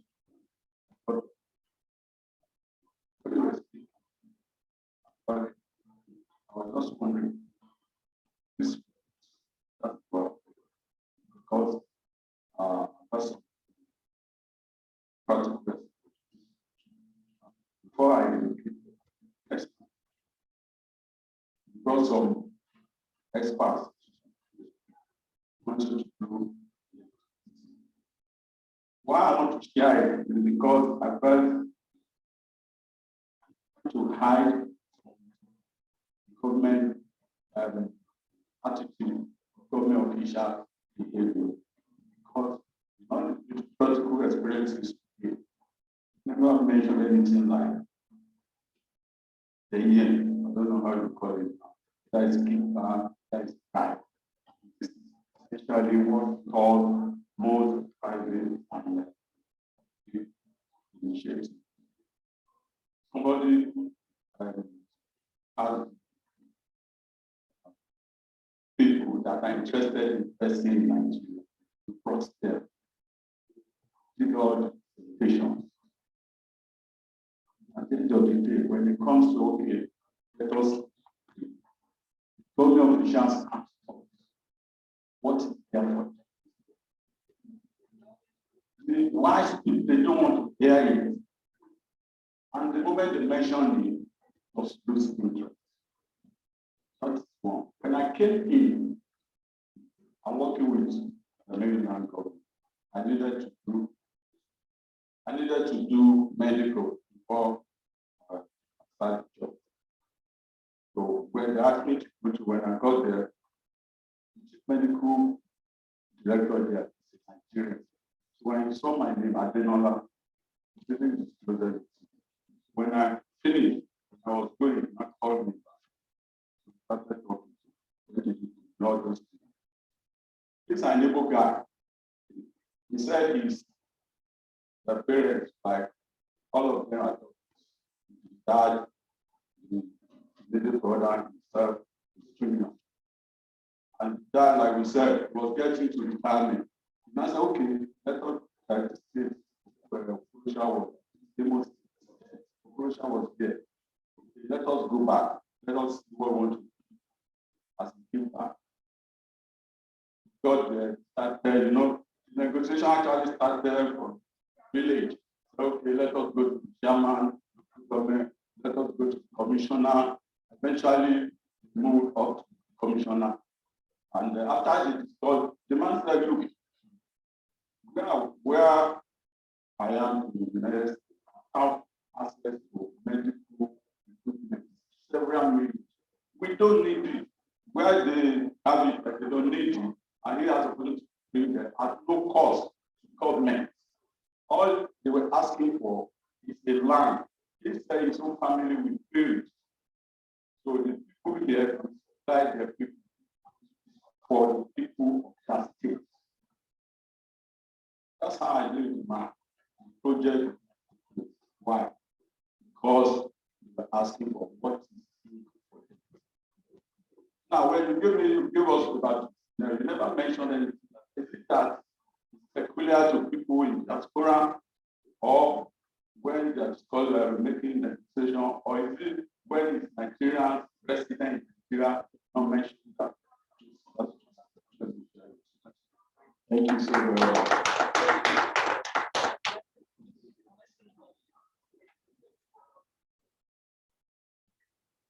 Good evening. Brief. Earlier in the there were also change.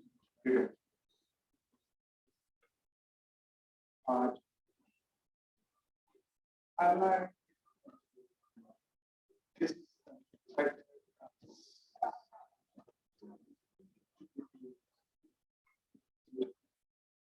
And we all almost revolves even government, government, grant, even how we do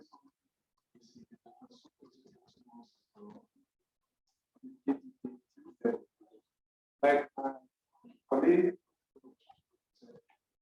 I started but at the level of our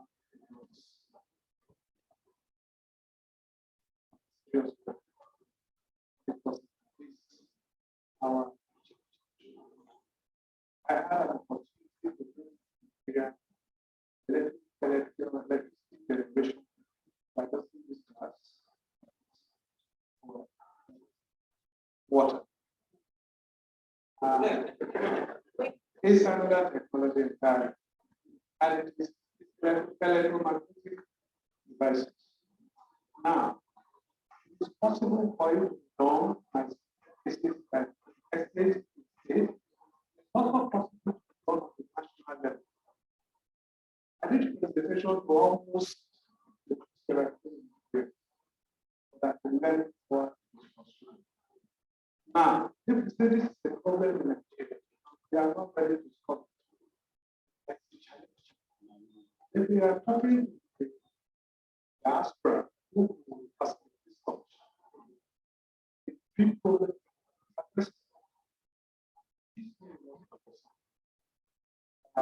that is the question. I initially had for the deputy governor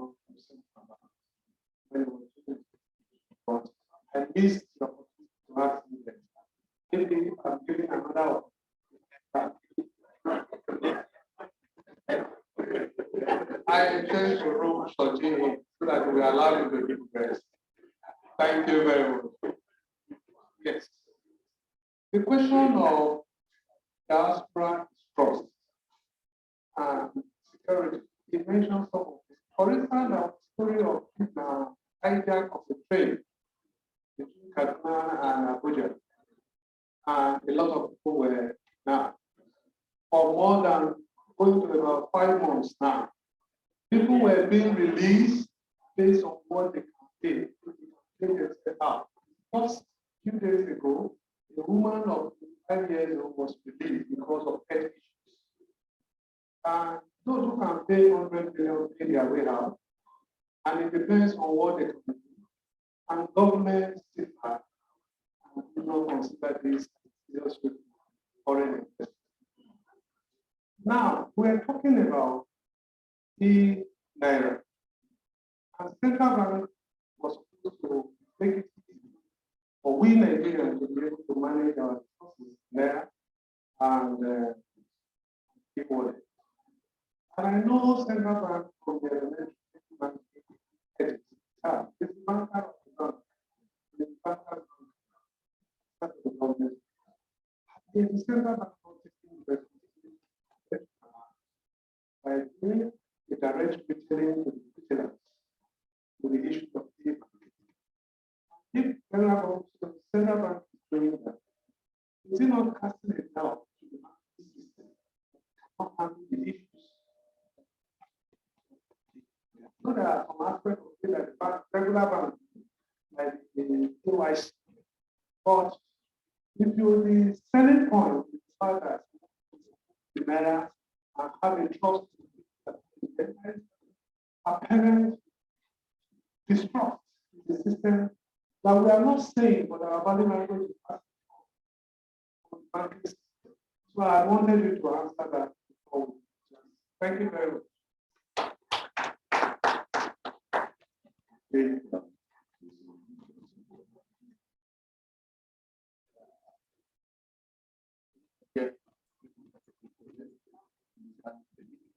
I was told I shouldn't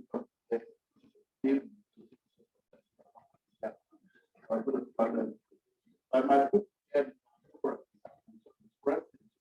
luckily so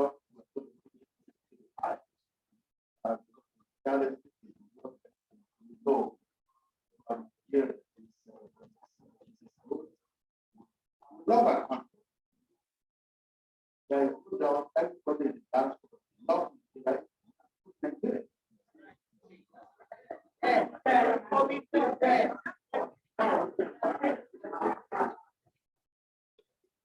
That is why the GDP is brought by the money we spend and all the stuff we can do. But the challenge we're going to have a discussion so long about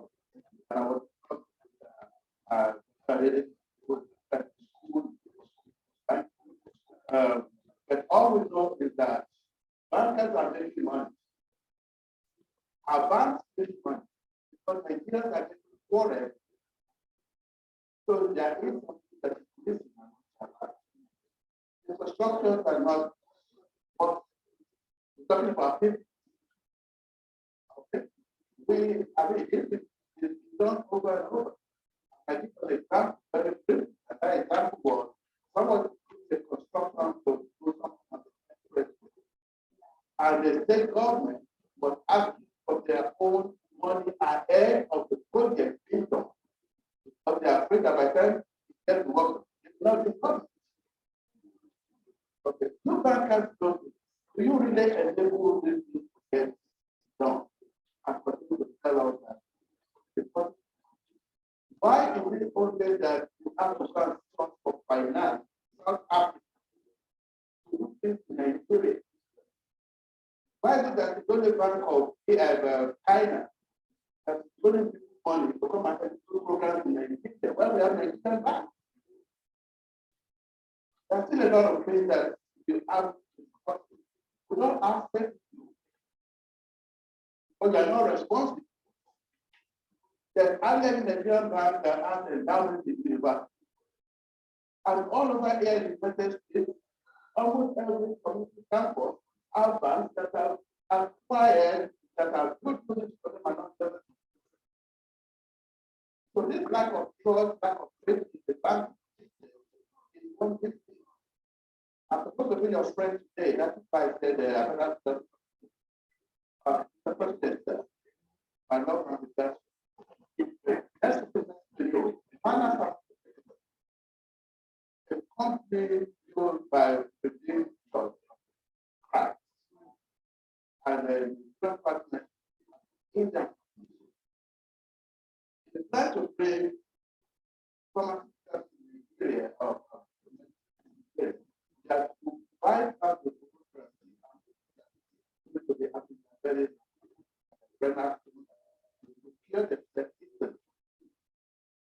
They were looking for what in Nigeria, right? India every Nigerian okay. Dr. Femi's farm has been planting Nigeria getting a young so when anyway, to make it so for us, I'm that based on this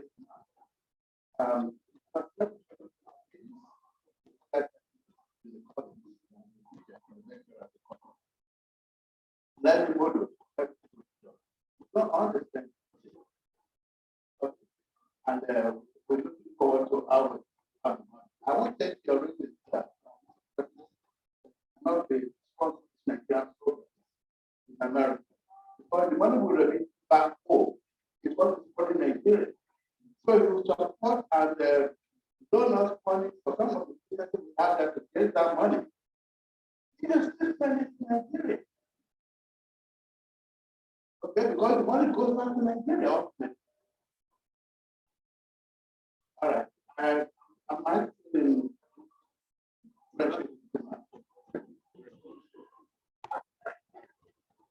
Thank you very much. This is the first question. You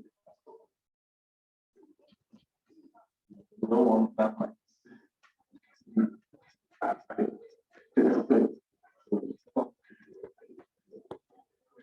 All right, thank you so very much. I will respond to the questions briefly.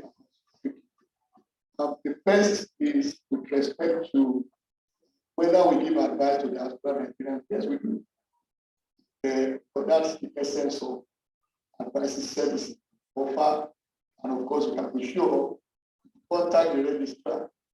You can always give you a pointer where you get ideas and help us to strengthen your own idea and desire.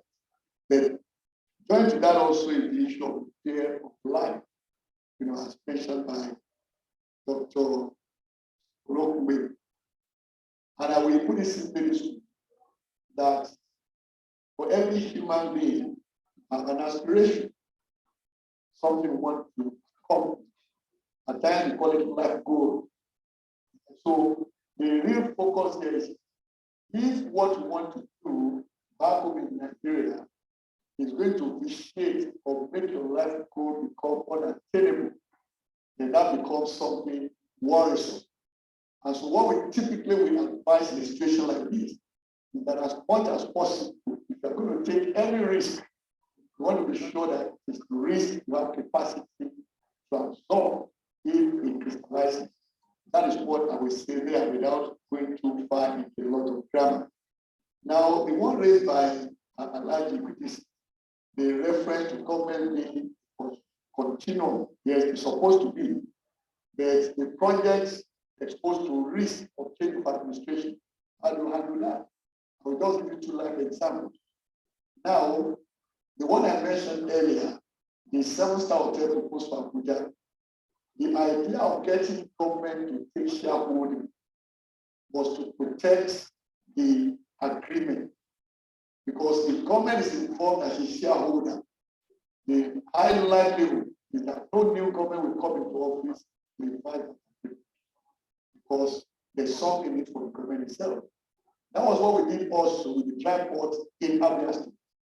What we did was we offered Abia State government 20% shareholding in the project. So we did not end up with an agreement with federal government and speak with federal government. So we brought in, Abia State government as well by offering them 20% shareholding. So that has made it possible for that project to remain ongoing, even though it has passed through 3 different administrations. Things became a part of it. So that is one of the ways to secure. So in which case, is a case-by-case basis. It's the nature of the project that you're partnering government with that will determine how risk, or let me call it face it in terms of continuum. Of course, the reference to age also, just like I was in the conversation with them at Stanbic IBTC about 2 weeks ago, and I told them that, look, some of your products, this particular one, I'm a part of it quite already. But there are some attributes I won't worry my head about because of my age. Ordinarily, if I were in public side, I would have retired a couple of years back. But I run my own consultancy, so I choose when to retire. And I said, for me, above 60, going closer to 65 than 60, I said, I'm not worried about how big the return is. I'm more concerned with the safety of the investment, okay, which is the assurance I have on the capital. So if you look at the element therefore in that product, my age now determines what we weigh more in my choice of what to invest in. And that is the way I will respond to the second question from that. The third one is about security. What is government doing? This came from one of our colleagues on the platform. What is government doing for protection of foreign investors? Now, what I say there is this, that at the Nigerian Economic Summit Group, we have a joke. We created an acronym. We call it BiAnnual. That is when foreign investors come to make inquiries.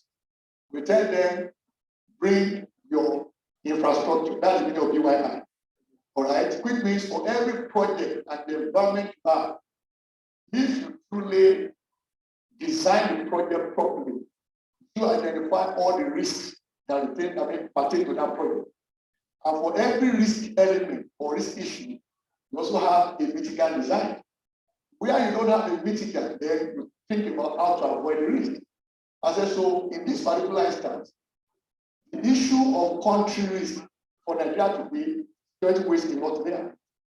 Of course, sovereign risk is to do with government, the type of government, and then policies, and all of that. So when it comes to this, it is not about what security is government offering foreign investors.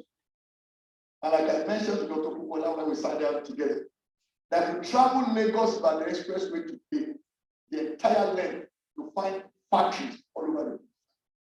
New factories springing up on both sides of the road. And that's like close to 100 kilometers. Lagos is as of today. So the question I ask people is, if you say there's no manufacturing going on in Nigeria, and most of these are foreign investment, okay? So if you see security as a disincentive for investing in Nigeria, what then are these foreigners seeing? Is security not of concern to them? And by the way, I think it was sometime in 2014. We had the Nigerian Economic Summit. And the global chairman and president of GE came to that summit in 2014. Because I was the vice chairman of the Central Organizing Committee. And the man said, look, you don't have any security concerns in Nigeria. And we're all looking at it. What do you mean? He said, look, GE does good business in Afghanistan. As at that time. He said, so the whole thing is about what is the nature of the security risk. How do I protect myself and my investment? That is up to the investor. Of course, government has its own responsibility. I'm not speaking for them. Okay? They have their responsibility. But if I want to invest anywhere, by all means, we look at many issues, including security. And if the security risk is too high for me, I can't mitigate it in any way, then I won't send my money there.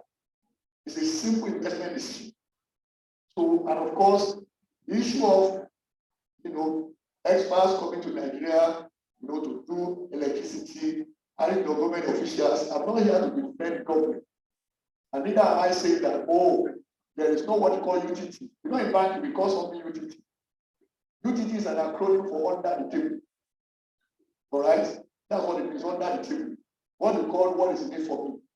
All right? It exists everywhere. Anyway, it's just let me say, the frequency and the depth of it that differs. Because when you are dealing with investors from all over the world, you find it everywhere. I've dealt with a Chinese consultant who is a Chinese American who lives here in the US. I represented Chinese government in negotiating a project in Nigeria with our company. And when we finished the entire process, the man sent me a mail from US and he said, please, now that we are familiar with the Chinese government representatives, can you help me appeal to them to pay my fee? And I replied him, you are a Chinese American. How can I appeal to your people to pay your fee? I was not involved in them engaging you to be their consultant. So there are so many others that we can make reference to. So as I said earlier on, it is part of the challenges in that environment. There are occasions that in designing the project, it is so important, and I can even give you that example. For your states in 2006, our company organized the Beijing Economic Summit for them. And I told the governor there, the state now, the late Palawakala, I told the government upfront that my company is not going to put a couple in settling anybody. That my professional fee is not touchable. And we agreed that upfront. So nobody touched my fee. But what I assured them is that, look, we use our own network to help you generate sponsorship. And that when it comes to sponsorship, nobody will question you, including PSC. But if the government puts down any call for this one, my company is going to account for every call. So nobody can do that for anything outside of the summit. And it went that way. So I think it's a question of whatever you are doing. If you are very clear about your time, it only results in one of two things. Either you don't go ahead with the project, or you go ahead with it on your own terms. You must be clear to put your terms up front. And it's been like that for our company, for example, in cases where we need projects involving government. It's about them knowing up front your standing. And if that project is important to them, they will still do it with you. Finally, because of our time, okay, the reference to power generation, yes, there's something related to that. Can people pick up the rescue? Again, it falls in the light of what I said now. The last one is the comment from Dr. Bukola. We just take this. He made a comment there that banks don't do endowment to universities. I just want to say there that we do a lot. I know a number of our banks that do endowment in our universities, including our own CIBN here. So certainly, you know, there's a lot of banks that are giving back. It's not small at all. I know one right now where the massive student hostel is under construction at the University of Lagos. Massive. Exactly. Central Bank itself also has done so many across different universities. So there's a lot that is being put back at our banks. But I think the reason everybody started is because our banks are profitable in that environment. And what I always tell people is, if you engage and pour resources in strategic thinking and religious execution, nobody should blame you when you make money out of it. They invest in strategy and they commit to it. I've seen many companies that don't do strategy at all. Some do it also, the outcomes of the steps that advance execution strategy. So for me, I'm not against them making profit. And don't also let profit that are declared make you get carried away. Nigerian News, now their report, about 2-3 weeks ago, 143% increase in their profit first half of last year compared to first half of this year. And it's happening with most of our corporates. And that's what I keep asking. If you make this kind of profit growth within Nigeria, then where comes this reference to Nigerian business environment is not conducive. One after the other, that's what they are showing. And as I always say, data doesn't lie. So I believe God. The next to God, I believe in data. Thank you so very much. Thank you so very much, Dr. Dediko. As usual, you know, one of the most brilliant minds that we ever come across. Again, presentation and his particulars on our website. He's also giving his authority to give out his personal details in case you want to, interact with him. I'm going to allow the Deputy Governor of the Central Bank to respond to that. I'd like to join our sir, what problem you are answering when you have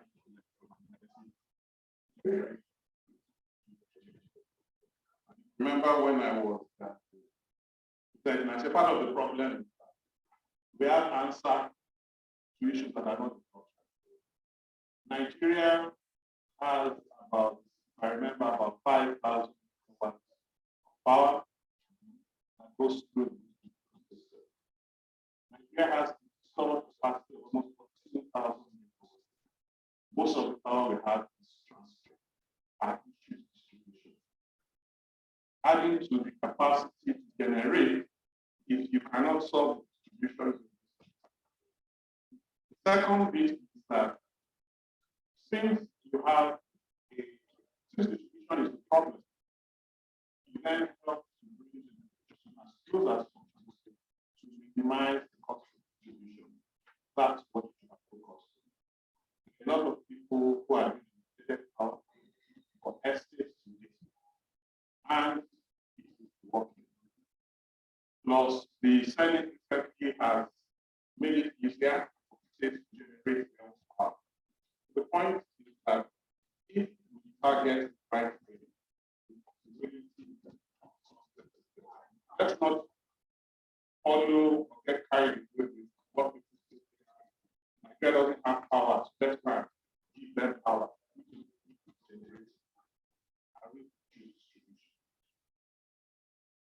And it's not unfortunate distribution to government. So whether you partner with government, whether you government, something between your house. Please do for estates and try and or generating distribution next market as we do.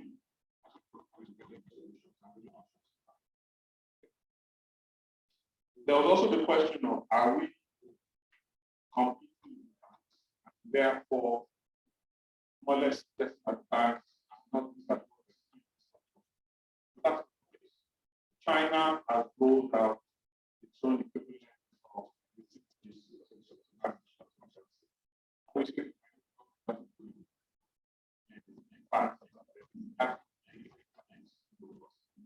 the issue is for us the intent of more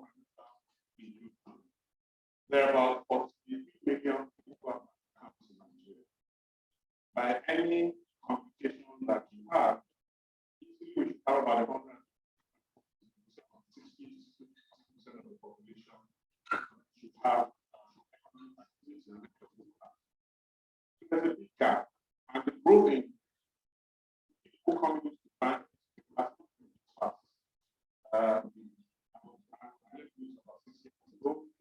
Then we had done about and those people. You look at Lagos State, we have about 2 people migrating to the state. You have an increase of holders in Lagos State is less than 100,000. So we actually have more financial expertise in the city.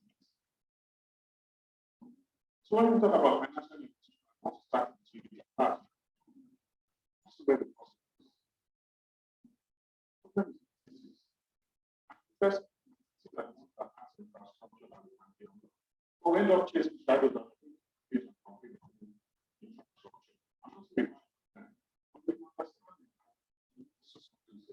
so I won't target inclusion. And because the banks are not adding as fast as we like them to, but we put caps on the account, we can put in your transactions maximum. The intention of this is to and this is an engagement. It's required to the bank and a program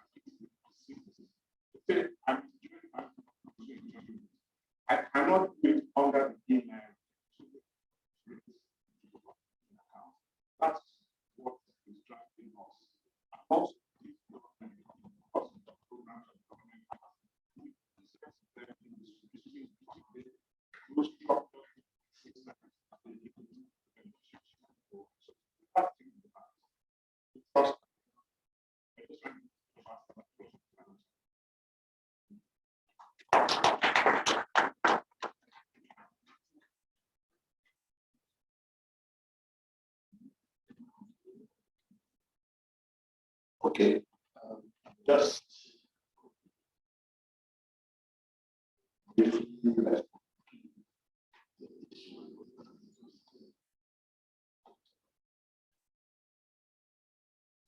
it will be very good what is happening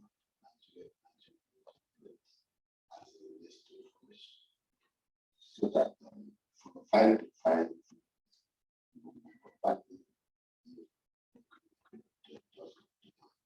so much is going on in Nigeria.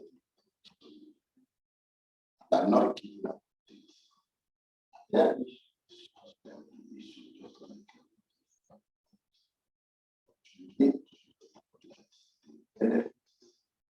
Positive. So much from comparing.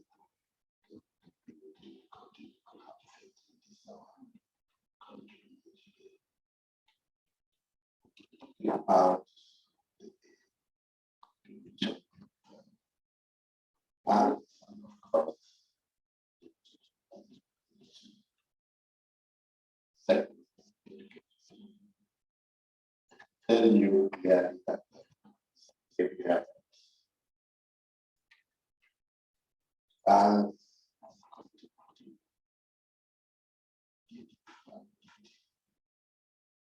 Chapter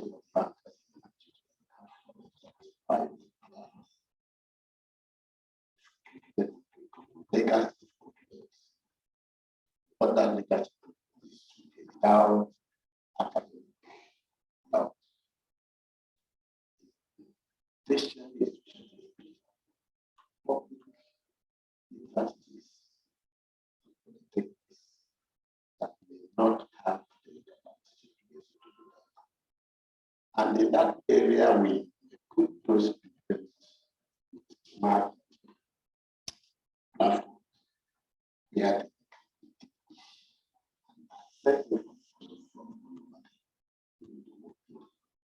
done that all the political education, done what, 5, give another 5, making it 10, cost. What it means is that you go by the conducive environment, learning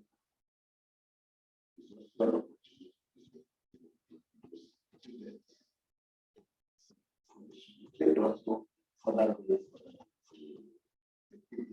smart.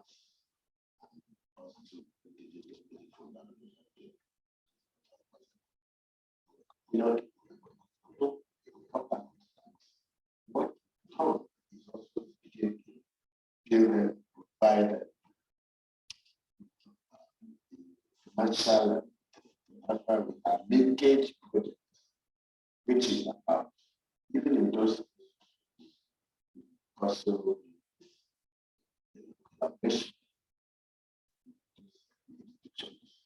so that they don't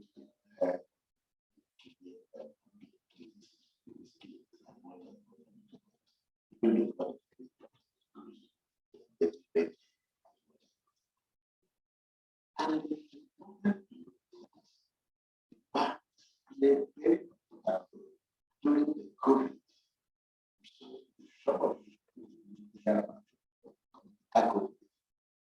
which central bank contributed so much in terms of having to donate help in one way or another in terms of procuring crops, equipment, other related facilities that help fight this corona. So that those people didn't alive even when that happened, when coming over a lot of couldn't be able to have medical facilities. That was the part. Think about billions of money that actually spent. But it was a major. In terms of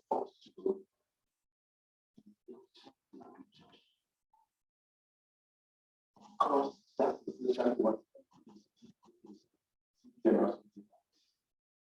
we called what we provided what we call shared, agency network facilities. Even in the locations where they will be able to provide financial services, so that their hands came up together to support it, so that people, that don't have the opportunity to have financial services.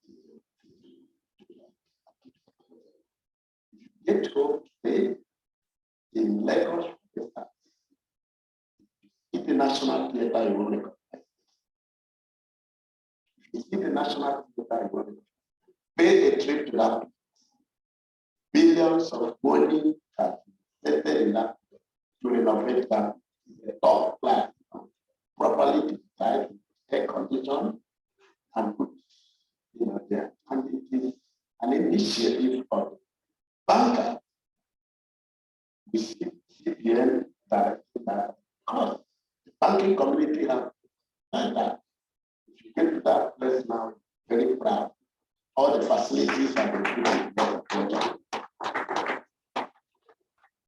It's also important to, as I round up, I didn't say that Nigerian banks will not support projects. I said that it must just have as much as possible, even if you are involved in having, of course, much as possible support that. But more important is that the moment you have services that have a linkage back to the community, especially what, and if you provide trade link, you support all of it. What we are saying is that if you are setting up some just basically here that have no value chain, that have no link, you don't expect us to just right. If we should get either Africa or the people that we follow would have a positive impact. So we are ready to support this as much as possible. Major turnkey projects. The final point that important banks are, one of the largest capitalized. So when you look at funds, when you talk about it, you look at it, when you look at the investment that are put there, you discover that it's really not as much as what they keep making sure that as much as possible, those ones, funds also what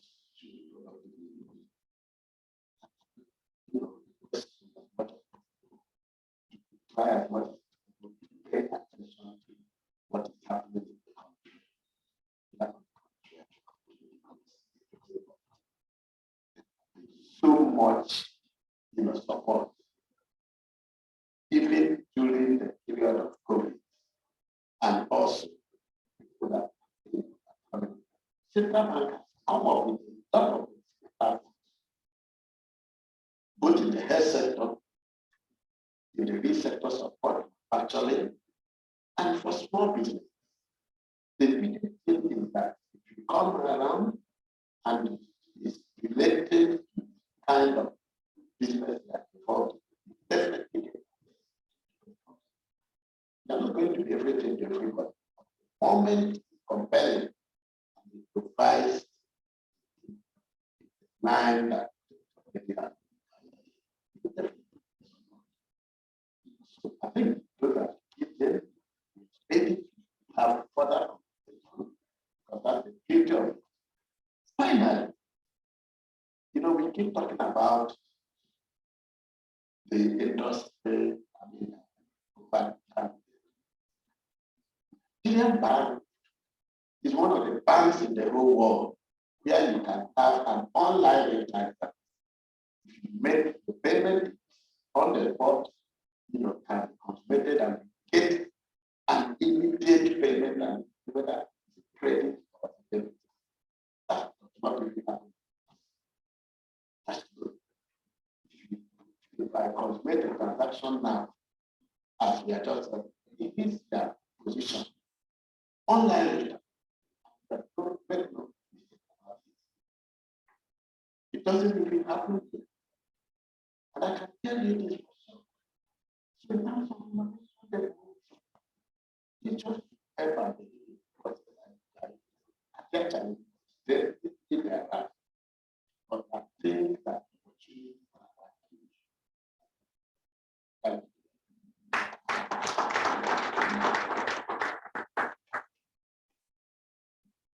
Thank you so very much, the President and Chairman of Council, Deputy Governor, and of course, the President for those analyses.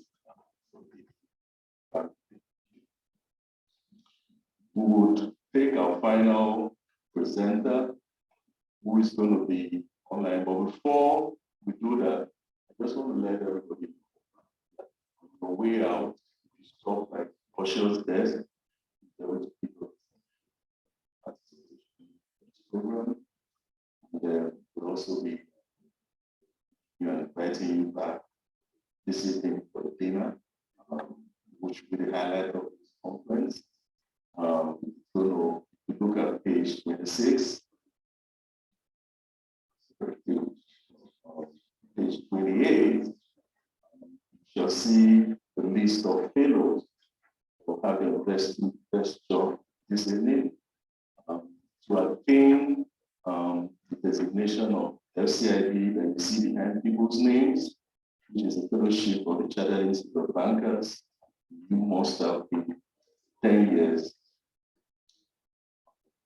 at ACIB qualified bankers. So the folks who see there will be invested with the title of fellowship. And if you go to page 36, that is also peak of it. This is branch will be also presenting the flags to our patron, patroness this evening. So we will take, okay. Hi, can you hear us? No. Yes. Okay, good. So I'm going to introduce Ms. Tony Meseri. She is the CEO of CIBN in the United States. She's talking to us from 3 or 4 time zones away. Just one, Chicago. Chicago. Okay, so, and she's going to talk to us about African free trade, how Nigeria's diaspora. Please, we're going to give back 30 minutes so that questions will be taken. Put here some people are here for 6-7 hours. So we need to take your speech. Thank you so very much. Oh, thank you so much. I hope you can hear me loud and clear. Very loud. Perfect. Greetings, everyone. Mr. President, Madam Chairwoman, Deputy Governor CBN, other co-panelists, distinguished guests and gentlemen, all protocols observed. Thank you so much for having me. My name is Toyin Umesiri. I'm the founder and CEO of Nazaru. I also am the convener of the Trade with Africa Business Summits, which is an annual summit where we bring together business and government stakeholders to advance trade with Africa. I've also served as ambassador for intra-African trade by appointment of the African Union, and Afro-Exim Bank. And then finally here in the US, I also serve on a council, Illinois District Export Council, by appointment of the US, what you call Minister of Trade in the US. So I do play significant role in advancing US-Africa trade. And for today, I really want to thank the organizers for the invitation to speak particularly about the role of the African diaspora in advancing trade under the African Continental Free Trade Agreement. In fact, there's a project I'm working on, my team is working on right now for UN, AU, UNECA, really all about, youth driving trade. Because when it comes to policy, there are two strategies that we run at my company. We call it top down, bottom up, okay? At the top of the house, when we're talking to leaders, governmental leaders, private sector CEO level, bank executives, it's all about unlocking trade through policy strategy, right? But the main challenge, which is where the bottom up comes in, is the grassroots always wonder, what does this mean to me? How do I participate in the opportunities that is being unlocked through policy implementation? Okay, so in listening to the last couple of minutes, I'm not surprised in terms of those questions are very valid. And I'll also bring my perspective on those questions as well. The first thing I want to just lay as a foundation is that when it comes to trade, really it's buying and selling, but depending on what you seek, whether it's business to business, business to government, or business to consumer, the strategy you're going to have to develop for yourself will be different. Most of the conversations I've heard about, right, from PPP, it's literally engagements with the government, really doing business, right, providing services or products with government. And I think that's where a lot of, when we talk about risks and all of that, policy, PPPs, that's where it comes in. But there are also other opportunities that are being left that people are not pursuing. And I see a lot of foreign investors, China, really taking advantage of that. It goes back to business to consumer. When you think about the consumer market on the continent, the size of the market, Nigeria, in terms of product distribution, right? Supply chain, logistics, manufacturing, agriculture. There are a lot of heavy investment required that absolutely needs to go into those spaces, and the diaspora serves to benefit as well. There's also business to business. So when you think about the industrial sector on the continent, businesses run on services, technology services, right? Procurements, businesses are also consumers. So beyond just the government, you can start thinking about the skill. So I will be more practical in my presentation today because I want people to walk away with specific things you can actually start working on for yourself. So whatever skill you have, whether it's healthcare, technology, legal, right, banking for the room, right? We also have to know that there are businesses all over the continent that we could reverse engineer in terms of when people talk about brain drain, okay? We are the assets for the continent. We represent the intellectual assets for the continent.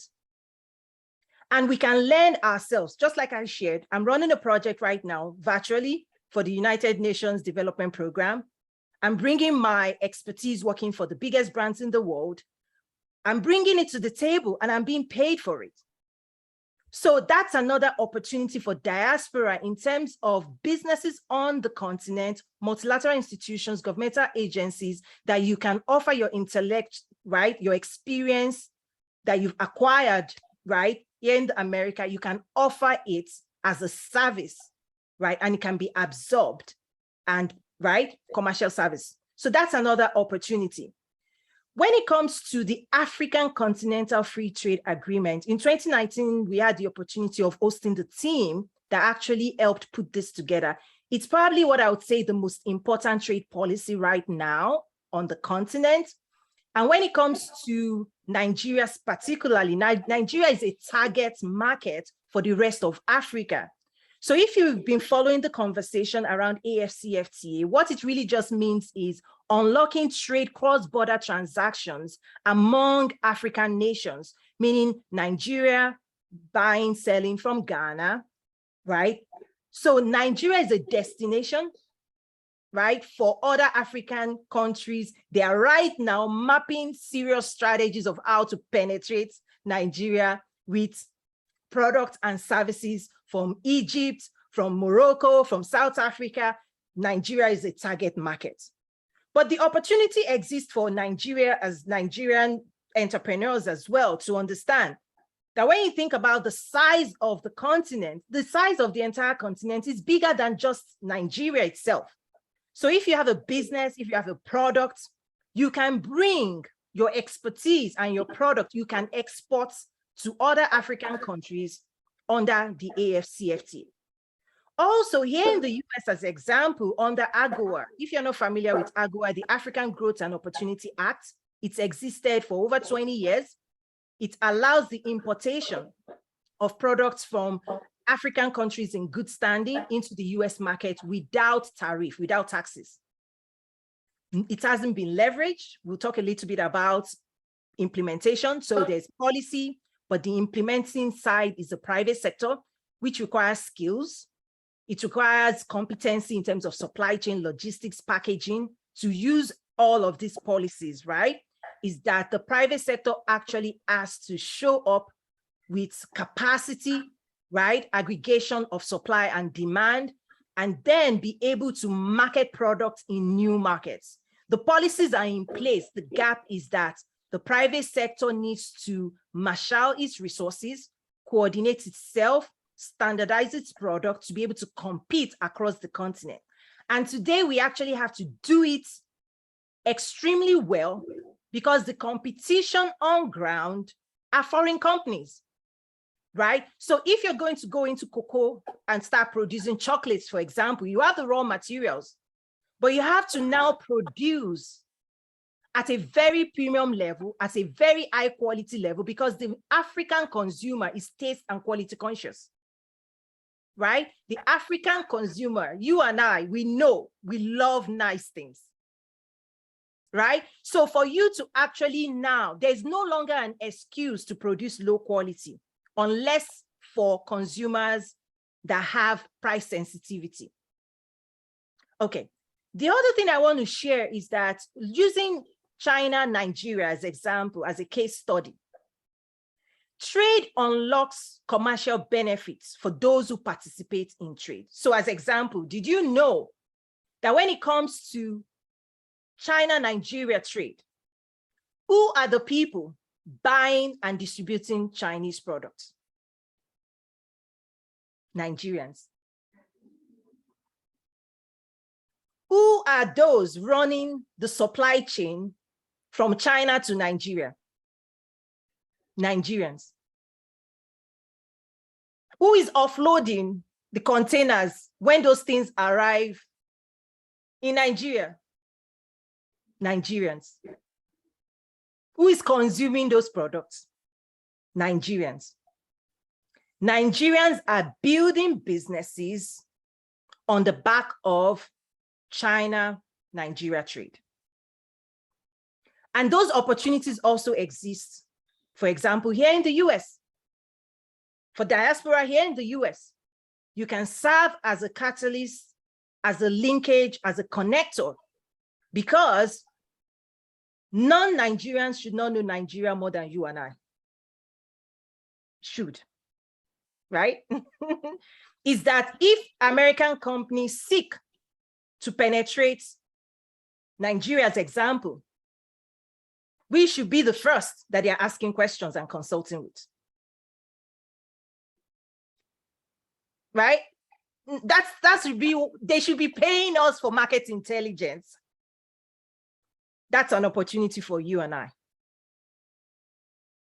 You can build businesses serving as bridges, connecting what you know with what other people need to know, the products you can produce or help other people distribute. Those are specific opportunities. So I'd like to share 5 trade and investment opportunities, for example, exports. We always lead with exports. Economics develop based on exports. We also talk about trade financing institution, for example. We work with African Export-Import Bank, Ms. Kanayo. They've actually, I believe, is it 1st of July, they established a new arm of the Afro-Exim Bank called the Intra-African Trade Bank, and it's going to be headed by Mrs. Kanayo. She used to be in charge of the Intra-African Initiative for Afro-Exim Bank.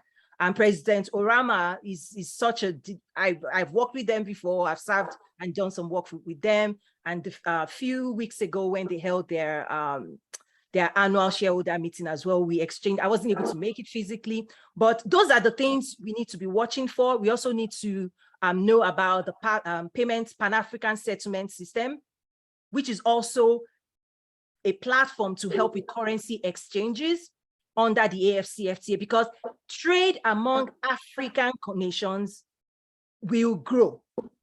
Policy is in place, work is happening. The question is, you and I, what role will you play? What products are you going to export? Are you going to import? Are you going to serve as a trade facilitator? Are you going to be a service provider, freight forwarder, branding expert, marketing, a lawyer, providing legal services? The key is that as supply chain develops, verticals will need and pillars will need to be established, and they represent the infrastructure, the business component, and they represent businesses. Businesses will be built to help support movement of products from farm to shelf, from factory to shelf.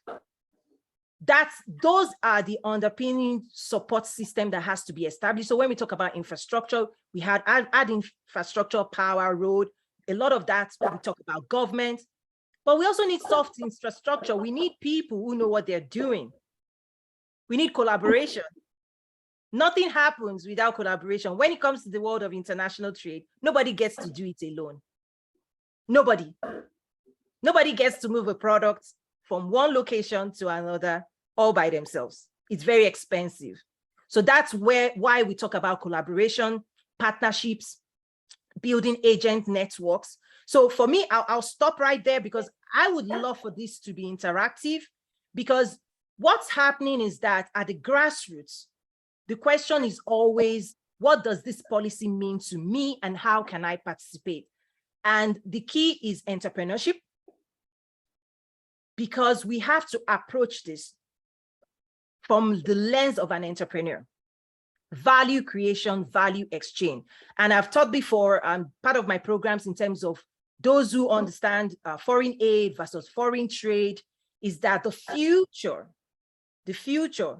is foreign trade. And the world of foreign trade is equal business partnerships coming together to exchange value, to create value, to exchange value, to structure value purely from a commercial standpoint. We also have the need of institutional support, trade financing. So here in the US, Exim Bank in Africa, Afro-Exim Bank, Nigeria has the Nexim Bank, right? Is that there's the buyer, there's the seller, and then those who help facilitate to advance trade. So as a diaspora, it is our time. But I'm also going to leave you with this, is that just as in the Bible, we talk about, the promised land. When there's conversation around the promised land, there are always giants that you must be ready to confront. On that note, thank you so much. I would love to address any questions as well. Thank you.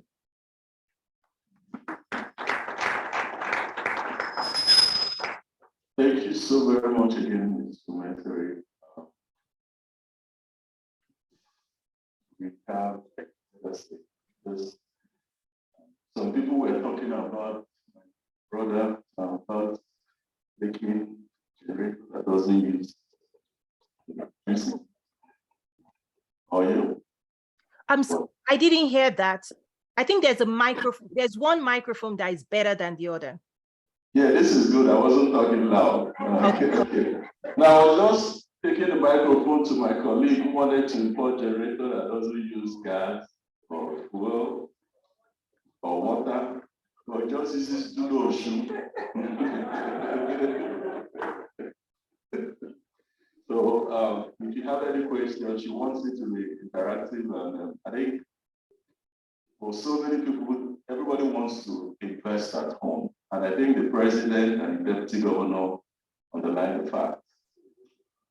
The Bible, like you said, says, who is going to build an upstairs without first looking in and seeing what he has as resources?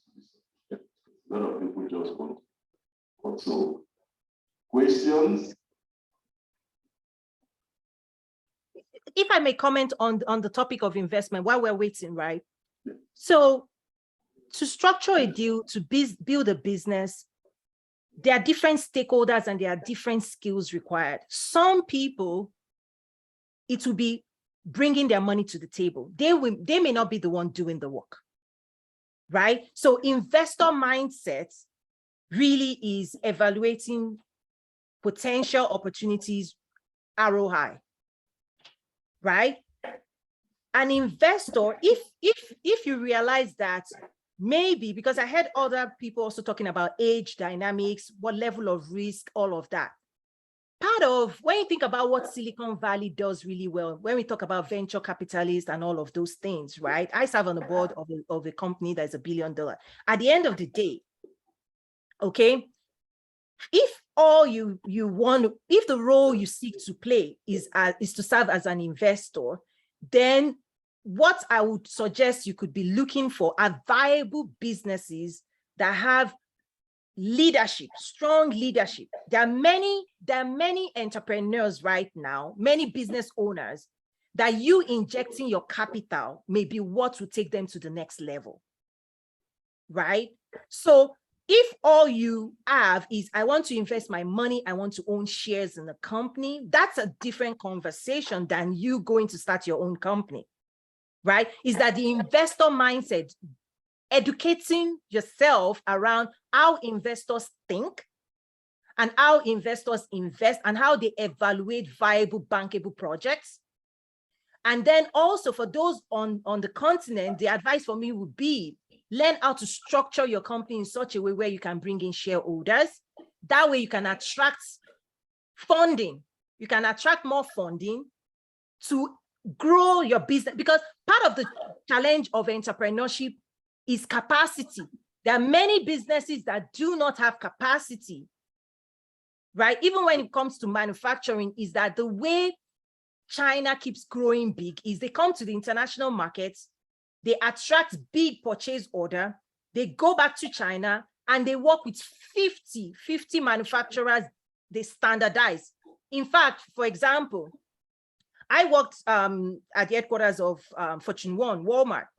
And do you know that there's no manufacturer in the world that actually has capacity to produce the plastic bag, what we call nylon bag in Nigeria, that people use at stores every week? 200 million customers walk in and out of a Walmart, and everybody's using plastic bags. There's actually no supplier in the world that has the capacity to produce the volume. So such a deal, such a procurement deal is divided among hundreds of suppliers, but it is standardized. Every single supplier produce the same, to the same standard.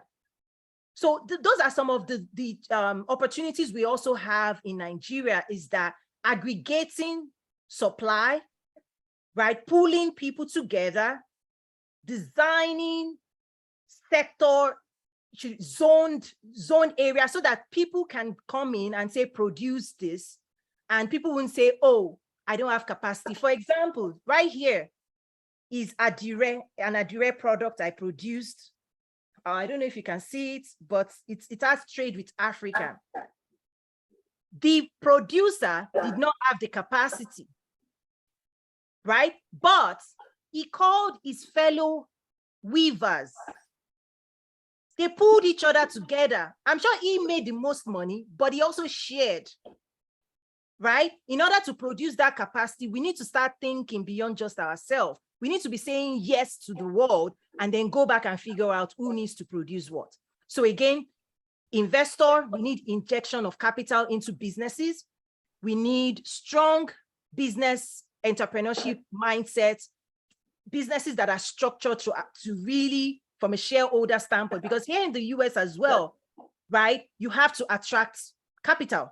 How do you attract capital? You can start with private company, you run around your family, friends, then you, right, the moment you can take it public. It's the same thing everywhere in the world. We need to start understanding that not everybody needs to start their business, but for those who start, how do we inject capital and structure it in such a way that it's a win-win, and we grow the capacity of those companies and they can go out there and compete better. I was on Al Jazeera a few years ago, and part of the AFCFTA is, can foreign companies coming into the continent, can the local businesses compete with foreign companies? And I said, it depends. If it's the large company, yes, but for the base of Africa that is small, mom and pop, you can't compete. You can't compete. We have to say the truth. But the way we can start, igniting entrepreneurship is injecting capital, structuring those businesses in such a way that they can grow, that people that do not have the appetite for risk, right? Maybe they would structure it in such a way that it's a win-win. I own some shares, I give you my money. As your company grows and can supply more people as you grow, my share grows, the value of my investment grows as well. Those things, that's another future. Those are things we need to push forward with as well. So yeah, we have questions now. I just wanted to add that. No, thank you so very much, because this is the most important. This is like ABC people who want to do business. I wait questions from our audience first, but I have a quick one, because it's good to show what the ABC, if somebody living in the United States wants to do. I think the president, deputy governor, has spoken about getting information on ground. But what information do you rely on? Because everybody knows you send money to your brother, taking pictures of the house down the road until you come back. So what information? Because again, these days in Nigeria, all newspapers are aligned to what? And the last question, you say going to Nigeria is like fighting giants. And I begin to wonder, supposing David missed that stone on Goliath, you know the kind of beat. And that's what we don't want to do, to go to Nigeria and get the kind of beating that Goliath to have given David if he had missed that stone. So please, if you can let us know what someone in the United States wakes up, what that she can do. Right. Thank you. Fantastic. We talk about due diligence. In fact, I suspect, this is just me, I suspect that most of the horror stories that you and I have heard about, most of them may have been, they are something that could have been prevented if they followed due diligence. Because, okay, I'm going to speak, we're among brothers and sisters, right? Is that sometimes we tempt people that do not have the training to handle the resources we're handing over to them. So I am a proponent for institutional, like investing through institutional standards and institutional structures. Okay, so that's the first thing, is we need to start learning how other people invest. For example, I hosted Prosper Africa Agent. So at the Trade with Africa Summit, we talk about trade information. One of the things the US government agency says is they spend 18 months doing due diligence before they will ever step in a foreign country to bring their money in. Why? If you care about your money, you put your money only after you've done deep research And I think that's one of the gap, and we must take responsibility for that. We make a lot of assumptions, right? That the people we are putting on the front lines to handle these funds, that they have the capacity or the skill. And I think in a way we are to blame. We have to take some level of responsibility for that. Is that somebody who is hungry, who needs a child to go to school, who hasn't gone through the ethics and principles of accounting? If you give them and you send them on errands and you don't pay them and you don't incentivize them properly, and you don't take care of them, and you don't, I'm not saying all of those issues fall into that category, but I believe there's a huge chunk that the investor needs to bear some level of responsibility for subjecting certain people to the extra pressure of holding. And even in this profession, right? I'm speaking to professionals. My dad, my late father, actually, both of my parents are accountants. My sister is chartered accountant. My late father was the bossa of two Nigerian universities before he passed. So I actually grew up with accountants. You will give accounts, zeros, and you would debit credits. I also, my master's first degree is managerial accounting, financial accounting. Like for you to be accountable, ethics. And so don't give your money to people that can't give accounts for your money, period. I'm just being direct. That's first thing. So where can you get information? Sorry? Okay. Where can you get information? There's something we call trade information. You don't find that on newspapers, right? Newspapers sell propaganda. Oral news sells, bad news sells. We get that. The moment you decide to be an investor, an entrepreneur, a business owner, you have to start subscribing to different, like this community right now. Look around us. How many Nigerians needed to be here and hear the story and invest in being here? This is the problem. This is the issue. Is that it takes investment to actually be in the right forum, in the right association, right? There's actually entry fee to get trade information. Trade information is not available to everybody. You invest in it, you attend events, right? Like when we host events, ambassadors, they come in, World Bank, they come in, the data they bring to us is not online. So that's another thing, is people need to be on the lookout and seeking. It's like, where the best things are in life, diamond, gold, oil, it's not on the surface. The information that will transform your life and your business, you have to dig it. I don't know why God did it that way. I don't know. You have to almost dig deeper, because if what you have access to is what everybody else has access to, you can't differentiate yourself. So to unlock unique, distinct opportunities, you have to invest differently in different places. You have to travel conferences. You have to meet the right stakeholders. For example, in this room right here, you can unlock opportunities with the type of people. You can literally go to the experts, the speakers, shake their hand, introduce yourself, form that level of bond, and say, the next time I'm coming to Nigeria, I would like to meet you and talk about ABC. That's how businesses are done. Not on internet, not on social media, not on, I get it. So information is exchanged through people. We call it trade and investment stakeholders.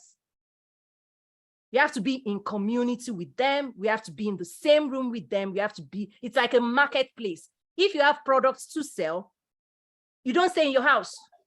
You go and find the market, you carry your bread, whatever it is, you take it to the market. There's also virtual marketplaces that where people that you need to know are congregating. So for example, the Intra-African Trade Fair is it's probably the biggest event of the who's who of trade on the continent, hosted by Afro-Exim Bank every 2 years.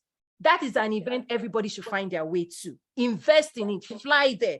You are going to meet everybody from different parts of the world. you can exhibit your product, you're going to close deal right there. They have floors. I've served as an ambassador, so in a way, I'm promoting it away again. But those type of activities, so for example, even here in the US commercial services, they host webinars, they host events. For me, Illinois, we work with them. Please search them. The moment you start searching them online, trade and investment, US Africa trade. In December, President Biden is hosting the US Africa event. There's a lot of talk. Those things are happening. That's where trade information flows. It's not newspaper, it's people to people, the stakeholders, trade and investment stakeholders. They have exclusive access to exclusive trade information. It's one of the challenges when we talk about advancing trade with Africa is, access to free flow of trade information. But I'm saying before that, we have to take on that extra work. It is extra work. We have to go out there. We have to invest in events. We have to go, we have to travel, we have to meet those people, we have to belong to the right association. And it's also the same thing even here in the US, that right there in New Jersey, the people running the business scene, they're meeting every week. If you're not in those meetings, you don't know what's going on. Like I show up in meetings where I'm looking around me, I'm like, people don't even know these conversations are happening. So I hope it's just an encouragement, right? These things exist. The key is that if you desire to have access to this information, it doesn't technically come through headline news. Those meetings are often private like this. And we just have to be on the lookout, and we have to subscribe to certain newsletters. That way we are first to know. And even on our network, I have I run the Trade with Africa network. Information comes to us. What we do is we push it to our members as well. Thank you.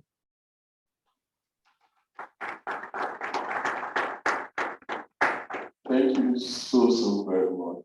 And I think these are all practical, nuggets that people should take.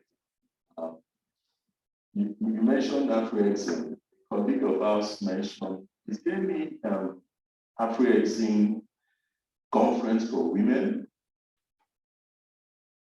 So I believe Afro-Exim, so when we talk about the platform, the Intra-African Trade Platform, the way they've established it, it crosses various sectors, right? And for example, they have creative, so movie actors, music, they finance a lot of things there. So I personally have not heard about women distinct, but I know the platform itself crosses over like manufacturing. So I know Dangote, one of the directors, I met him when I was in Cairo, Egypt. He is I believe the head of Manufacturers Association of Nigeria. And I believe he's also maybe acting leader for Africa, for manufacturers. So part of the platform under Afro-Exim is bringing together sector leaders so that everybody can be collaborating. So I'm not fully aware of a women specific, but when it comes to African Union, so you asked about Afro-Exim Bank, the African Union, right, have those programs. So the African Union, there are different departments. So for example, we work very intensely with the trade, industry, mining departments under Ambassador Albert Muchanga. There's a department head for diaspora, because under the African Union, the African diaspora is considered the 6th region of Africa. So they actually have policies that support diaspora engagement. But for women in particular, I believe in under the AU, there's a women's department that supports women initiative across the continent. The question just came, I think you won some converts already. We want to know, when is the next Afro-Exim conference that you mentioned today? It's next year. And they have a platform. If you just, sorry, sir. No, please, I wanted to give all the questions. So please go ahead. Yes, so the next one is next year. what you can do right now is you can follow their social media handles, because their social media handles is where they announce all the speakers, delegates. They are also doing, they always do events, small events leading up to the main events. So if you follow their social media handle, they are doing events almost every month already.